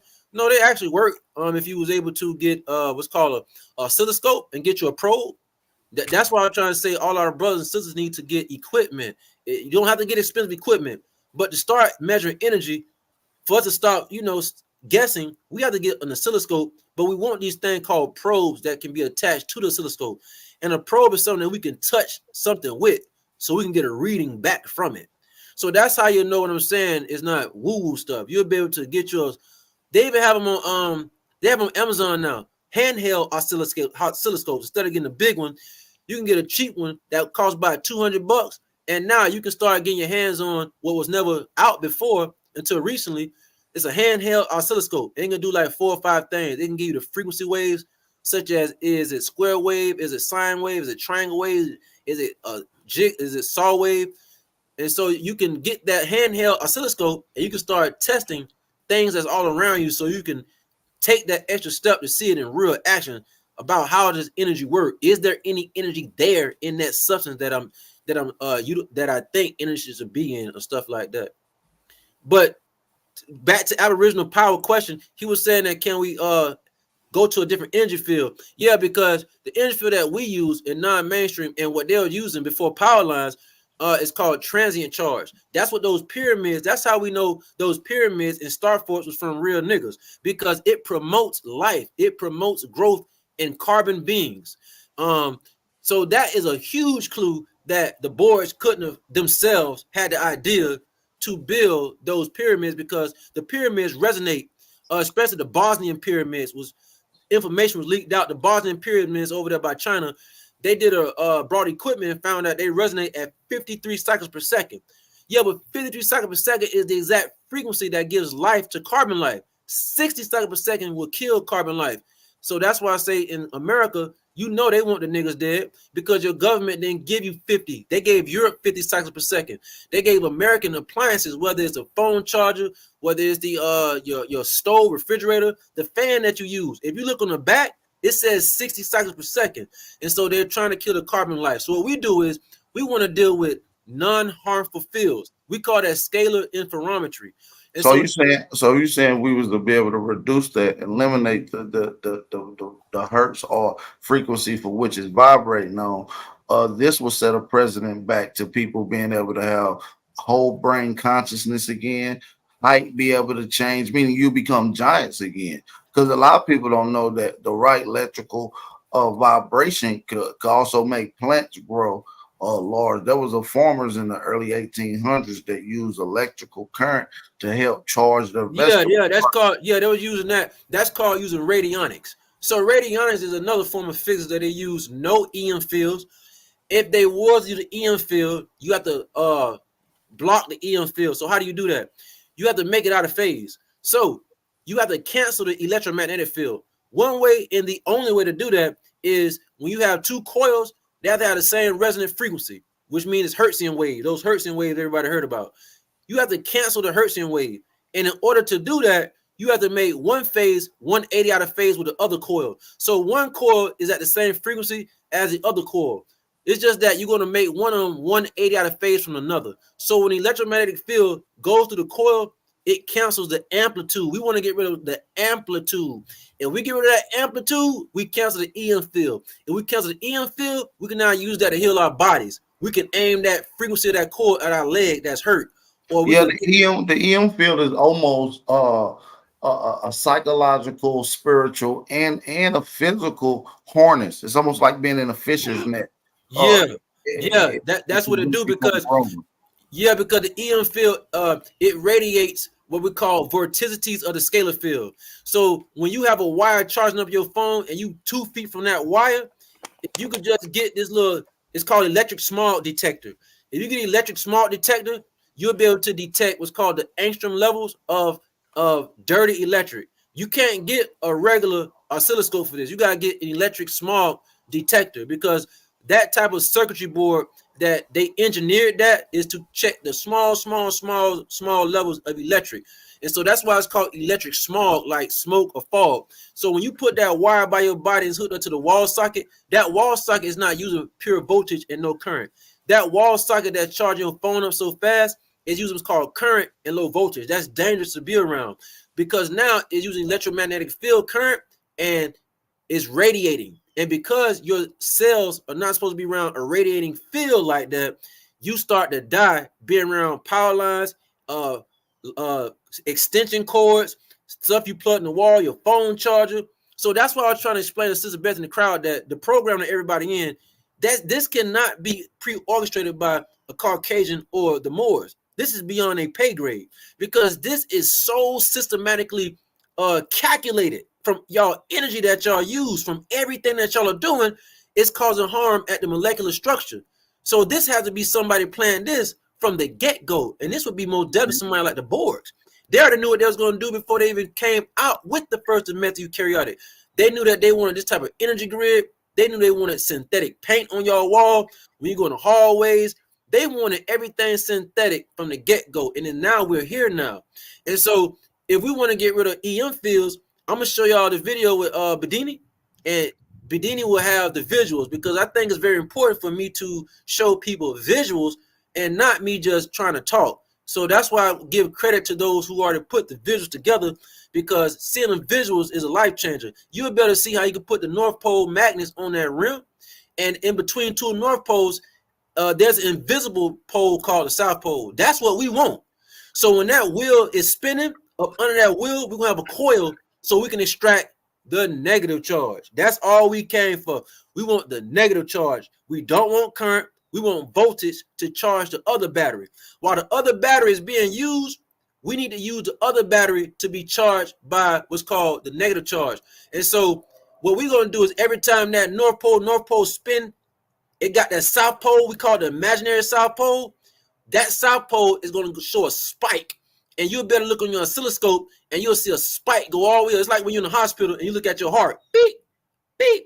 That's what your heart is doing. Your heart is doing what's called charge collapse. In physics, that's what makes gravity. That's why when that bubble pop, when the bubble pop, we call that cavitation. Cavitation is another physics study that when that bubble pop, there's a huge amount of energy that you can collect just from bubbles popping. 100,000 photons is being released when a bubble pop every picosecond. So every picosecond is well up under 1 second. Every picosecond, when a bubble pop, it creates 100,000 plus photons. We can extract that and save it in a supercapacitor for energy. So what we want to do is get what's called transient charge. That's the gravity field, transient charge, negative ion charge. So when that wheel is spinning, them two north poles, we want that invisible south pole. We want that charge. The same thing you see in the hospital when they look at your heartbeat, that peak, that sharp peak. We want that sharp peak. We want to store that inside a supercapacitor. And the only way to do that is you're going to have to get inside what's called schematic designs. You know, the schematic is that thing on your motherboard on your phone. It has the capacitors, the inductors. It has what's called the diodes and the transistors. This is called not killing the diode. We have to specifically design our diode on that chipboard so it can safely take that transient charge to that uncharged battery. If you do not have the diode in place in its right correct position, you cannot charge one battery and take that transient charge from that spinning magnet from that rim. It will not take the transient charge to the next battery. Another example is y'all household. Everybody's house has what's called the ground pole. So when y'all use electric, y'all electric companies got y'all throwing the damn free energy back in the ground. So every house has what's called a ground wire. That's the craziest thing to have because the ground wire in your house is slamming the negative charge into the ground. That's why the government don't want you using free energy. Y'all have it in the house. You have to take that ground wire that y'all are slamming back in the ground, and y'all have to take that and hook it to a circuitry diagram that have the diodes in place. The diode can carry that energy to another source, such as a capacitor. So instead of slamming that energy in the ground from y'all house, it's called a ground wire, I can take that energy and I can store that in a supercapacitor somewhere instead of throwing it in the ground. Therefore, I can keep reusing the same energy and I never have to pay for an electric bill again. That's called open circuitry. So when you learn electrical engineering, you got a PhD. They do not learn what's called closed circuitry. They learn what's called open circuitry. If you go on Amazon and get electronic books, they teach what's called open circuitry books, open circuit electrical engineering. They never learned closed circuit engineering. Closed circuit engineering is learning how to take the energy out the vacuum, the area, that empty space that's right by you right now. Pause, because I know you're going in. Willie told me to ask you about the med beds. The med beds killing people right now. Oh my goodness! No. Let me explain. Let me explain why. Oh, these med beds are being produced by the Caucasian. They're doing med beds, and you also heard of infrared chambers. You know the red light therapy stuff. When you do the med beds, the energy that's traveling through the wires is electromagnetic field that I'm trying to build with Mr. Aboriginal Power about. So when you do a med bed, the med bed using electromagnetic frequencies, aka electric smog. That's why they want you electric beds. I don't think the person that built electric bed is trying to personally kill people. I'm trying to explain to y'all that the person that built those beds did not learn what's called closed circuitry and getting energy from the negatropic, the negative ions, aka transient charge. And because if you lay on that, go ahead. My bad. That's like that old expression, space and opportunity. If it's opportunity, that means it's potential. If it's potential, it's potential energy. It's a potential energy source. And what we're talking about is this fabric that molds everything together. It is a continuous energy source that's not using electric charge. Yeah, what we want to do is stay away from electromagnetic fields and current. We want to do low current, high voltage. That's really what we want. We don't want high current only, and we don't want high current and low voltage. No, we don't want no current if we can. Like yeah.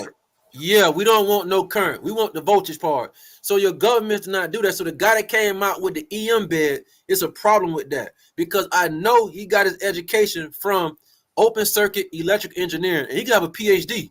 And so now you listen to somebody with a PhD and a master's degree, you think he know what he's talking about, and that's highly incorrect, because he doesn't know of the program that we in. He is highly unaware as to why electromagnetics was even given to society. It was to kill you. But if he learned closed circuit, then when you lay on that bed, it won't do nothing to your back. But because the wires that's on that med bed, it has electric smog, it's going to kill you. It's going to extract it from your aura field. I went on the last video.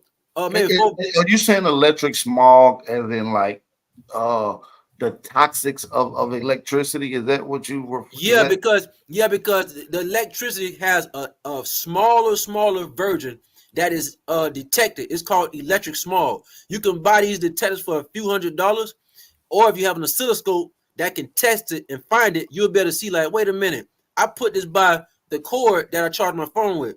It's going to show you loose radiating electric smog. And if I put a cell or any biological membrane by it, it starts to die. So that's why it's called electric smog, because it's like smog. It's very, very small, but it's actually radiating from that cord, that power line, or that whatever energy source of electric energy that's producing it, right? Yeah, any electric current is producing electric smog. So that's why I say the med bed is not safe. I think they have nice intention on what they're trying to provide, but it's not safe. Even if you use red light therapy, the red light therapy ain't for you niggas. The red light therapy is for those that can't look at the sun. You need to look at the sun for real red light therapy, because it has all spectrums up to 3,000 nanometers of infrared. When those are trying to let you look at a light bulb, you're going to give yourself cancer. How? Because artificial lights produce what's called deconstructive wave coherence. Deconstructive wave coherence is when the waves of the sound or the light are not in sync. They're crashing. So when you look at fluorescent light bulbs, even though it's red, and you was told by scientists that red light heals the body, yeah and no. Because the red light is not from is not normal. It's a synthetic form of light. Synthetic light is going to cause deconstructive wave coherence. When that goes through the retinas of your eyes, it sends that data to the beta receptor cell. Once it goes to the beta receptor cell, it sends that deconstructive wave coherence data to the mitochondria, and your mitochondria start to do apoptosis, and it starts to kill itself. So they don't care if y'all get the red light chemistry. It wasn't for you niggas. It's for them, because they can't look at the sun. The sun gives constructive wave coherence, meaning when the sun produces light waves, the sinusoidal design, it's in sync. It's not crashing. So that's natural light. The red light inside your in your kitchen, or even in a sauna, when you go yourself in that sauna and they got red light, no, you are getting cancer just by looking at that light. It produces deconstructive wave coherence. So they're after different ways to take your aura field and your soul piece by piece, and it's not the electrical engineer's fault.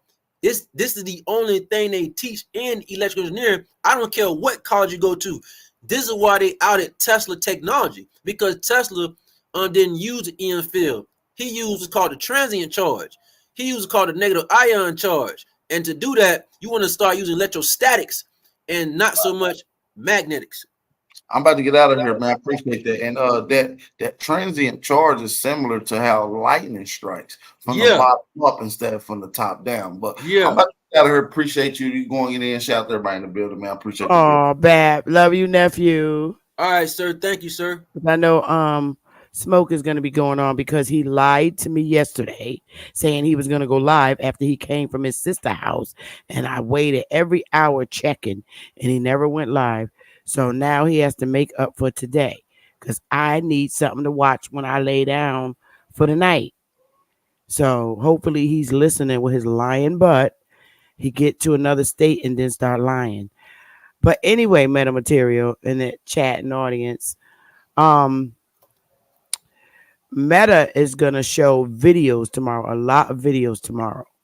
And what I'm going to do is bring everybody in Zoom. because there we can watch it. I'm going to bring everybody in Zoom. So if you are a subscriber, I can hold 3,000 people in my Zooms. But here's the trick, the story. If you come in that Zoom and you act crazy, it's going to automatically remove you from the Zoom and you won't be able to get back in. You'll be blocked out. The time is going to be, what's tomorrow? Because I do have to work. So it'll be tomorrow at, let me look at my calendar. Meta, we got to do this now real quick to see what time, because that way you're going to be able to show the videos that you wanted to show. Okay.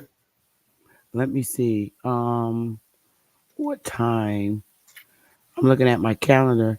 I be having to make sure I don't have no damn genealogy appointments, because tomorrow is the 3rd and I have to get the newspaper up. It's almost finished. Tomorrow's the 3rd. Oh, good. Tuesday is really an open afternoon for me. So you could either do it Tuesday, Wednesday, or Thursday. What's up to you? So do you want, I know you hear me smoke. That's why his little butt is in there. What day? I mean, because I know you'd be busy with your crew. We could do do you say Wednesday? Thursday? Tuesday, Wednesday, or Thursday, or Friday. Maybe I ask the crowd. What do the crowd think we should do? Okay, what's the best day? Tuesday, Wednesday, or Thursday? The time is going to be at, let's see. If it's in the weekday, it's always normally about between 4 and 5. So it's Tuesday, Wednesday, and Thursday. Or let me see. You said Wednesday, Thursday, and Friday? What day did you say? Any day. I was asking the crowd when Okay, it's any day. Tuesday, Wednesday, Thursday, or Friday. And it's going to be at 4 p.m. Eastern, which would be, we have people in here on the West Coast too. So we might have to make it a little later than that, Meta. I forgot about that because oftentimes people are at work. So, and my moderators need to be in there. Some of them are on the West Coast. Some of them are in the Midwest. Some of them are here. So I would say, it would have to be 5 o'clock. That would be better on a Thursday. Okay, so let's see how many we get from the audience. Thursday at 5. Okay, everybody's saying Thursday. No, it can't be Friday or Saturday because I'm doing genealogies on those days. 5. Okay, at 5 Eastern on Thursday. Let me put this on the calendar because I'll be like, oh shit. Okay, Thursday. So it's 5 p.m. Eastern. 4 p.m. Central. And that makes it 2 p.m. Pacific. Okay. So if y'all have PL time, take 2 hours off if you're on the West Coast. At a time, 5 p.m. to save. All right. Shit.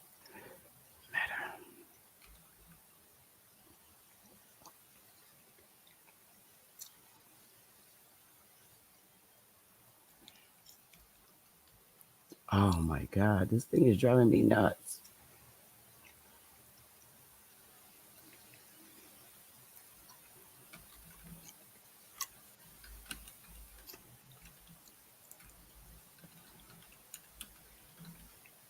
And you do not have to turn your cameras on.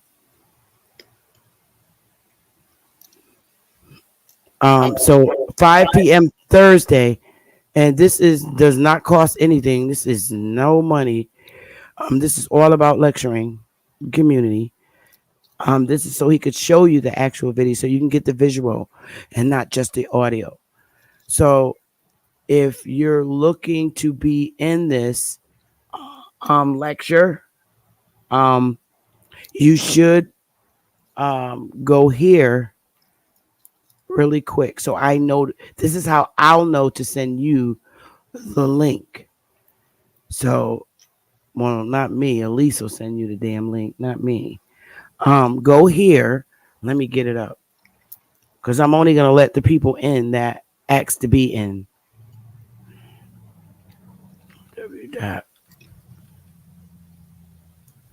www.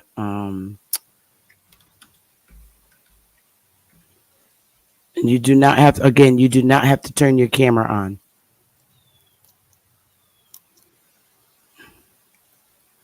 Okay, copy.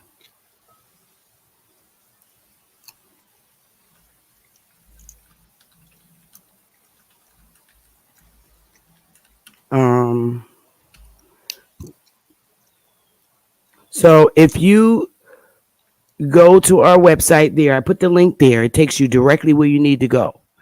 If you go to our website and put your email contact information, what I'll do is send you the Zoom link. But you need to write Meta, META, lecture Thursday. If you write that, I will automatically know to send you the link to get in Zoom. We are not coming on YouTube. Why not YouTube? Because of visuals? Yes. Whereas in Zoom, we can watch those videos that you want to show, like that lady that was able to catch your shit on her cell phone. Yeah, you'll take it once we record it there, you could take it so they can see it over here on the next day or something. Yeah, I'll record the thing, but I will not stream to either Twitter or Zoom. I mean, Twitter or Facebook or YouTube. It's just gonna be in Zoom and Zoom alone. Yeah, I'm saying that they'll be able to see the video the next day or something. No, they'll be able to see the video. No, they won't be able to see the video next day. Because I'm not putting it up. I'm not uploading it on YouTube. Because the whole purpose is not YouTube have guidelines, and you cannot show these videos on YouTube. Other people's videos because I monetize. So you that take the monetize off in one day? No. Oh. They just don't like you to show it, period, because with that comes copyright. Oh. So what you'll be doing, we'll be showing it in Zoom. So they could come in Zoom, but they do not have to turn their camera on. Okay? Nobody has to turn their camera on at all. You use your name when you go in Zoom. Write your name that you use in YouTube right here in the chat. You're comfortable with being Focus Mind? That's the name you type when you come in Zoom as your name. So if you go there and say Meta's lecture Thursday, I'll automatically send you the Zoom link. And you can share this with respectful friends to join as well. Okay, my loves. We did 4.5 hours, Meta. Can we also as a reminder to them, because they might forget, can some of them, can you on the day the fourth day, which is Thursday, can you have a reminder so they can see it? So instead of them thinking, how we just went live, you could put Meta.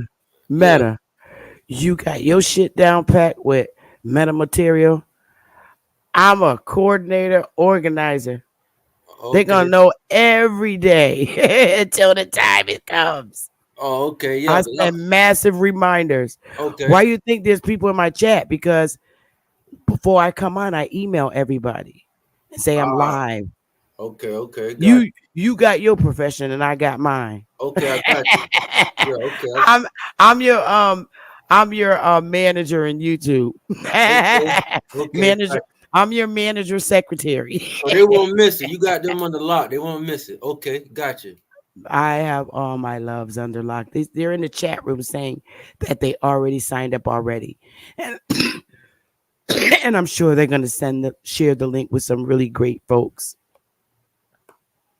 Well, you think we got snipers in YouTube, boy? You come in Zoom, you getting out.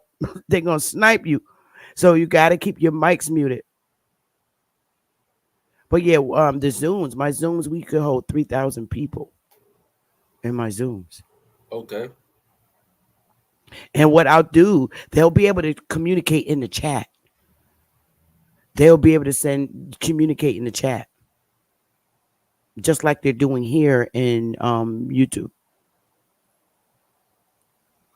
Okay. So this is great because I'm only going in there because of the things that we can't share with them in YouTube. Yeah. So this is, this doesn't happen often, but when I really feel like the audience need to see the visual, that's when I say, okay, we really need to go and Zoom. Bab said, ask you if you're familiar with Flu Burn or Dr. David Blair. Yeah, I seen Burn and Blair. You talking Blair that passed away a while ago? Yeah, you're talking. I think he's talking about the heavyset Caucasian man who, I think I'm talking about the same person. No, not Blair. I think Dr. Blair was a melanated brother. Oh no, I don't know who he's talking about. David Blair. Oh, David Blair, not Dr. Blair. David Blair. It's not ringing a bell right now. Hey, Average Pod, does he have a YouTube channel? Is it on physics? David Blair? I know David Sarita, but not David Blair.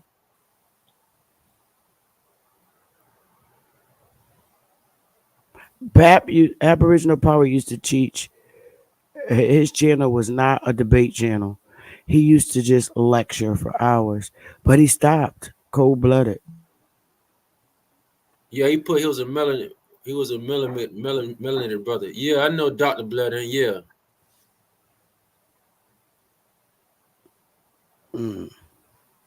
Delbert Blair is what they're saying. So we'll keep letting everyone know.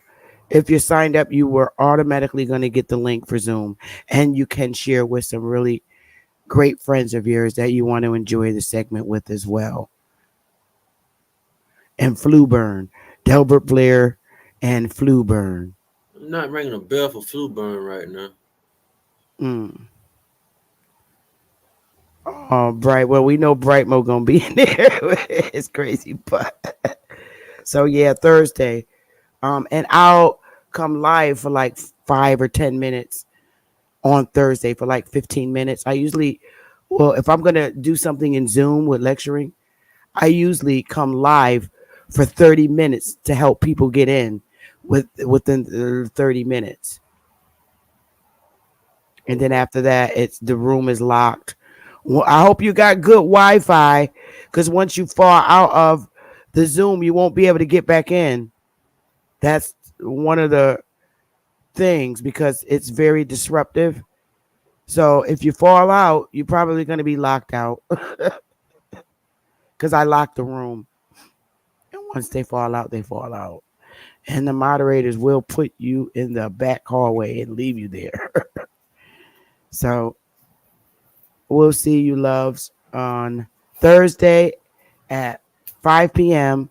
I will go live like around about starting at 4 for a half hour, just so I could give people the link to get in the Zoom. So I love y'all so much. You guys are a great audience. Wherever you're watching from, you're just phenomenal. And I'm going to get out of here. And Meta will be back tomorrow. So I'm going to get off and let Smoke go. Meta, stay in the back for a minute, bro. Okay. Now, you know how we have to do. I know you will, Aboriginal. All right. See y'all tomorrow. Love y'all to the moon and back.